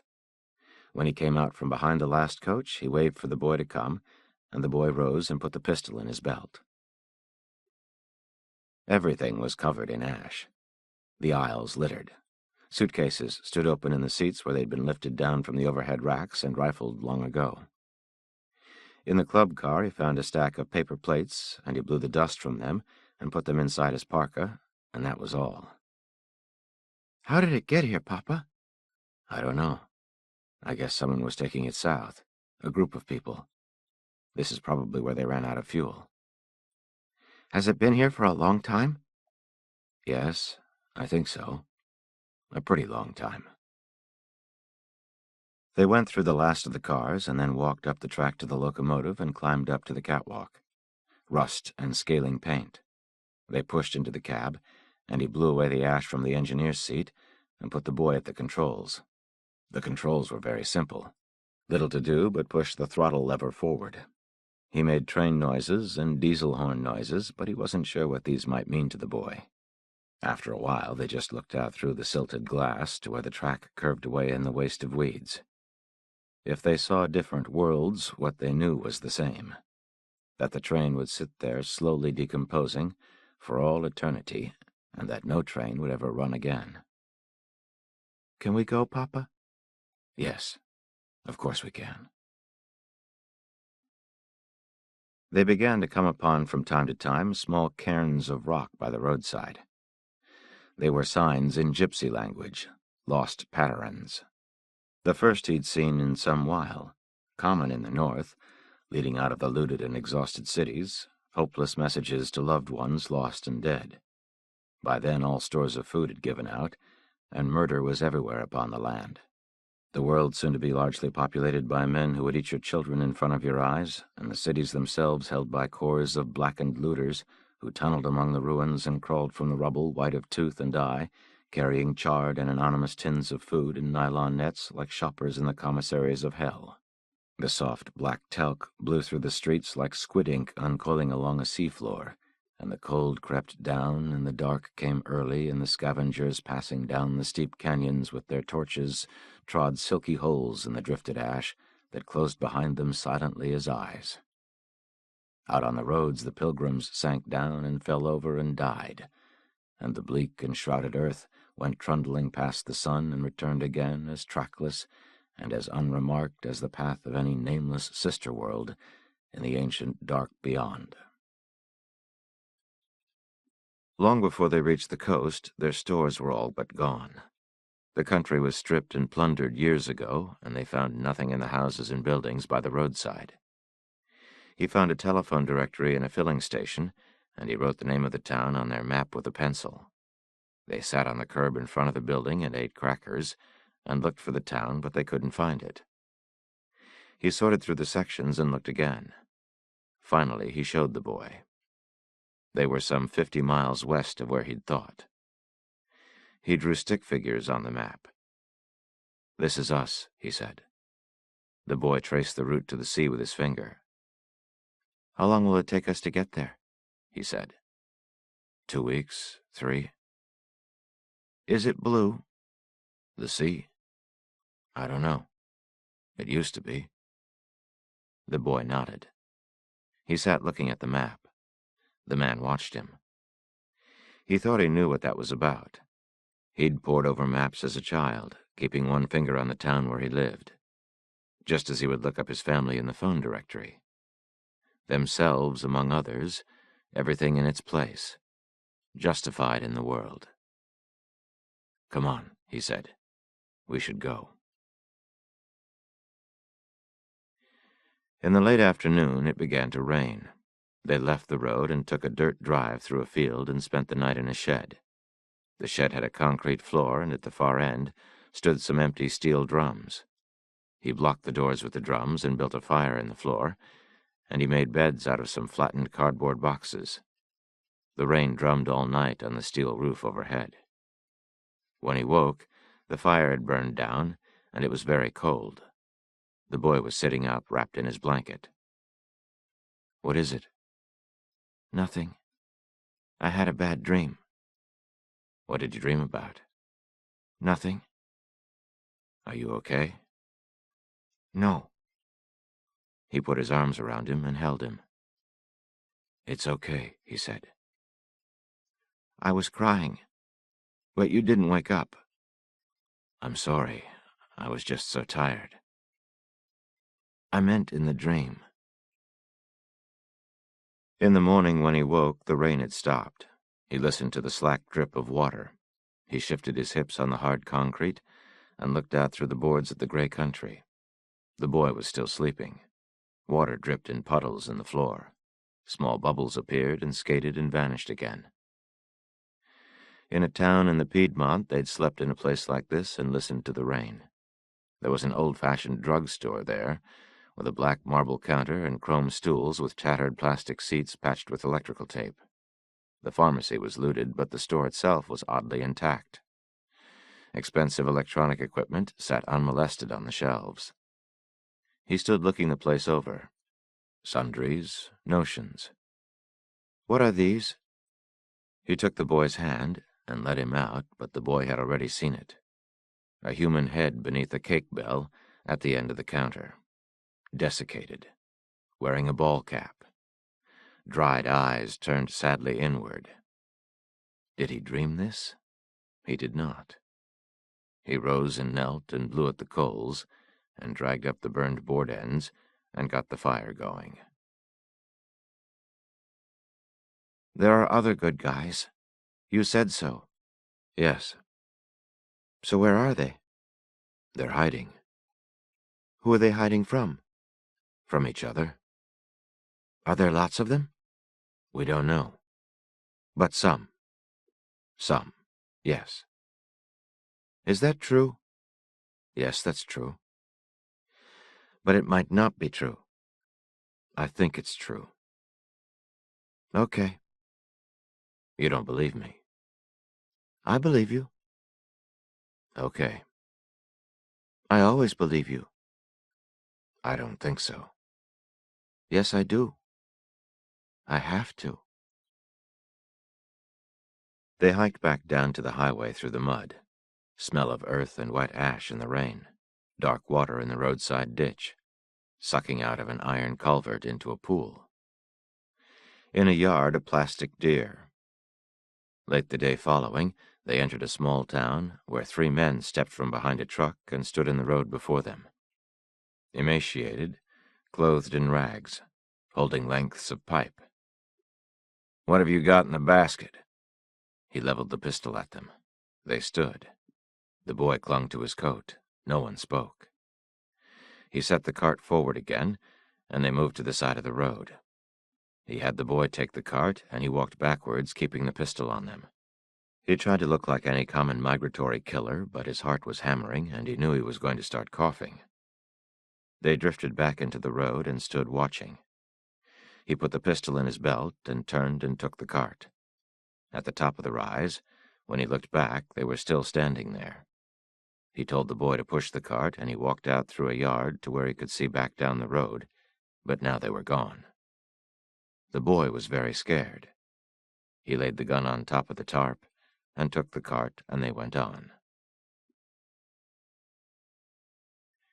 They lay in a field until dark, watching the road, but no one came. It was very cold. When it was too dark to see, they got the cart and stumbled back to the road, and he got the blankets out and they wrapped themselves up and went on, feeling out the paving under their feet. One wheel on the cart had developed a periodic squeak, but there was nothing to be done about it. They struggled on for some hours, and then floundered off through the roadside brush and lay shivering and exhausted on the cold ground and slept till day. When he woke, he was sick. He'd come down with a fever, and they lay in the woods like fugitives. Nowhere to build a fire, nowhere safe. The boy sat in the leaves watching him, his eyes brimming. "Are you going to die, Papa?" he said. "Are you going to die?" No, I'm just sick. I'm really scared. I know. It's all right. I'm going to get better, you'll see. His dreams brightened. The vanished world returned. Kin long dead washed up and cast fey sideways looks upon him. None spoke. He thought of his life, so long ago. A gray day in a foreign city where he stood in a window and watched the street below. Behind him, on a wooden table, a small lamp burned. On the table, books and papers. It had begun to rain, and a cat at the corner turned and crossed the sidewalk and sat beneath the cafe awning. There was a woman at a table there with her head in her hands. Years later, he'd stood in the charred ruins of a library where blackened books lay in pools of water, shelves tipped over. Some rage at the lies arranged in their thousands, row on row.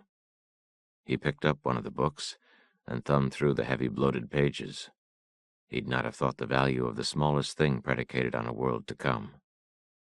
It surprised him that the space which these things occupied was itself an expectation. He let the book fall and took a last look around and made his way out into the cold gray light. 3 days. 4. He slept poorly. The racking cough woke him. Rasping suck of air. "I'm sorry," he said to the pitiless dark.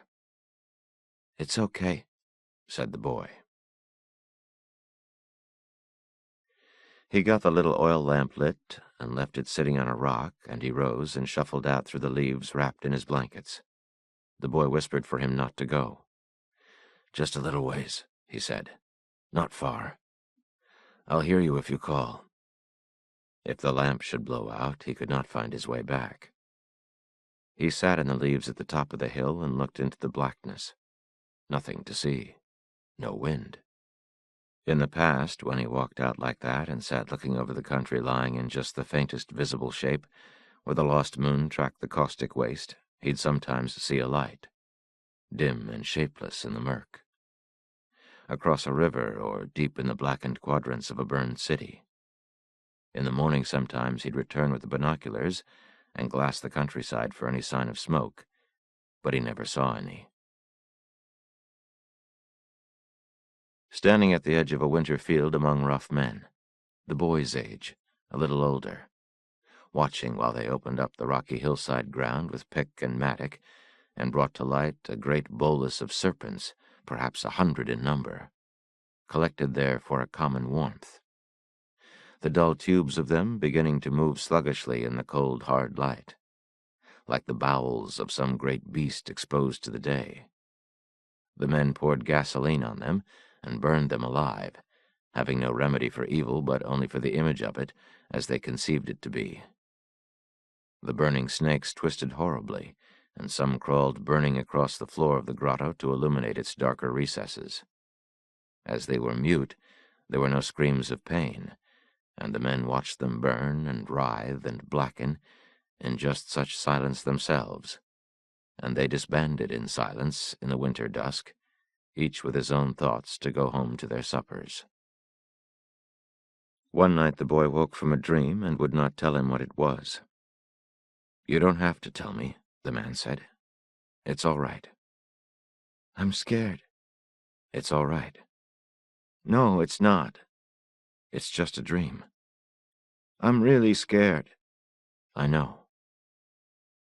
The boy turned away. The man held him. "Listen to me," he said. "What?" "When your dreams are of some world that never was, or of some world that never will be, and you are happy again, then you will have given up. Do you understand? And you can't give up. I won't let you." When they set out again, he was very weak, and for all his speeches he'd become more faint of heart than he had been in years. Filthy with diarrhea, leaning on the bar handle of the shopping cart, he looked at the boy out of his sunken, haggard eyes. Some new distance between them. He could feel it. In 2 days' time they came upon a country where firestorms had passed, leaving mile on mile of burn. A cake of ash in the roadway inches deep, and hard going with the cart. The blacktop underneath had buckled in the heat, and then set back again. He leaned on the handle and looked down the long straight-of-way. The thin trees down, the waterways a gray sludge, a blackened jackstraw land. Beyond a crossroads in that wilderness, they began to come upon the possessions of travelers abandoned in the road years ago. Boxes and bags. Everything melted in black. Old plastic suitcases, curled shapeless in the heat. Here and there the imprint of things wrested out of the tar by scavengers. A mile on, and they began to come upon the dead. Figures half mired in the blacktop, clutching themselves, mouths howling. He put his hand on the boy's shoulder. "Take my hand," he said. "I don't think you should see this." "What you put in your head is there forever?" "Yes." "It's okay, Papa." "It's okay." "They're already there." "I don't want you to look." "They'll still be there." He stopped and leaned on the cart. He looked down the road, and he looked at the boy, so strangely untroubled. "Why don't we just go on?" the boy said. "Yes, okay." "They were trying to get away, weren't they, Papa?" "Yes, they were." "Why didn't they leave the road?" "They couldn't. Everything was on fire." They picked their way among the mummied figures. The black skin stretched upon the bones, and their faces split and shrunken on their skulls, like victims of some ghastly envacuuming, passing them in silence down that silent corridor, through the drifting ash where they struggled forever in the road's cold coagulate. They passed through the side of a roadside hamlet, burned to nothing. Some metal storage tanks, a few standing flues of blackened brick. There were gray slag pools of melted glass in the ditches, and the raw light wires lay in rusting skeins for miles along the edge of the roadway. He was coughing every step of it. He saw the boy watching him. He was what the boy thought about. Well should he. They sat in the road and ate leftover skillet bread, hard as biscuit, and their last can of tuna fish. He opened a can of prunes, and they passed it between them. The boy held the tin up and drained the last of the juice, and then sat with the tin in his lap, and passed his forefinger around the inside of it and put his finger in his mouth. "Don't cut your finger," the man said. "You always say that." "I know."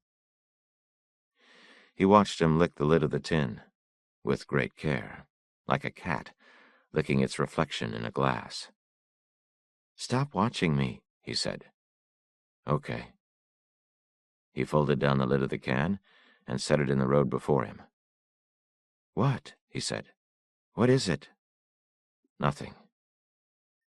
"Tell me." "I think there's someone following us." "That's what I thought." "That's what you thought?" "Yes, that's what I thought you were going to say." "What do you want to do?" "I don't know." "What do you think?" "Let's just go.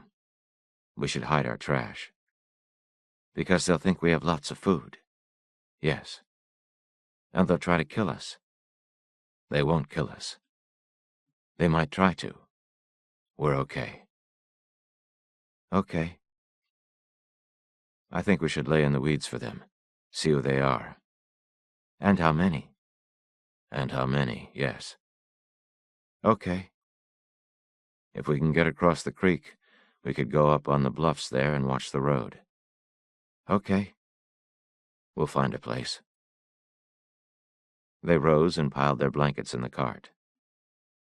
"Get the tin," the man said. It was late into the long twilight before the road crossed the creek. They trundled over the bridge and pushed the cart out through the woods, looking for some place to leave it, where it would not be seen. They stood looking back at the road in the dusk. "What if we put it under the bridge?" the boy said. "What if they go down there for water?" "How far back do you think they are?" "I don't know." "It's getting dark." "I know." "What if they go by in the dark?" "Let's just find a place where we can watch. It's not dark yet." They hid the cart and went up the slope among the rocks, carrying their blankets, and they dug themselves in where they could see back down the road, through the trees for perhaps half a mile. They were sheltered from the wind, and they wrapped themselves in their blankets and took turns watching, but after a while the boy was asleep. He was almost asleep himself when he saw a figure appear at the top of the road and stand there. Soon 2 more appeared, then a 4th. They stood and grouped. Then they came on. He could just make them out in the deep dusk. He thought they might stop soon, and he wished he'd found a place further from the road. If they stopped at the bridge, it would be a long, cold night. They came down the road and crossed the bridge. 3 men and a woman. The woman walked with a waddling gait, and as she approached, he could see that she was pregnant. The men carried packs on their backs, and the woman carried a small cloth suitcase. All of them wretched-looking beyond description, their breath steaming softly. They crossed the bridge and continued on down the road, and vanished one by one into the waiting darkness. It was a long night anyway. When it was light enough to see, he pulled on his shoes and rose and wrapped one of the blankets around him and walked out and stood looking at the road below, the bare iron-colored wood and the fields beyond, the corrugate shapes of old harrow troughs still faintly visible. Cotton, perhaps. The boy was sleeping, and he went down to the cart and got the map and the bottle of water and a can of fruit from their small stores, and he came back and sat in the blankets and studied the map. You always think we've gone further than we have. He moved his finger. Here, then. More. Here. Okay. He folded up the limp and rotting pages. Okay, he said. They sat looking out through the trees at the road. Do you think that your fathers are watching? That they weigh you in their ledger book? Against what? There is no book, and your fathers are dead in the ground.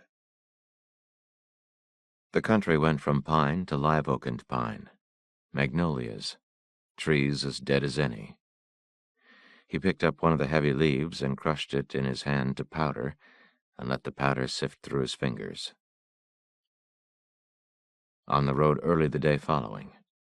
They'd not gone far when the boy pulled at his sleeve and they stopped and stood. A thin stem of smoke was rising out of the woods ahead. They stood watching. What should we do, Papa? Maybe we should take a look. Let's just keep going. What if they're going the same way we are? So, the boy said. We're going to have them behind us. I'd like to know who it is. What if it's an army? It's just a small fire. Why don't we just wait? We can't wait. We're almost out of food. We have to keep going. They left the cart in the woods, and he checked the rotation of the rounds in the cylinder. The wooden and the true. They stood listening. The smoke stood vertically in the still air. No sound of any kind. The leaves were soft from the recent rains and quiet underfoot. He turned and looked at the boy, the small, dirty face wide with fear. They circled the fire at a distance, the boy holding on to his hand. He crouched and put his arm around him, and they listened for a long time. I think they've gone, he whispered. What? I think they're gone. They probably had a lookout. It could be a trap, Papa. Okay. Let's wait a while. They waited. They could see the smoke through the trees. A wind had begun to trouble the top of the spire, and the smoke shifted and they could smell it. They could smell something cooking. Let's circle around, the man said. Can I hold your hand? Yes, of course you can. The woods were just burned trunks. There was nothing to see. I think they saw us, the man said. I think they saw us and ran away. They saw we had a gun. They left their food cooking. Yes. Let's take a look. It's really scary, Papa. There's no one here. It's okay. They walked into the little clearing, the boy clutching his hand. They'd taken everything with them except whatever black thing was skewered over the coals. He was standing there checking the perimeter when the boy turned and buried his face against him. He looked quickly to see what had happened. "What is it?" he said. "What is it?" The boy shook his head. "Oh, Papa," he said. He turned and looked again. What the boy had seen was a charred human infant, headless and gutted and blackening on the spit. He bent and picked the boy up and started for the road with him, holding him close. "I'm sorry," he whispered. "I'm sorry." He didn't know if he'd ever speak again. They camped at a river, and he sat by the fire listening to the water running in the dark. It wasn't a safe place because the sound of the river masked any other, but he thought it would cheer the boy up. They ate the last of their provisions, and he sat studying the map. He measured the road with a piece of string, and looked at it and measured again. Still a long way to the coast. He didn't know what they'd find when they got there. He shuffled the sections together and put them back in the plastic bag, and sat staring into the coals. The following day they crossed the river by a narrow iron bridge and entered an old mill town. They went through the wooden houses, but they found nothing. A man sat on a porch in his coveralls, dead for years. He looked like a straw man set out to announce some holiday. They went down the long dark wall of the mill, the windows bricked up. The fine black soot raced along the street before them. Odd things scattered by the side of the road. Electrical appliances, furniture, tools. Things abandoned long ago by pilgrims en route to their several and collective deaths. Even a year ago the boy might sometimes pick up something and carry it with him for a while, but he didn't do that anymore. They sat and rested and drank the last of their good water, and left the plastic jerry jug standing in the road. The boy said, "If we had that little baby, it could go with us." "Yes, it could." "Where did they find it?" He didn't answer. "Could there be another one somewhere?" "I don't know. It's possible." "I'm sorry about what I said about those people." "What people?" "Those people that got burned up. That were struck in the road and got burned up." "I didn't know that you said anything bad." "It wasn't bad. Can we go now?" "Okay. Do you want to ride in the cart?" "It's okay." "Why don't you ride for a while?" "I don't want to. It's okay." Slow water in the flat country. The sloughs by the roadside motionless and gray. The coastal plain rivers in leaden serpentine across the wasted farmland. They went on. Ahead in the road was a dip and a stand of cane. "I think there's a bridge there," he said. "Probably a creek." "Can we drink the water?" "We don't have a choice." "It won't make us sick." "I don't think so. It could be dry." "Can I go ahead?" "Yes, of course you can." The boy set off down the road. He'd not seen him run in a long time. Elbows out, flapping along in his outsized tennis shoes. He stopped and stood watching, biting his lip. The water was little more than a seep. He could see it moving slightly where it drew down into a concrete tile under the roadway, and he spat into the water and watched to see if it would move. He got a cloth from the cart and a plastic jar and came back and wrapped the cloth over the mouth of the jar and sank it in the water and watched it fill. He raised it up, dripping, and held it to the light. It didn't look too bad. He took the cloth away and handed the jar to the boy. "Go ahead," he said. The boy drank and handed it back. "Drink some more." "You drink some, Papa." "Okay." They sat filtering the ash from the water and drinking until they could hold no more. The boy lay back in the grass. "We need to go." "I'm really tired." "I know." He sat watching him. They'd not eaten in 2 days. In 2 more, they would begin to get weak. He climbed the bank through the cane to check the road. Dark and black and trackless where it crossed the open country. The winds had swept the ash and dust from the surface. Rich lands at one time. No sign of life anywhere. It was no country that he knew. The names of the towns or the rivers. "Come on," he said. "We have to go." They slept more and more. More than once they woke sprawled in the road like traffic victims, the sleep of death. He sat up, reaching about for the pistol. In the leaden evening, he stood leaning with his elbows on the cart handle and looking across the fields at a house perhaps a mile away. It was the boy who had seen it, shifting in and out of the curtain of soot like a house in some uncertain dream. He leaned on the cart and looked at him. It would cost them some effort to get there. Take their blankets, hide the cart someplace along the road. They could reach it before dark, but they couldn't get back. "We have to take a look. We have no choice." "I don't want to. We haven't eaten in days." "I'm not hungry." "No, you're starving." "I don't want to go there, Papa." "There's no one there, I promise." "How do you know?" "I just know." "They could be there." "No, they're not. It will be okay." They set out across the fields, wrapped in their blankets, carrying only the pistol and a bottle of water. The field had been turned a last time, and there were stalks of stubble sticking out of the ground, and the faint trace of the disk was still visible from east to west. It had rained recently, and the earth was soft underfoot, and he kept his eye on the ground, and before long he stopped and picked up an arrowhead. He spat on it and wiped away the dirt on the seam of his trousers and gave it to the boy. It was white quartz, perfect as the day it was made. "There are more," he said. "Watch the ground, you'll see." He found 2 more, gray flint. Then he found a coin, or a button, deep crust of verdigris. He chipped at it with the nail of his thumb. It was a coin. He took out his knife and chiseled at it with care. The lettering was in Spanish. He started to call to the boy, where he trudged ahead, and then he looked about at the gray country and the gray sky, and he dropped the coin and hurried on to catch up. They stood in front of the house, looking at it.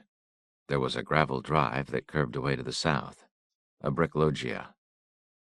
Double stairs that swept up to the columned portico. At the rear of the house, a brick dependency that may once have been a kitchen. Beyond that, a log cabin. He started up the stairs, but the boy pulled at his sleeve. "Can we wait a while?" "Okay, but it's getting dark." "I know." "Okay." They sat on the steps and looked out over the country. "There's no one here," the man said. "Okay." "Are you still scared?" "Yes." "We're okay." "Okay." They went up the stairs to the broad brick-floored porch. The door was painted black, and it was propped open with a cinder block. Dried leaves and weeds blown behind it. The boy clutched his hand. "Why is the door open, Papa?" "It just is. It's probably been open for years. Maybe the last people propped it open to carry their things out." "Maybe we should wait till tomorrow." "Come on. We'll take a quick look, before it gets too dark. If we secure the area, then maybe we can have a fire." "But we won't stay in the house, will we?" "We don't have to stay in the house." "Okay." "Let's have a drink of water." "Okay." He took the bottle from the side pocket of his parka and screwed off the top and watched the boy drink.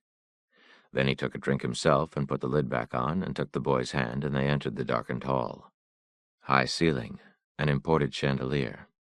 At the landing on the stairs was a tall Palladian window, and the faintest shape of it headlong on the stairwell wall in the day's last light. "We don't have to go upstairs, do we?" the boy whispered. "No. Maybe tomorrow." "After we've secured the area?" "Yes." "Okay." They entered the drawing room. The shape of a carpet beneath the silty ash. Furniture shrouded in sheeting. Pale squares on the walls where paintings once had hung. In the room on the other side of the foyer stood a grand piano. Their own shapes sectioned in the thin and watery glass of the window there. They entered and stood listening. They wandered through the rooms like skeptical house buyers. They stood looking out through the tall windows at the darkening land. In the kitchen there was cutlery and cooking pans and English china, a butler's pantry where the door closed softly behind them, tile floor and rows of shelves, and on the shelves several dozen quart jars. He crossed the room and picked one up and blew the dust from it.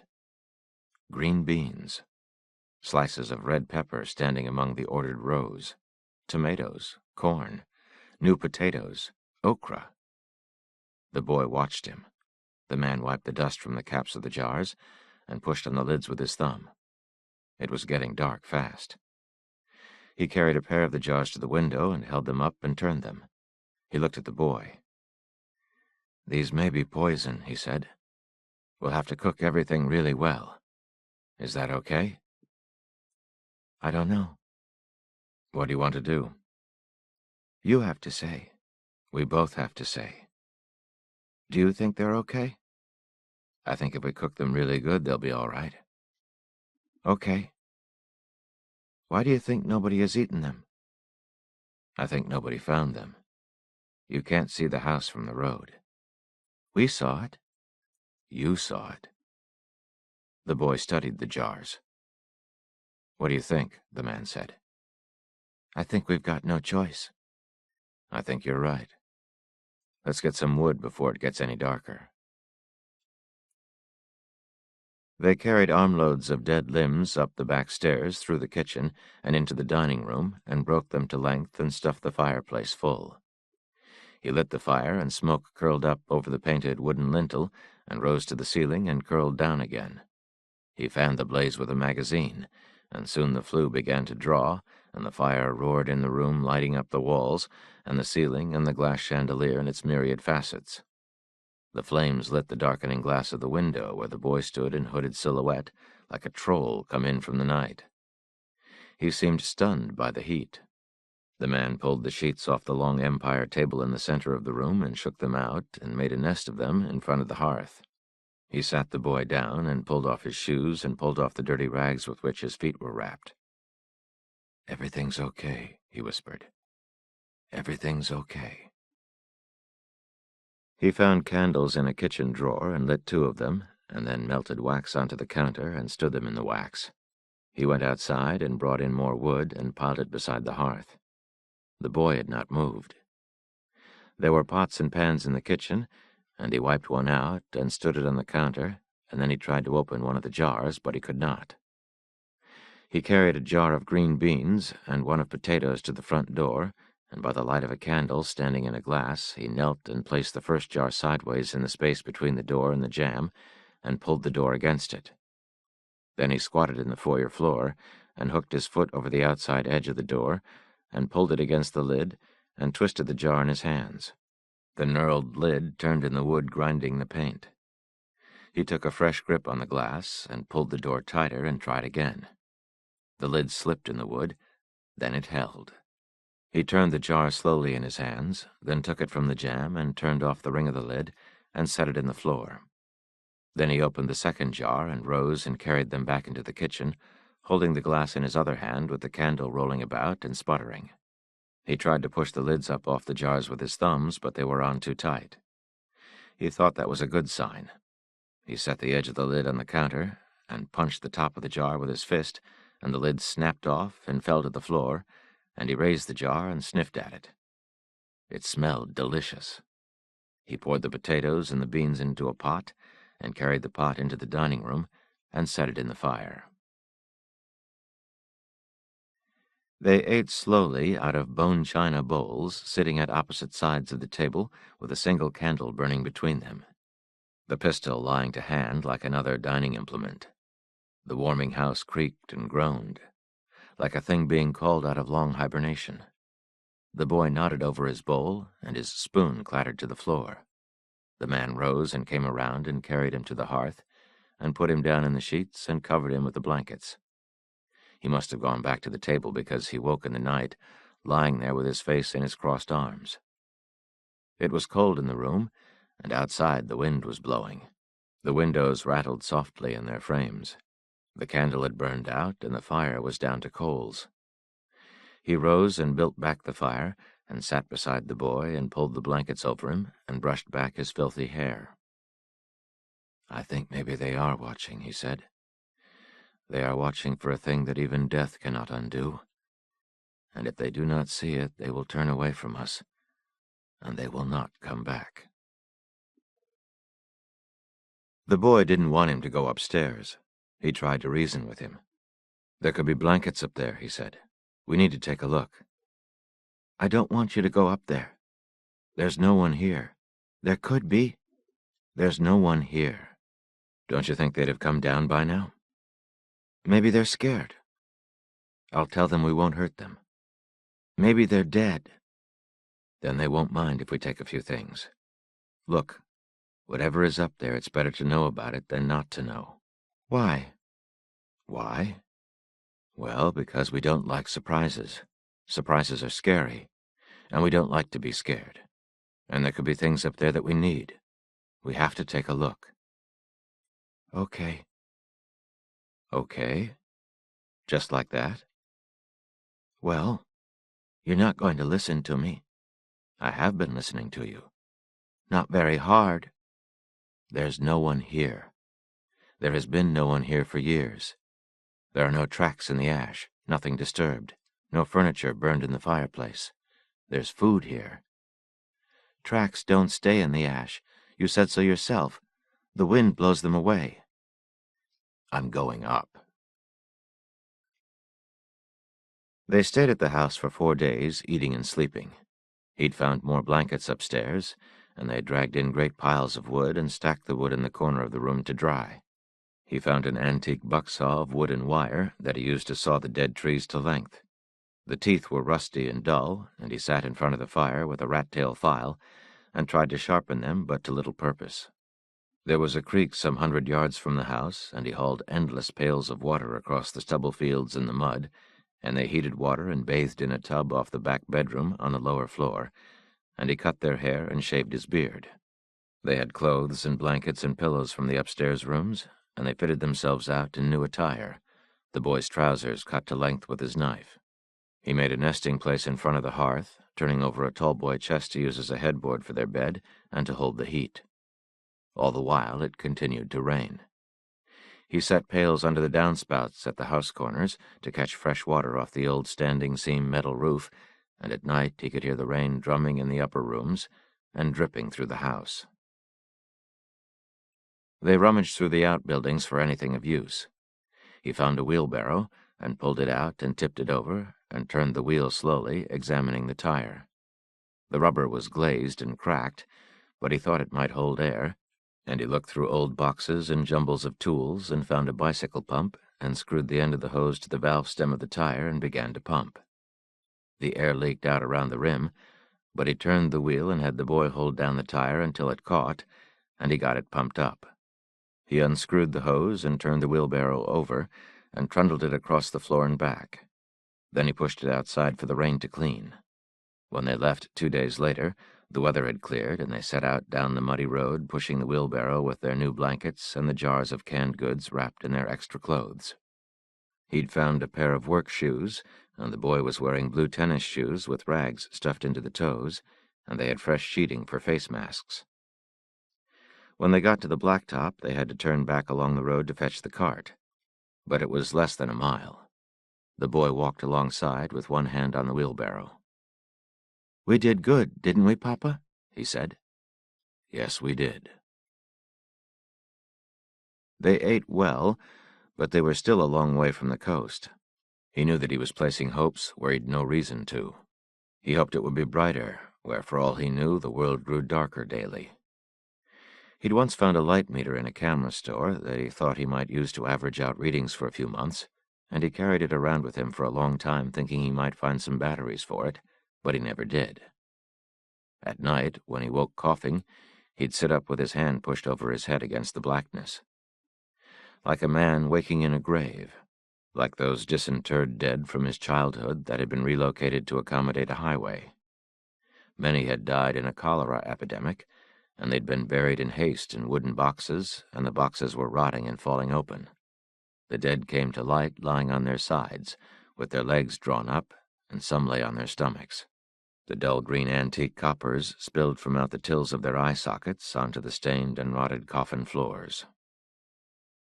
They stood in a grocery store in a small town where a mounted deer head hung from the wall. The boy stood looking at it a long time. There was broken glass in the floor, and the man made him wait at the door while he kicked through the trash in his work shoes, but he found nothing. There were 2 gas pumps outside, and they sat on the concrete apron and lowered a small tin can on a string into the underground tank, and hauled it up and poured the cupful of gasoline it held into a plastic jug, and lowered it again. They'd tied a small length of pipe to the can to sink it, and they crouched over the tank like apes fishing with sticks in an anthill for the better part of an hour until the jug was full. Then they screwed on the cap and set the jug in the bottom rack of the cart and went on. Long days. Open country with the ash blowing over the road. The boy sat by the fire at night with the pieces of the map across his knees. He had the names of towns and rivers by heart, and he measured their progress daily.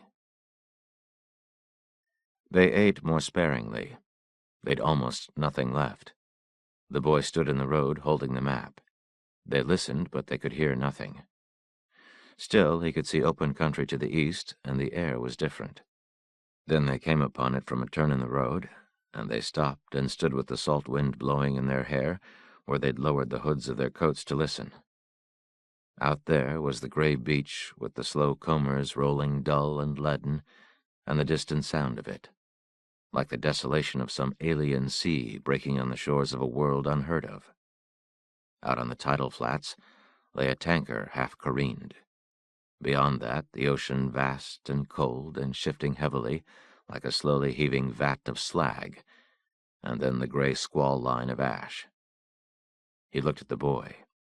He could see the disappointment in his face. "I'm sorry it's not blue," he said. "That's okay," said the boy.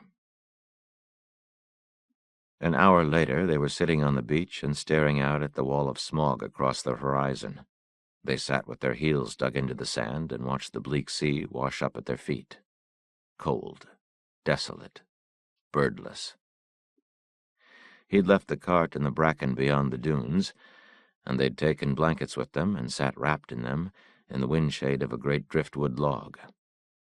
They sat there for a long time. Along the shore of the cove below them, windrows of small bones in the rack. Further down, the salt-bleached rib cages of what may have been cattle. Gray salt rime on the rocks. The wind blew, and dry seed pods scampered down the sands and stopped and then went on again. "Do you think there could be ships out there?" "I don't think so." "They wouldn't be able to see very far." "No, they wouldn't." "What's on the other side?" "Nothing." "There must be something." "Maybe there's a father and his little boy, and they're sitting on the beach." "That would be okay." "Yes, that would be okay." "And they could be carrying the fire too?" "They could be, yes." "But we don't know." "We don't know." "So we have to be vigilant." "We have to be vigilant, yes." "How long can we stay here?" "I don't know. We don't have much to eat." "I know." "You like it?" "Yeah." "Me too." "Can I go swimming?" "Swimming?" "Yes." "You'll freeze your tuchus off." "I know." "It will be really cold. Worse than you think." "That's okay." "I don't want to have to come in after you." "You don't think I should go?" "You can go." "But you don't think I should?" "No, I think you should." "Really?" "Yes, really." "Okay." He rose and let the blanket fall to the sand, and then stripped out of his coat and out of his shoes and clothes. He stood naked, clutching himself and dancing. Then he went running down the beach. So white. Knobby spine bones, the razorous shoulder blades sawing under the pale skin. Running naked and leaping and screaming into the slow roll of the surf. By the time he came out, he was blue with cold and his teeth were chattering. He walked down to meet him, and wrapped him shuddering in the blanket and held him until he stopped gasping. But when he looked, the boy was crying. "What is it?" he said. "Nothing." "No, tell me." "Nothing. It's nothing." With Dark, they built a fire against the log and ate plates of okra and beans and the last of the canned potatoes. The fruit was long gone. They drank tea and sat by the fire, and they slept in the sand and listened to the roll of the surf in the bay. The long shudder and fall of it. He got up in the night and walked out and stood on the beach wrapped in his blankets. Too black to see. Taste of salt on his lips. Waiting, waiting. Then the slow boom falling down shore. The seething hiss of it washing over the beach and drawing away again. He thought there could be death ships out there yet, drifting with their lolling rags of sail. Or life in the deep. Great squid propelling themselves over the floor of the sea in the cold darkness, shuttling past like trains, eyes the size of saucers. And perhaps beyond those shrouded swells, another man did walk with another child on the dead gray sands, slept but a sea apart on another beach among the bitter ashes of the world, or stood in their rags lost to the same indifferent sun. He remembered waking once on such a night to the clatter of crabs in the pan where he'd left steak bones from the night before. Faint, deep coals of the driftwood fire pulsing in the onshore wind, lying under such a myriad of stars, the sea's black horizon. He rose and walked out and stood barefoot in the sand and watched the pale surf appear all down the shore and roll and crash and darken again. When he went back to the fire, he knelt and smoothed her hair as she slept, and he said if he were God, he would have made the world just so and no different. When he got back, the boy was awake and he was scared.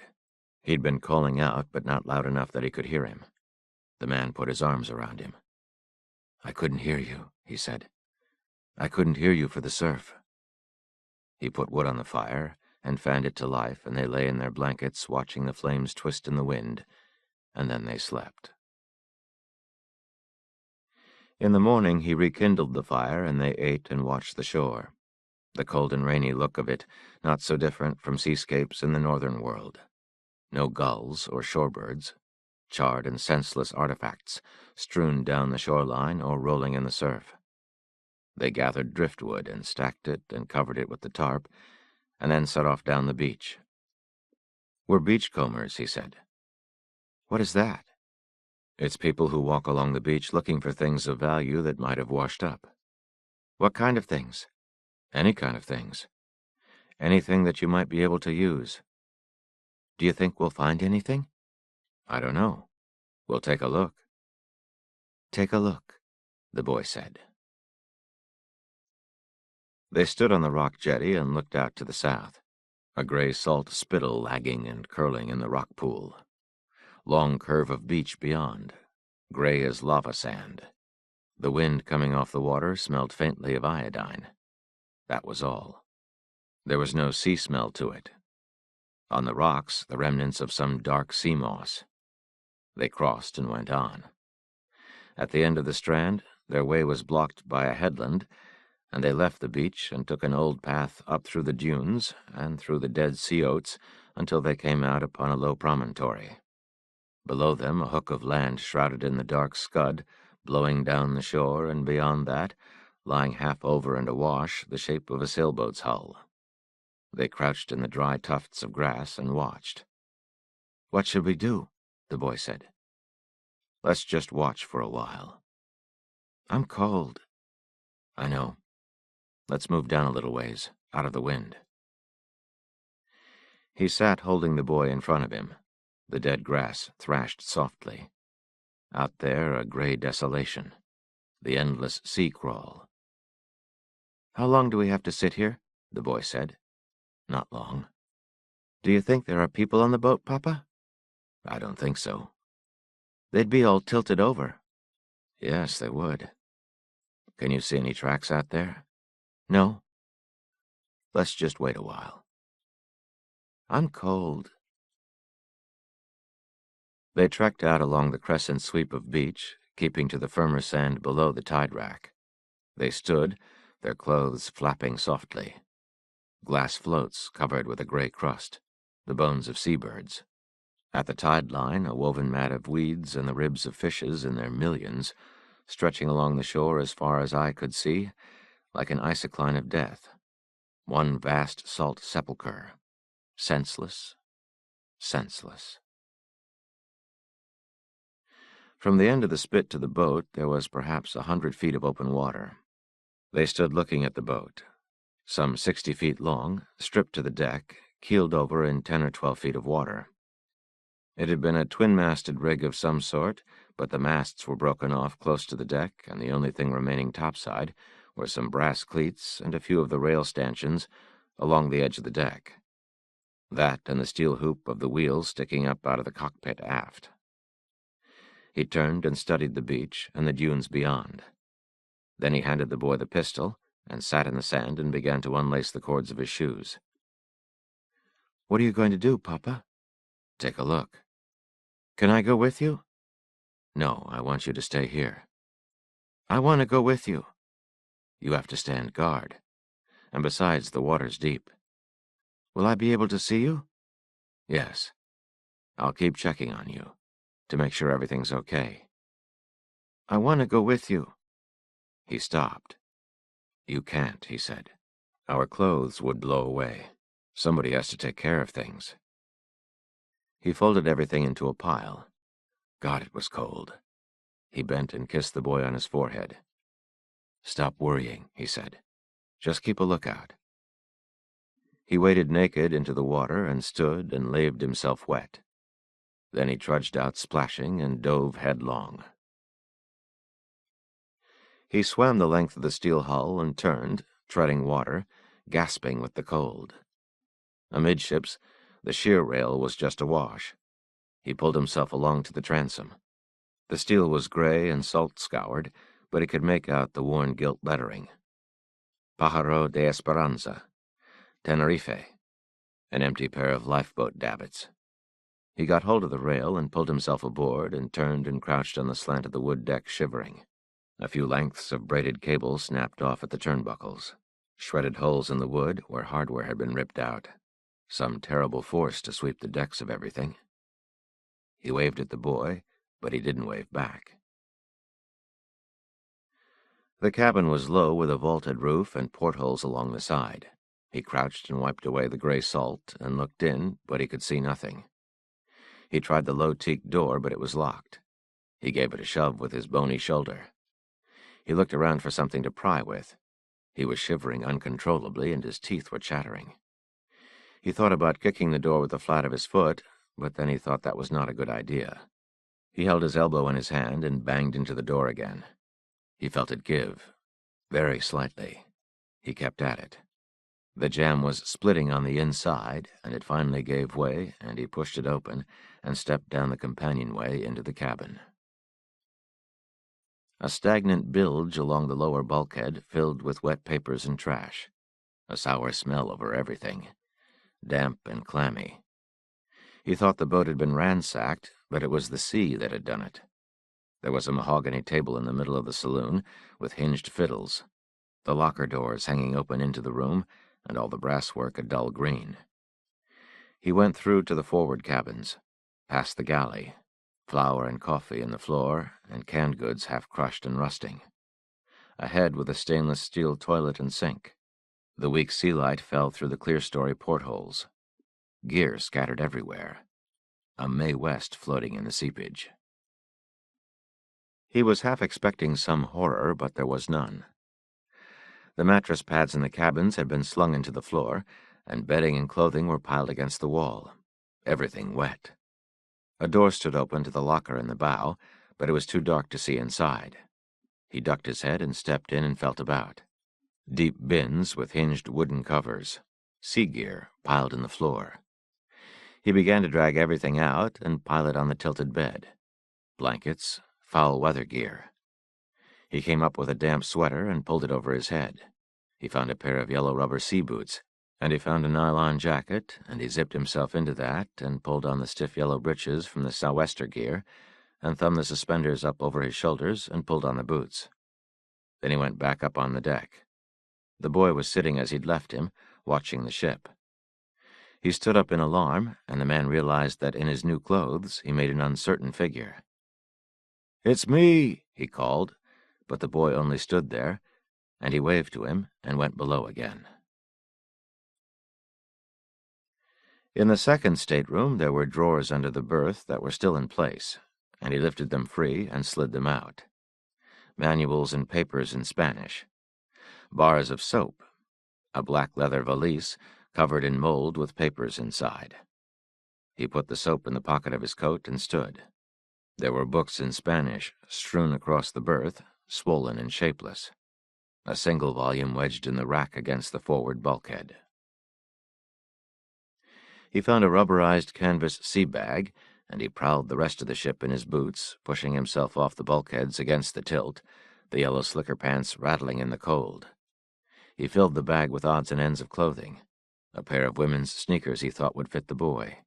A folding knife with a wooden handle. A pair of sunglasses. Still, there was something perverse in his searching, like exhausting the least likely places first when looking for something lost. Finally, he went into the galley. He turned on the stove and turned it off again. He unlatched and raised the hatch to the engine compartment, half flooded and pitch dark. No smell of gas or oil. He closed it again. There were lockers built into the benches in the cockpit that held cushions, sail canvas, fishing gear. In a locker behind the wheel pedestal, he found coils of nylon rope and steel bottles of gas and a toolbox made of fiberglass. He sat in the floor of the cockpit and sorted through the tools. Rusty but serviceable. Pliers, screwdrivers, wrenches. He latched the toolbox shut and stood and looked for the boy. He was huddled in the sand, asleep with his head on the pile of clothes. He carried the toolbox and one of the bottles of gas into the galley and went forward and made a last tour of the staterooms. Then he set about going through the lockers in the saloon, looking through folders and papers in plastic boxes, trying to find the ship's log. He found a set of china packed away unused in a wooden crate filled with Excelsior. Most of it broken. Service for 8, carrying the name of the ship. A gift, he thought. He lifted out a teacup and turned it in his palm and put it back. The last thing he found was a square oak box with dovetailed corners, and a brass plate let into the lid. He thought it might be a humidor, but it was the wrong shape, and when he picked it up and felt the weight of it, he knew what it was. He unsnapped the corroding latches and opened it. Inside was a brass sextant, possibly 100 years old. He lifted it from the fitted case and held it in his hand, struck by the beauty of it. The brass was dull, and there were patches of green on it that took the form of another hand that once had held it, but otherwise it was perfect. He wiped the verdigris from the plate at the base. Hesse-9th, London. He held it to his eye and turned the wheel. It was the first thing he'd seen in a long time that stirred him. He held it in his hand, and then he fitted it back into the blue baize lining of the case, and closed the lid and snapped the latches shut, and set it back in the locker and closed the door. When he went back up on deck again to look for the boy was not there. A moment of panic before he saw him walking along the bench down shore with the pistol hanging in his hand, his head down. Standing there, he felt the hull of the ship lift and slide, just slightly. Tide coming in, slapping along the rocks of the jetty down there. He turned and went back down into the cabin.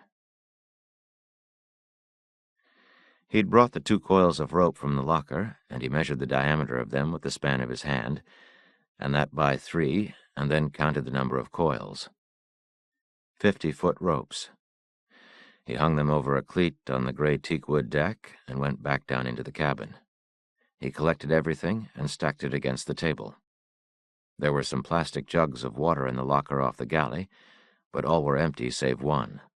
He picked up one of the empties and saw that the plastic had cracked and the water leaked out, and he guessed they had frozen somewhere on the ship's aimless voyagings. Probably several times. He took the half-full jug and set it on the table and unscrewed the cap and sniffed the water, and then raised the jug in both hands and drank. Then he drank again. The cans in the galley floor did not look in any way salvable, and even in the locker there were some that were badly rusted and some that wore an ominous, bulbed look. They'd all been stripped of their labels and the contents written on the metal in black marker pen in Spanish. Not all of which he knew. He sorted through them, shaking them, squeezing them in his hand. He stacked them on the counter above the small galley refrigerator. He thought there must be crates of foodstuffs packed somewhere in the hold, but he didn't think any of it would be edible. In any case, there was a limit to what they could take in the cart. It occurred to him that he took this windfall in a fashion dangerously close to matter-of-fact, but still he said what he had said before, that good luck might be no such thing. There were few nights lying in the dark that he did not envy the dead.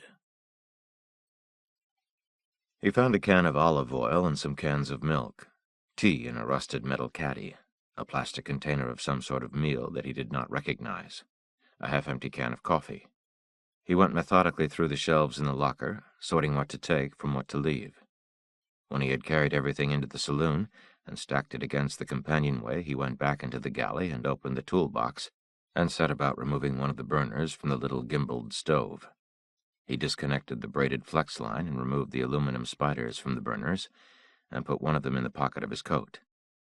He unfastened the brass fittings with a wrench and took the burners loose.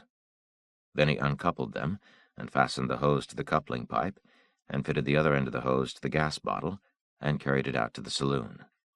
Lastly, he made a bindle in a plastic tarp of some cans of juice and cans of fruit and of vegetables and tied it with a cord, and then he stripped out of his clothes and piled them among the goods he'd collected, and went up onto the deck naked and slid down to the railing with the tarp and swung over the side and dropped into the gray and freezing sea. He waded ashore in the last of the light and swung the tarp down and palmed the water off his arms and chest and went to get his clothes. The boy followed him. He kept asking him about his shoulder, blue and discolored from where he'd slammed it against the hatch door. "It's all right," the man said. "It doesn't hurt.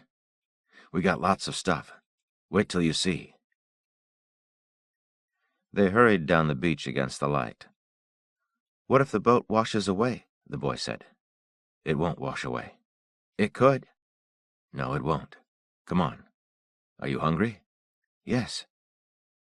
"We're going to eat well tonight, but we need to get a move on." "I'm hurrying, Papa." "And it may rain." "How can you tell?" "I can smell it." "What does it smell like?" "Wet ashes. Come on." Then he stopped. "Where's the pistol?" he said. The boy froze. He looked terrified. "Christ," the man said. He looked back up the beach. They were already out of sight of the boat. He looked at the boy. The boy had put his hands on top of his head, and he was about to cry. "I'm sorry," he said. "I'm really sorry." He set down the tarp with the canned goods. "We have to go back." "I'm sorry, Papa." "It's okay. It will still be there." The boy stood with his shoulders slumped. He was beginning to sob. The man knelt and put his arms around him. "It's all right," he said. "I'm the one who's supposed to make sure we have the pistol, and I didn't do it. I forgot." "I'm sorry, Papa." "Come on. We're okay. Everything's okay." The pistol was where he'd left it in the sand. The man picked it up and shook it, and he sat and pulled the cylinder pin and handed it to the boy. "Hold this," he said. "Is it okay, Papa?" "Of course it's okay." He rolled the cylinder out into his hand and blew the sand from it and handed it to the boy, and he blew through the barrel, and he blew the sand out of the frame, and then took the parts from the boy and refitted everything and cocked the pistol and lowered the hammer and cocked it again. He aligned the cylinder for the true cartridge to come up, and he let the hammer down and put the pistol in his parka and stood up. "We're okay," he said. "Come on." "Is the dark going to catch us?" "I don't know." "It is, isn't it?" "Come on. We'll hurry." The dark did catch them. By the time they reached the headland path, it was too dark to see anything. They stood in the wind from off the sea with the grass hissing all about them, the boy holding on to his hand. "We just have to keep going," the man said. "Come on." "I can't see." "I know. We'll just take it one step at a time." "Okay." "Don't let go." "Okay." "No matter what." "No matter what." They went on in the perfect blackness, sightless as the blind. He held out one hand before him, although there was nothing on that salt heath to collide with. The surf sounded more distant, but he took his bearings by the wind as well, and after tottering on for the better part of an hour, they emerged from the grass and sea oats and stood again on the dry sand of the upper beach. The wind was colder. He brought the boy around on the lee side of him, when suddenly the beach before them appeared shuddering out of the blackness and vanished again. "What was that, Papa?" "It's okay. It's lightning. Come on." He slung the tarp of goods up over his shoulder and took the boy's hand, and they went on, tramping in the sand like parade horses against tripping over some piece of driftwood or sea wrack. The weird gray light broke over the beach again. Far away, a faint rumble of thunder muffled in the murk. "I think I saw our tracks," he said. "So we're going the right way?" "Yes, the right way." "I'm really cold, Papa." "I know. Pray for lightning." They went on. When the light broke over the beach again, he saw that the boy was bent over and was whispering to himself. He looked for their tracks going up the beach, but he could not see them. The wind had picked up even more, and he was waiting for the first spits of rain. If they got caught out on the beach in a rainstorm in the night, they would be in trouble. They turned their faces away from the wind, holding on to the hoods of their parkas. The sand rattling against their legs and racing away in the dark, and the thunder cracking just offshore. The rain came in off the sea hard and slant and stung their faces, and he pulled the boy against him. They stood in the downpour. How far had they come? He waited for the lightning, but it was tailing off, and when the next one came, and then the next, he knew that the storm had taken out their tracks. They trudged on through the sand at the upper edge of the beach, hoping to see the shape of the log where they'd camped. Soon the lightning was all but gone. Then, in a shift in the wind, he heard a distant, faint patter. He stopped. "Listen," he said. "What is it?" "Listen." "I don't hear anything." "Come on." "What is it, Papa?" "It's the tarp. It's the rain falling on the tarp." They went on, stumbling through the sand and the trash along the tide line. They came upon the tarp almost at once, and he knelt and dropped the bindle and groped about for the rocks he'd weighed the plastic with, and pushed them beneath it. He raised up the tarp and pulled it over them, and then used the rocks to hold down the edges inside. He got the boy out of his wet coat and pulled the blankets over them, the rain pelting them through the plastic. He shucked off his own coat and held the boy close, and soon they were asleep. In the night, the rain ceased, and he woke and lay listening. The heavy wash and thud of the surf after the wind had died. In the first dull light, he rose and walked down the beach. The storm had littered the shore, and he walked the tide line looking for anything of use. In the shallows, beyond the breakwater, an ancient corpse rising and falling among the driftwood. He wished he could hide it from the boy, but the boy was right. What was there to hide? When he got back, he was awake, sitting in the sand, watching him. He was wrapped in the blankets, and he'd spread their wet coats over the dead weeds to dry. He walked up and eased himself down beside him, and they sat watching the leaden sea lift and fall beyond the breakers. They were most of the morning offloading the ship. He kept a fire going, and he'd wade ashore naked and shivering and drop the tow rope and stand in the warmth of the blaze while the boy towed in the sea bag through the slack swells and dragged it onto the beach. They emptied out the bag and spread blankets and clothing out on the warm sand to dry before the fire. There was more on the boat than they could carry, and he thought they might stay a few days on the beach and eat as much as they could, but it was dangerous. They slept that night in the sand with the fire standing off the cold, and their goods scattered all about them. He woke coughing and rose and took a drink of water and dragged more wood onto the fire, whole logs of it that sent up a great cascade of sparks. The salt wood burned orange and blue in the fire's heart, and he sat watching it a long time. Later, he walked up the beach, his long shadow reaching over the sands before him, sawing about with the wind and the fire. Coughing. Coughing. He bent over, holding his knees, taste of blood. The slow surf crawled and seethed in the dark, and he thought about his life, but there was no life to think about. And after a while, he walked back. He got a can of peaches from the bag and opened it, and sat before the fire and ate the peaches slowly with his spoon, while the boy slept. The fire flared in the wind, and sparks raced away down the sand. He set the empty tin between his feet. "Every day is a lie," he said, "but you are dying. That is not a lie." They carried their new stores, bundled in tarps or blankets, down the beach, and packed everything into the cart. The boy tried to carry too much, and when they stopped to rest, he'd take part of his load and put it with his own. The boat had shifted slightly in the storm. He stood looking at it. The boy watched him. "Are you going back out there?" he said. "I think so. One last look around." "I'm kind of scared." "We're okay. Just keep watch." "We've got more than we can carry now." "I know. I just want to take a look." "Okay." He went over the ship from bow to stern again. Stop. Think. He sat on the floor of the saloon with his feet in the rubber boots propped against the pedestal of the table. It was already getting dark. He tried to remember what he knew about boats. He got up and went out on deck again. The boy was sitting by the fire. He stepped down into the cockpit and sat on the bench with his back against the bulkhead, his feet on the deck almost at eye level. He had on nothing but the sweater and the sou'wester outfit over that, but there was little warmth to it, and he could not stop shivering. He was about to get up again when he realized that he'd been looking at the fasteners in the bulkhead on the far side of the cockpit. There were 4 of them, stainless steel. At one time, the benches had been covered with cushions, and he could see the ties at the corner where they'd ripped away. At the bottom center of the bulkhead, just above the seat, there was a nylon strap sticking out, the end of it doubled and cross-stitched. He looked at the fasteners again. They were rotary latches with wings for your thumb. He got up and knelt at the bench and turned each one all the way to the left.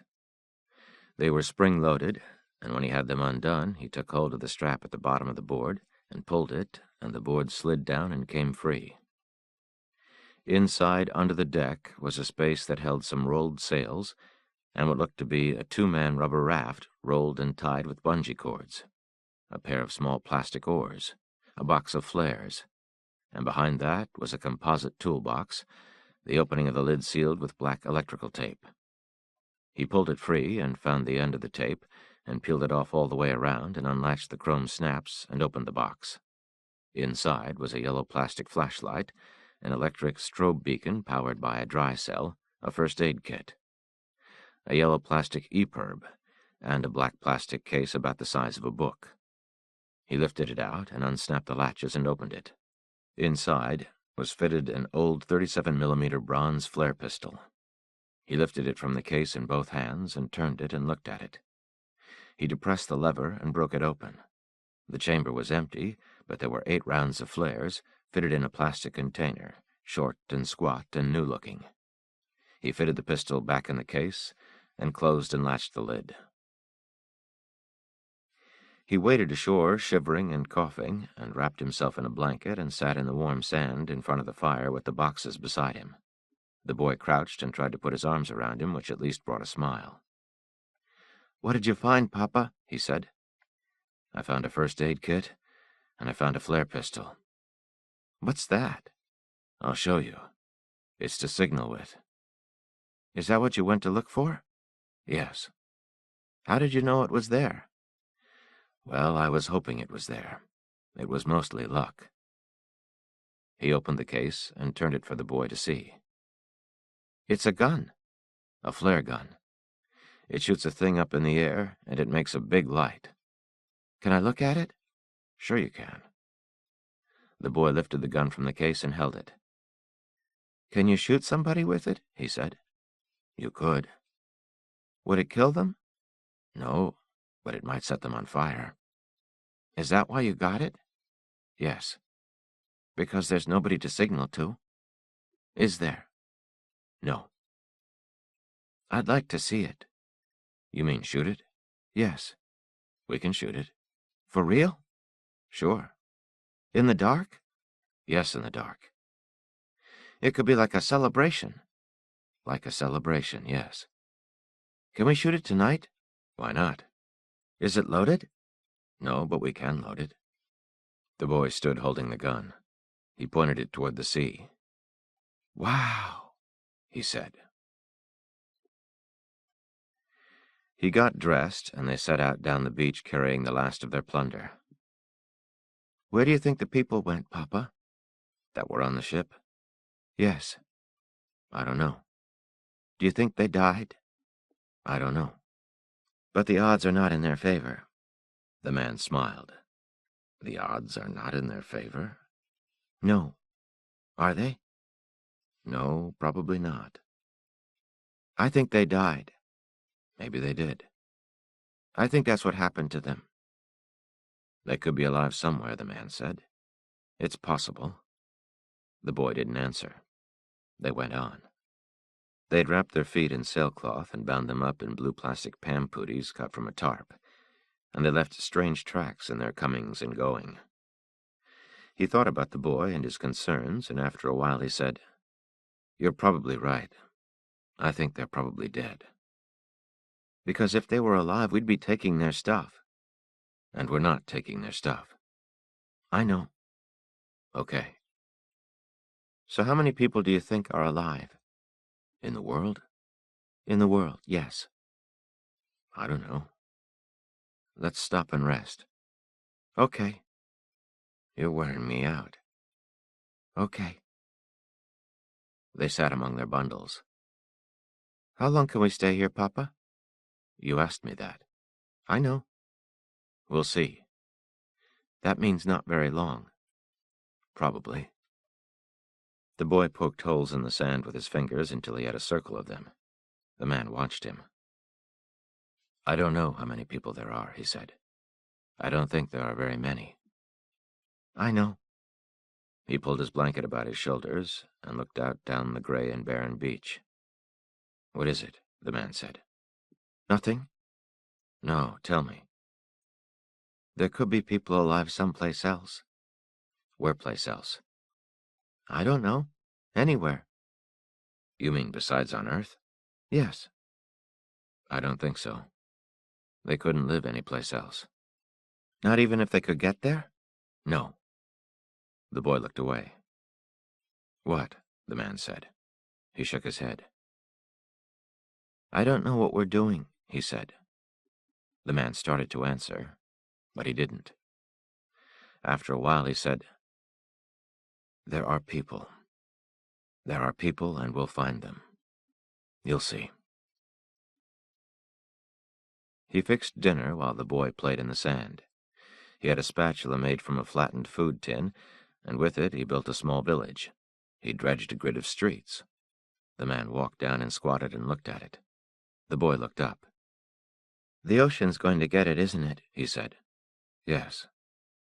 That's okay. Can you write the alphabet? I can write it. We don't work on your lessons anymore. I know. Can you write something in the sand? Maybe we could write a letter to the good guys, so if they came along they'd know we were here. We could write it up there where it wouldn't get washed away. What if the bad guys saw it? Yeah. I shouldn't have said that. We could write them a letter. The boy shook his head. That's okay, he said. He loaded the flare pistol, and as soon as it was dark, they walked out down the beach away from the fire, and he asked the boy if he wanted to shoot it. You shoot it, Papa. You know how to do it. Okay. He cocked the gun and aimed it out over the bay and pulled the trigger. The flare arced up into the murk with a long whoosh and broke somewhere out over the water in a clouded light and hung there. The hot tendrils of magnesium drifted slowly down the dark, and the pale foreshore tide started in the glare and slowly faded. He looked down at the boy's upturned face. "They couldn't see it very far, could they, Papa?" "Who?" "Anybody." "No, not far." "If you wanted to show where you were." "You mean like to the good guys?" "Yes." "Or anybody that you wanted them to know where you were." "Like who?" "I don't know." "Like God?" "Yeah, maybe somebody like that." In the morning, he built a fire and walked out on the beach while the boy slept. He was not gone long, but he felt a strange unease, and when he got back, the boy was standing on the beach wrapped in his blankets waiting for him. He hurried his steps. By the time he got to him, he was sitting down. "What is it?" he said. "What is it?" "I don't feel good, Papa." He cupped the boy's forehead in his hand. He was burning. He picked him up and carried him to the fire. "It's okay," he said. "You're going to be okay." "I think I'm going to be sick." "It's okay." He sat with him in the sand and held his forehead while he bent and vomited. He wiped the boy's mouth with his hand. "I'm sorry," the boy said. "Shh. You didn't do anything wrong." He carried him up to the camp and covered him with blankets. He tried to get him to drink some water. He put more wood on the fire and knelt with his hand on his forehead. "You'll be all right," he said. He was terrified. "Don't go away," the boy said. "Of course I won't go away." "Even for just a little while?" "No, I'm right here." "Okay. Okay, Papa." He held him all night, dozing off and waking in terror, feeling for the boy's heart. In the morning, he was no better. He tried to get him to drink some juice, but he would not. He pressed his hand to his forehead, conjuring up a coolness that would not come. He wiped his white mouth while he slept. "I will do what I promised," he whispered, "no matter what. I will not send you into the darkness alone." He went through the first aid kit from the boat, but there was nothing much there of use. Aspirin, bandages, and disinfectant. Some antibiotics, but they had a short shelf life. Still, that was all he had, and he helped the boy drink and put one of the capsules on his tongue. He was soaked in sweat. He'd already stripped him out of the blankets, and now he unzipped him out of his coat and then out of his clothes and moved him away from the fire. The boy looked up at him. "I'm so cold," he said. "I know. But you have a really high temperature, and we have to get you cooled off." "Can I have another blanket?" "Yes, of course." "You won't go away?" "No, I won't go away." He carried the boy's filthy clothes into the surf and washed them, standing shivering in the cold salt water, naked from the waist down, and sloshing them up and down and wringing them out. He spread them by the fire on sticks angled into the sand, and piled on more wood, and went and sat by the boy again, smoothing his matted hair. In the evening, he opened a can of soup, and set it in the coals, and he ate and watched the darkness come up. When he woke, he was lying shivering in the sand, and the fire had died almost to ash, and it was black night. He sat up wildly and reached for the boy. "Yes," he whispered. "Yes." He rekindled the fire, and he got a cloth and wet it and put it over the boy's forehead. The wintry dawn was coming, and when it was light enough to see, he went into the woods beyond the dunes and came back dragging a great travois of dead limbs and branches and set about breaking them up and stacking them near the fire. He crushed aspirins in a cup and dissolved them in water, and put in some sugar and sat and lifted the boy's head and held the cup while he drank. He walked the beach, slumped and coughing. He stood looking out at the dark swells. He was staggering with fatigue. He went back and sat by the boy and refolded the cloth and wiped his face and then spread the cloth over his forehead. "You have to stay near," he said. "You have to be quick, so you can be with him. Hold him close. Last day of the earth." The boy slept all day. He kept waking him up to drink the sugar water, the boy's dry throat jerking and chugging. "You have to drink," he said. "Okay," wheezed the boy. He twisted the cup into the sand beside him and cushioned the folded blanket under his sweaty head and covered him. "Are you cold?" he said. But the boy was already asleep. He tried to stay awake all night, but he could not. He woke endlessly and sat and slapped himself, or rose to put wood on the fire. He held the boy and bent to hear the labored suck of air, his hand on the thin and laddered ribs. He walked out on the beach to the edge of the light and stood with his clenched fists on top of his skull and fell to his knees, sobbing in rage. It rained briefly in the night, a light patter on the tarp. He pulled it over them and turned and lay holding the child, watching the blue flames through the plastic. He fell into a dreamless sleep. When he woke again, he hardly knew where he was. The fire had died, the rain had ceased. He threw back the tarp and pushed himself up on his elbows. Gray daylight. The boy was watching him. "Papa," he said. "Yes, I'm right here." "Can I have a drink of water?" "Yes. Yes, of course you can. How are you feeling?" "I feel kind of weird." "Are you hungry?" "I'm just really thirsty." "Let me get the water."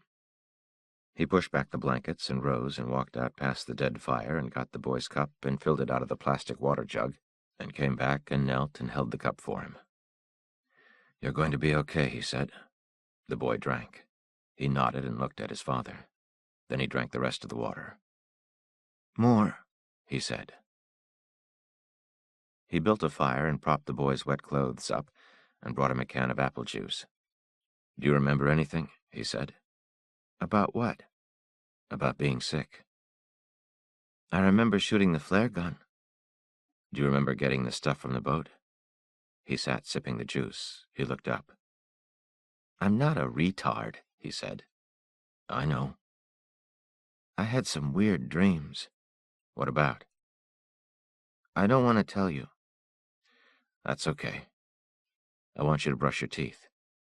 "With real toothpaste?" "Yes." "Okay." He checked all the food tins, but he could find nothing suspect. He threw out a few that looked pretty rusty. They sat that evening by the fire, and the boy drank hot soup, and the man turned his steaming clothes on the sticks, and sat watching him until the boy became embarrassed. "Stop watching me, Papa," he said. "Okay." But he didn't. In 2 days' time, they were walking the beach as far as the headland and back, trudging along in their plastic booties. They ate huge meals, and he put up a sailcloth lean-to with ropes and poles against the wind. They pruned down their stores to a manageable load for the cart, and he thought they might leave in 2 more days. Then, coming back to the camp late in the day, he saw boot prints in the sand. He stopped and stood looking down the beach. "Oh, Christ," he said. "Oh, Christ." "What is it, Papa?" He pulled the pistol from his belt. "Come on," he said. "Hurry." The tarp was gone, their blankets, the water bottle and their campsite store of food. The sailcloth was blown up into the dunes. Their shoes were gone. He ran up through the swale of sea oats, where he'd left the cart, but the cart was gone. Everything. "You stupid ass," he said. "You stupid ass." The boy was standing there wide-eyed. "What happened, Papa?" "They took everything. Come on." The boy looked up. He was beginning to cry. "Stay with me," the man said. "Stay right with me." He could see the tracks of the cart where they slewed up through the loose sand. Boot prints. How many? He lost the track on the better ground beyond the bracken, and then picked it up again. When they got to the road, he stopped the boy with his hand. The road was exposed to the wind from the sea, and it was blown free of ash, save for patches here and there. "Don't step in the road," he said. "And stop crying. We need to get all the sand off of our feet. Here, sit down." He untied the wrappings and shook them out and tied them back again. "I want you to help," he said. "We're looking for sand. Sand in the road. Even just a little bit. To see which way they went. Okay?" "Okay." They set off down the blacktop in opposite directions. He'd not gone far before the boy called out. "Here it is, Papa. They went this way." When he got there, the boy was crouched in the road. Right here, he said. It was a half-teaspoon of beach sand, tilted from somewhere in the understructure of the grocery cart. The man stood and looked out down the road. Good work, he said. Let's go. They set off at a jog trot, a pace he thought he'd be able to keep up, but he couldn't. He had to stop, leaning over and coughing. He looked up at the boy, wheezing. We'll have to walk, he said. If they hear us, they'll hide by the side of the road. Come on. How many are there, Papa? I don't know. Maybe just one. Are we going to kill them? I don't know. They went on. It was already late in the day, and it was another hour and deep into the long dusk before they overtook the thief, bent over the loaded cart, trundling down the road before them. When he looked back and saw them, he tried to run with the cart, but it was useless.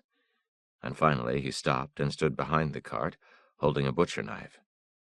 When he saw the pistol, he stepped back, but he didn't drop the knife. Get away from the cart, the man said. He looked at them. He looked at the boy. He was an outcast from one of the communes, and the fingers of his right hand had been cut away. He tried to hide it behind him, a sort of fleshy spatula. The cart was piled high. He'd taken everything. Get away from the cart and put down the knife. He looked around, as if there might be help somewhere. Scrawny, sullen, bearded, filthy. His old plastic coat held together with tape. The pistol was a double action, but the man cocked it anyway. 2 loud clicks. Otherwise, only their breathing in the silence of the salt moorland. They could smell him in his stinking rags. If you don't put down the knife and get away from the cart, the man said, I'm going to blow your brains out. The thief looked at the child, and what he saw was very sobering to him. He laid the knife on top of the blankets and backed away and stood. Back. More. He stepped back again. Papa, the boy said, be quiet. He kept his eyes on the thief. God damn you, he said. Papa, please don't kill the man. The thief's eyes swung wildly. The boy was crying. Come on, man. I done what you said. Listen to the boy. Take your clothes off. What? Take them off. Every goddamn stitch. Come on. Don't do this. I'll kill you where you stand. Don't do this, man. I won't tell you again. All right. All right. Just take it easy. He stripped slowly and piled his vile rags in the road. The shoes. Come on, man. The shoes. The thief looked at the boy. The boy had turned away and put his hands over his ears. Okay, he said. Okay. He sat naked in the road and began to unlace the rotting pieces of leather laced to his feet. Then he stood up, holding them in one hand. Put them in the cart. He stepped forward and placed the shoes on top of the blankets and stepped back, standing there raw and naked, filthy, starving. Covering himself with his hand, he was already shivering. Put the clothes in. He bent and scooped up the rags in his arms and piled them on top of the shoes. He stood there holding himself. Don't do this, man. You didn't mind doing it to us. I'm begging you. Papa, the boy said. Come on, listen to the kid. You tried to kill us. I'm starving, man. You'd have done the same. You took everything. Come on, man, I'll die. I'm going to leave you the way you left us. Come on. I'm begging you. He pulled the cart back and swung it around and put the pistol on top and looked at the boy. Let's go, he said. Then they set out along the road south, with the boy crying and looking back at the nude and slat-like creature standing there in the road, shivering and hugging himself. Oh, Papa, he sobbed. Stop it. I can't stop it. What do you think would have happened to us if we hadn't caught him? Just stop it. I'm trying. When they got to the curve in the road, the man was still standing there. There was no place for him to go. The boy kept looking back, and when he could no longer see him, He stopped, and then he just sat down in the road, sobbing. The man pulled up and stood looking at him. He dug their shoes out of the cart and sat down and began to take the wrappings off the boy's feet. "You have to stop crying," he said. I can't. He put on their shoes and then stood and walked back up the road, but he couldn't see the thief. He came back and stood over the boy. "He's gone," he said. "Come on." He's not gone," the boy said. He looked up, his face streaked with soot. "He's not." "What do you want to do?" "Just help him, Papa. Just help him." The man looked back up the road. "He was just hungry, Papa. He's going to die." "He's going to die anyway." "He's so scared, Papa." The man squatted and looked at him. "I'm scared," he said. "Do you understand? I'm scared." The boy didn't answer. He just sat there with his head bowed, sobbing. "You're not the one who has to worry about everything." The boy said something, but he couldn't understand him. "What?" he said. He looked up, his wet and grimy face. "Yes, I am," he said. "I am the one." They wheeled the tottering cart back up the road and stood there in the cold and the gathering dark and called, but no one came. "He's afraid to answer, Papa." "Is this where we stopped?" "I don't know. I think so." They went up the road calling out in the empty dusk, their voices lost over the darkening shorelands. They stopped and stood with their hands cupped to their mouths, hallooing mindlessly into the waste. Finally, he piled the man's shoes and clothes in the road. He put a rock on top of them. "We have to go," he said. "We have to go." They made a dry camp with no fire. He sorted out cans for their supper and warmed them over the gas burner, and they ate, and the boy said nothing. The man tried to see his face in the blue light from the burner. "I wasn't going to kill him," he said. But the boy didn't answer. They rolled themselves in the blankets and lay there in the dark. He thought he could hear the sea, but perhaps it was just the wind. He could tell by his breathing that the boy was awake, and after a while the boy said, "But we did kill him." In the morning they ate and set out. The cart was so loaded it was hard to push, and one of the wheels was giving out. The road bent its way along the coast, dead sheaves of salt grass overhanging the pavement. The lead-colored sea shifting in the distance. The silence. He woke that night with the dull carbon light of the crossing moon beyond the murk, making the shapes of the trees almost visible, and he turned away coughing. Smell of rain out there. The boy was awake. "You have to talk to me," he said. "I'm trying." "I'm sorry I woke you." "It's okay." He got up and walked out to the road, the black shape of it running from dark to dark. Then a distant low rumble, not thunder. You could feel it under your feet. A sound without cognate, and so without description. Something imponderable shifting out there in the dark. The earth itself contracting with the cold. It did not come again. What time of year? What age the child? He walked out into the road and stood. The silence. The solidor drawing from the earth. The mud-stained shapes of flooded cities burned to the waterline. At a crossroads, a ground set with dolmen stones, where the spoken bones of oracles lay moldering. No sound but the wind. What will you say? A living man spoke these lines. He sharpened a quill with his small penknife to scribe these things in slow or lampblack, at some reckonable and entabled moment. He is coming to steal my eyes, to seal my mouth with dirt. He went through the cans again, one by one, holding them in his hand and squeezing them like a man checking for ripeness at a fruit stand. He sorted out two he thought questionable and packed away the rest, and packed the cart, and they set out upon the road again.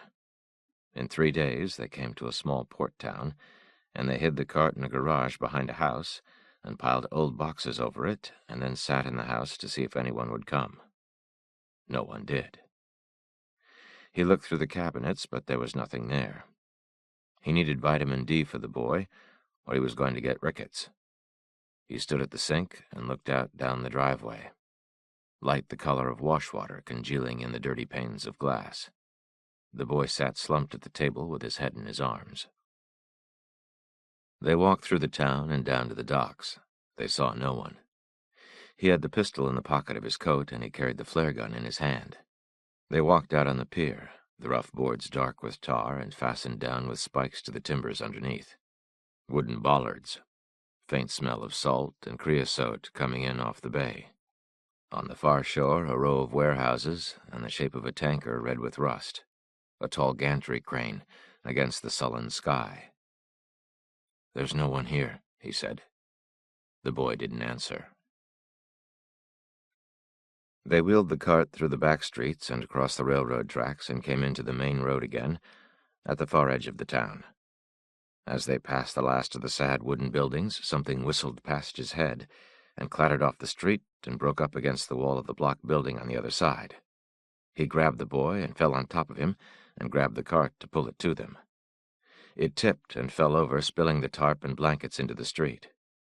In an upper window of the house, he could see a man drawing a bow on them, and he pushed the boy's head down and tried to cover him with his body. He heard the dull thwang of the bowstring and felt a sharp, hot pain in his leg. "Oh, you bastard," he said. "You bastard." He clawed the blankets to one side and lunged and grabbed the flare gun and raised up and cocked it and rested his arm on the side of the cart. The boy was clinging to him.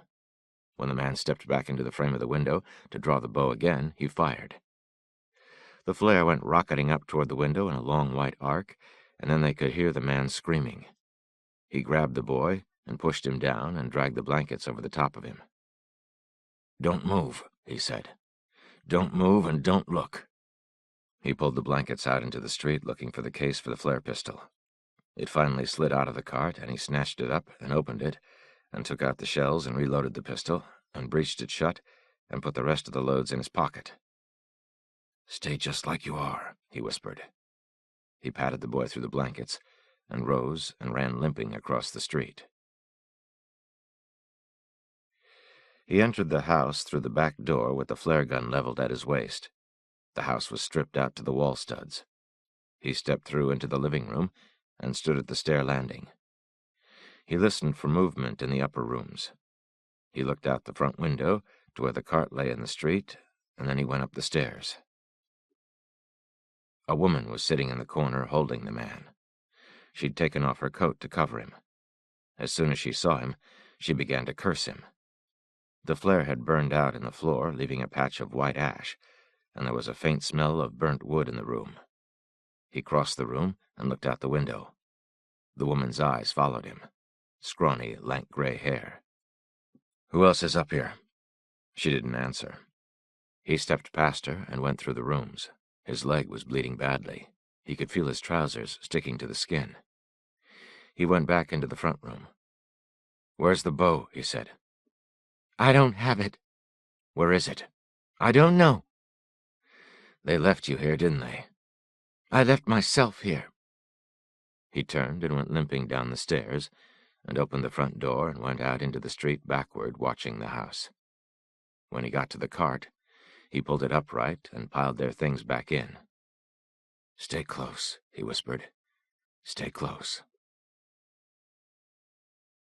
They put up in a store building at the end of the town. He wheeled the cart through and into a room at the rear, and shut the door and pushed the cart against it sideways. He dug out the burner and the tank of gas and lit the burner and set it in the floor, and then he unbuckled his belt and took off the blood-stained trousers. The boy watched. The arrow had cut a gash just above his knee, about 3 inches long. It was still bleeding, and his whole upper leg was discolored, and he could see that the cut was deep. Some homemade broadhead beaten out of strap iron, an old spoon, God knows what. He looked at the boy. "See if you can find the first aid kit," he said. The boy didn't move. "Get the first aid kit, damn it! Don't just sit there." He jumped up and went to the door and began digging under the tarp and the blankets piled in the cart. He came back with the kit and gave it to the man, and the man took it without comment and set it in the concrete floor in front of him and unsnapped the catches and opened it. He reached and turned up the burner for the light. "Bring me the water bottle," he said. The boy brought the bottle, and the man unscrewed the lid and poured water over the wound and held it shut between his fingers while he wiped away the blood. He swabbed the wound with disinfectant and opened a plastic envelope with his teeth and took out a small hooked suture needle and a coil of silk thread and sat holding the silk to the light while he threaded it through the needle's eye. He took a clamp from the kit and caught the needle in the jaws and locked them and set about suturing the wound. He worked quickly, and he took no great pains about it. The boy was crouching in the floor. He looked at him, and he bent to the sutures again. "You don't have to watch," he said. "Is it okay?" "Yeah, it's okay." "Does it hurt?" "Yes, it hurts." He ran the knot down the thread and pulled it taut and cut off the silk with the scissors from the kit and looked at the boy. The boy was looking at what he'd done. "I'm sorry I yelled at you." He looked up. "That's okay, Papa." "Let's start over." "Okay." In the morning it was raining, and a hard wind was rattling the glass at the rear of the building. He stood looking out. A steel dock half collapsed and submerged in the bay, the wheelhouses of sunken fishing boats standing out of the gray chop. Nothing moving out there. Anything that could move had long been blown away. His leg was throbbing, and he pulled away the dressing and disinfected the wound and looked at it. The flesh swollen and discolored in the truss of the black stitching. He dressed it and pulled his blood-stiffened trousers on. They spent the day there, sitting among the boxes and crates. "You have to talk to me," he said. "I'm talking." "Are you sure?" "I'm talking now." "Do you want me to tell you a story?" "No." "Why not?" The boy looked at him and looked away. "Why not?" "Those stories are not true." "They don't have to be true. They're stories." "Yes, but in the stories, we're always helping people. And we don't help people." "Why don't you tell me a story?" "I don't want to." "Okay." "I don't have any stories to tell." "You could tell me a story about yourself." "You already know all the stories about me. You were there." "You have stories inside that I don't know about." "You mean like dreams?" "Like dreams. Or just things that you think about." "Yeah, but stories are supposed to be happy." "They don't have to be." "You always tell happy stories." "You don't have any happy ones?" "They're more like real life." "But my stories are not." "Your stories are not, no." The man watched him. "Real life is pretty bad?" "What do you think?" "Well, I think we're still here. A lot of bad things have happened, but we're still here." "Yeah." "You don't think that's so great?" "It's okay." They pulled a work table up to the windows and spread out their blankets, and the boy was lying there on his stomach, looking out across the bay. The man sat with his legs stretched out. On the blanket between them were the 2 pistols and the box of flares. After a while, the man said, "I think it's pretty good. It's a pretty good story. It counts for something." "It's okay, Papa. I just want to have a little quiet time." "What about dreams? You used to tell me dreams sometimes." "I don't want to talk about anything." "Okay." "I don't have good dreams anyway. They're always about something bad happening. You said that was okay because good dreams are not a good sign." "Maybe. I don't know." "When you wake up coughing, you walk out along the road or somewhere, but I can still hear you coughing." "I'm sorry." "One time I heard you crying." "I know." "So if I shouldn't cry, you shouldn't cry either." Okay. Is your leg going to get better? Yes. You're not just saying that? No. Because it looks really hurt. It's not that bad. The man was trying to kill us, wasn't he? Yes, he was. Did you kill him? No. Is that the truth? Yes. Okay. Is that all right? Yes. I thought you didn't want to talk. I don't. They left 2 days later, the man limping along behind the cart and the boy keeping close to his side until they cleared the outskirts of the town. The road ran along the flat gray coast, and there were drifts of sand in the road that the winds had left there. It made for heavy going, and they had to shovel their way in places with a plank they carried in the lower rack of the cart. They walked out down the beach and sat in the lee of the dunes and studied the map. They'd brought the burner with them, and they heated water and made tea, and sat wrapped in their blankets against the wind. Down shore, the weathered timbers of an ancient ship, gray and sand-scrubbed beams, old hand-turned scarp bolts. The pitted iron hardware, deep lilac in color, smeltered in some bloomery in Cadiz or Bristol, and beaten out on a blackened anvil, good to last 300 years against the sea. The following day they passed through the boarded ruins of a seaside resort and took the road inland through a pine wood, the long straight blacktop drifted in pine needles, the wind in the dark trees. He sat in the road at noon, in the best light there would be, and snipped the sutures with the scissors and put the scissors back in the kit and took out the clamp. Then he set about pulling the small black threads from his skin, pressing down with the flat of his thumb. The boy sat in the road, watching. The man fastened the clamp over the ends of the threads and pulled them out one by one. Small pinlets of blood. When he was done, he put away the clamp and taped gauze over the wound, and then stood and pulled his trousers up and handed the kit to the boy to put away. "That hurt, didn't it?" the boy said. "Yes, it did." "Are you real brave?" "Just medium." "What's the bravest thing you ever did?" He spat into the road, a bloody phlegm. "Getting up this morning," he said. "Really?" "No. Don't listen to me. Come on, let's go." In the evening, the murky shape of another coastal city, the cluster of tall buildings vaguely askew. He thought the iron armatures had softened in the heat, and then reset again to leave the buildings standing out of true. The melted window glass hung frozen down the walls like icing on a cake. They went on. In the nights, sometimes now, he'd wake in the black and freezing waste out of softly colored worlds of human love, the songs of birds, the sun. He leaned his forehead on his arms, crossed upon the bar handle of the cart, and coughed. He spat a bloody drool. More and more he had to stop and rest. The boy watched him. In some other world, the child would already have begun to vacate him from his life. But he had no life other. He knew the boy lay awake in the night and listened to hear if he were breathing. The days sloughed past uncounted and uncalendared.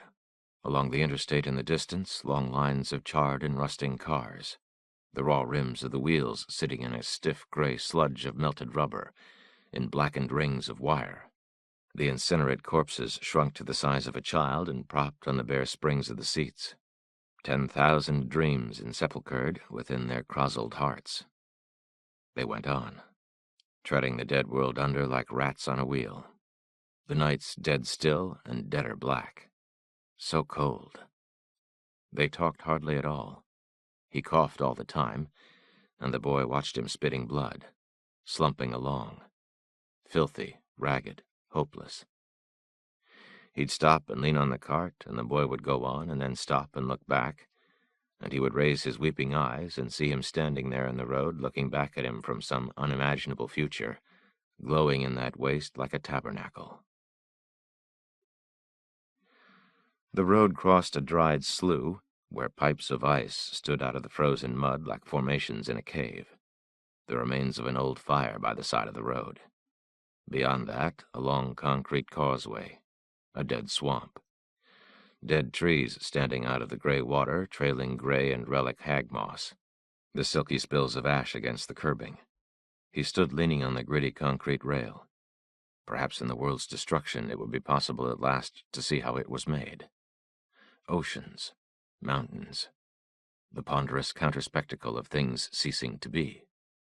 The sweeping waste, hydroptic and coldly secular. The silence. They'd begun to come upon dead windfalls of pine trees, great swaths of ruin cut through the countryside, the wreckage of buildings strewn over the landscape and skeins of wire from the roadside poles, garbled like knitting.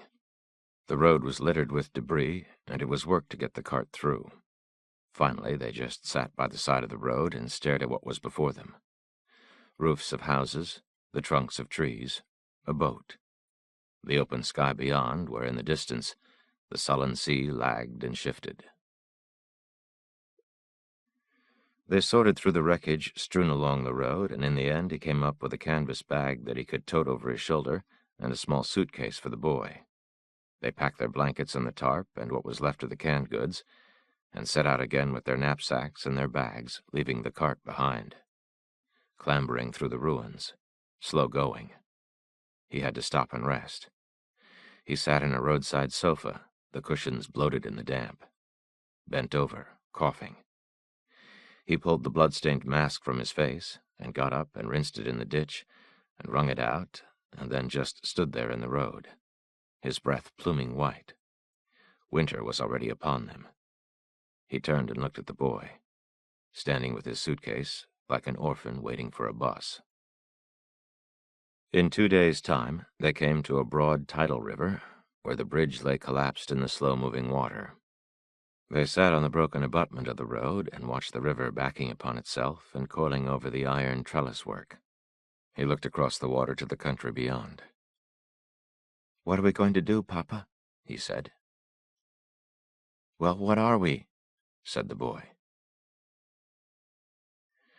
They walked out the long spit of tidal mud where a small boat lay half buried and stood there looking at it. It was altogether derelict. There was rain in the wind. They trudged up the beach with their baggage, looking for shelter, but they found none. He scuffled together a pile of the bone-colored wood that lay along the shore and got a fire going, and they sat in the dunes with the tarp over them and watched the cold rain coming in from the north. It fell harder, dimpling the sand. The fire steamed and the smoke swung in slow coils, and the boy curled up under the pattering tarp, and soon he was asleep.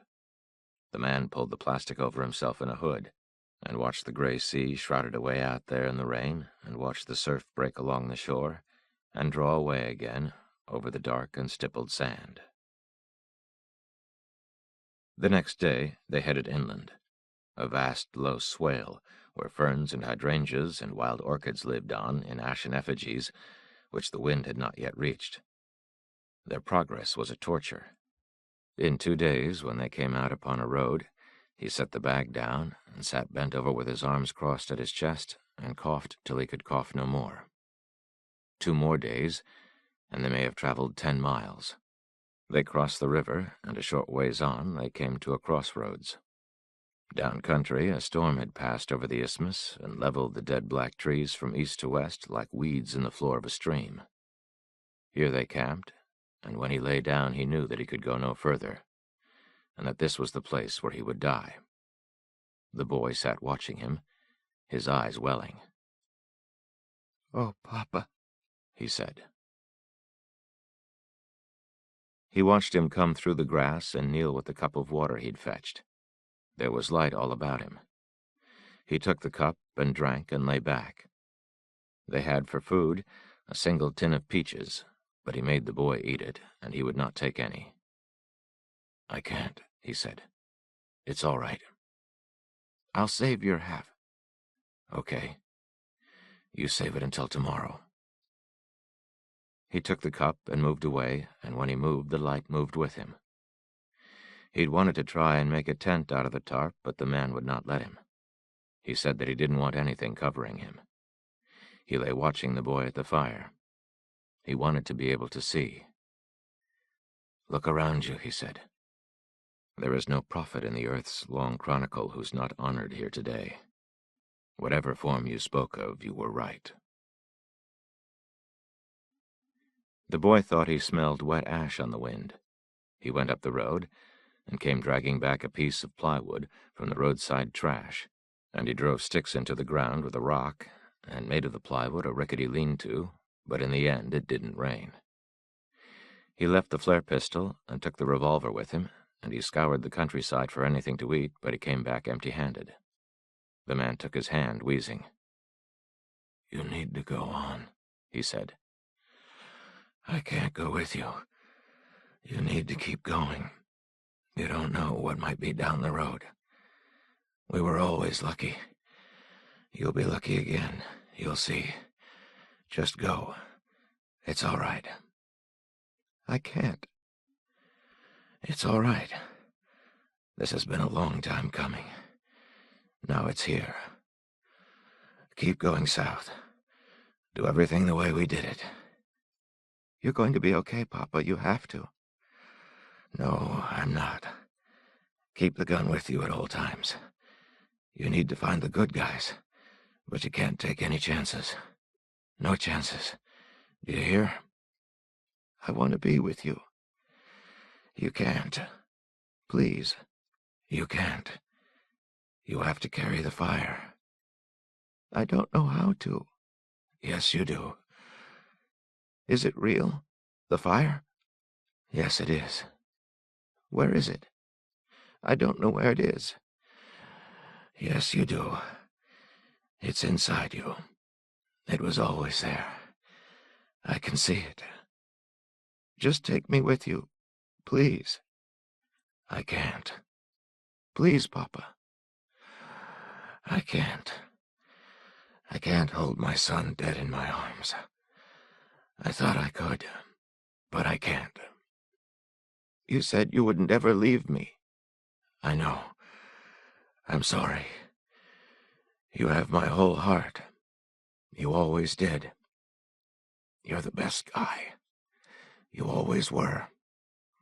If I'm not here, you can still talk to me.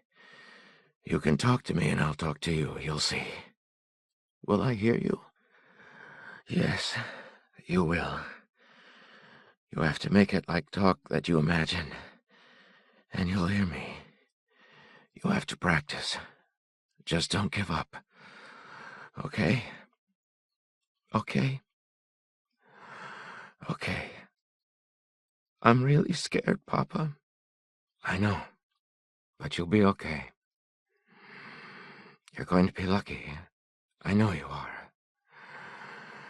I've got to stop talking. I'm going to start coughing again." "It's okay, Papa. You don't have to talk. It's okay." He went down the road as far as he dared, and then he came back. His father was asleep. He sat with him under the plywood and watched him. He closed his eyes and talked to him, and he kept his eyes closed and listened. Then he tried again. He woke in the darkness, coughing softly. He lay listening. The boy sat by the fire, wrapped in a blanket, watching him. Drip of water, a fading light. Old dreams encroached upon the waking world. The dripping was in the cave. The light was a candle which the boy bore in a ring stick of beaten copper. The wax spattered on the stones. Tracks of unknown creatures in the mortified loess. In that cold corridor they had reached the point of no return, which was measured from the first solely by the light they carried with them. "Do you remember that little boy, Papa?" "Yes, I remember him." "You think that he's all right, that little boy?" "Oh, yes. I think he's all right." "Do you think he was lost?" "No, I don't think he was lost." "I'm scared that he was lost." "I think he's all right." "But who will find him if he's lost? Who will find the little boy?" "Goodness will find the little boy. It always has. It will again." He slept close to his father that night, and held him, but when he woke in the morning, his father was cold and stiff. He sat there a long time weeping, and then he got up and walked out through the woods to the road. When he came back, he knelt beside his father and held his cold hand and said his name over and over again. He stayed 3 days, and then he walked out to the road, and he looked down the road, and he looked back the way they had come. Someone was coming. He started to turn and go back into the woods, but he didn't. He just stood in the road and waited, the pistol in his hand. He'd piled all the blankets on his father, and he was cold, and he was hungry. The man that hove into view and stood there looking at him was dressed in a gray and yellow ski parka. He carried a shotgun upside down over his shoulder on a braided leather lanyard, and he wore a nylon bandolier filled with shells for the gun. A veteran of old skirmishes, bearded, scarred across his cheek and the bones stoven, and the one eye wandering. When he spoke, his mouth worked imperfectly, and when he smiled. "Where's the man you were with?" "He died." "Was that your father?" "Yes, he was my papa." "I'm sorry." "I don't know what to do." "I think you should come with me." "Are you one of the good guys?" The man pulled back the hood from his face. His hair was long and matted. He looked at the sky, as if there were anything there to be seen. He looked at the boy. "Yeah," he said. "I'm one of the good guys. Why don't you put the pistol away?" "I'm not supposed to let anyone take the pistol, no matter what." "I don't want your pistol. I just don't want you pointing it at me." "Okay." "Where's your stuff?" "We don't have much stuff." "Have you got a sleeping bag?" "No." "What have you got? Some blankets?" "My papa's wrapped in them." "Show me." The boy didn't move. The man watched him. He squatted on one knee and swung the shotgun up from under his arm, and stood it in the road and leaned on the forestock. The shotgun shells in the loops of the bandolier were hand-loaded and the ends sealed with candle wax. He smelled of wood smoke. "Look," he said, "you got 2 choices here. There was some discussion about whether to even come after you at all. You can stay here with your papa and die, or you can go with me. If you stay, you need to keep out of the road. I don't know how you made it this far, but you should go with me. You'll be all right." "How do I know you're one of the good guys?" "You don't. You'll have to take a shot." "Are you carrying the fire?" "Am I what?" "Carrying the fire." "You're kind of weirded out, aren't you?" "No." "Just a little." "Yeah." "That's okay." "So are you?" "What, carrying the fire?" "Yes." "Yeah, we are." "Do you have any kids?" "We do. "Do you have a little boy?" We have a little boy and we have a little girl. "How old is he?" He's about your age, maybe a little older." "And you didn't eat them?" "No. "You don't eat people?" No. We don't eat people." "And I can go with you?" "Yes, you can." "Okay, then." "Okay." They went into the woods, and the man squatted and looked at the gray and wasted figure under the tilted sheet of plywood. "Are these all the blankets you have?" "Yes." "Is that your suitcase?" "Yes." He stood. He looked at the boy. "Why don't you go back out to the road and wait for me? I'll bring the blankets and everything." "What about my papa?" "What about him?"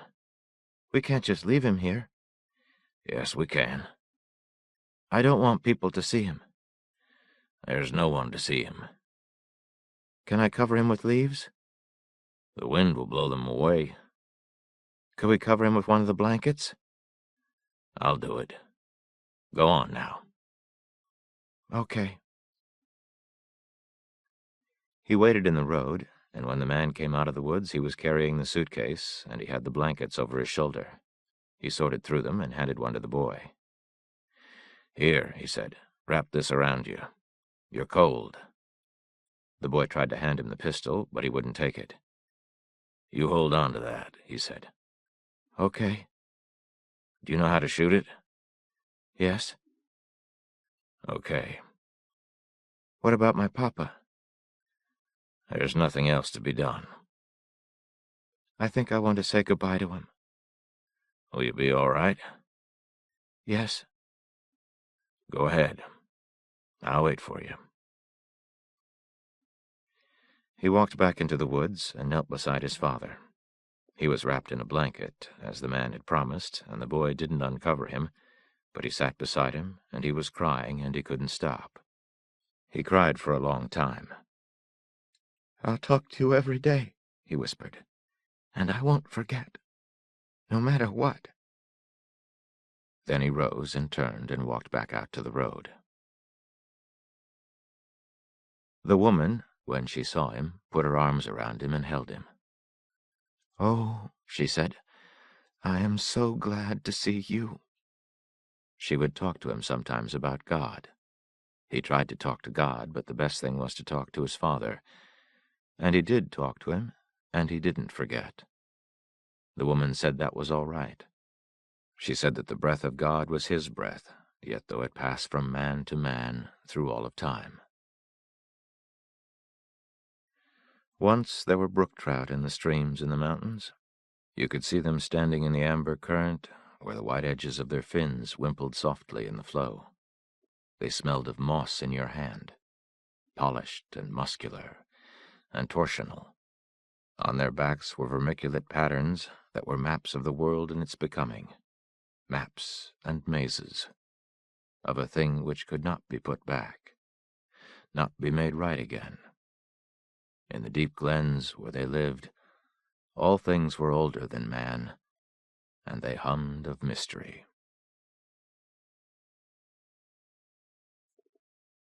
End of The Road by Cormac McCarthy. CORMAC MCCARTHY. Read by Michael Kramer in the studios of the National Library Service for the Blind and Physically Handicapped for the Library of Congress, April 2007. Published by Alfred A. Knopf, a division of Random House Incorporated, New York. www.aaknopf.com. Further reproduction or distribution in other than a specialized format is prohibited. End of book.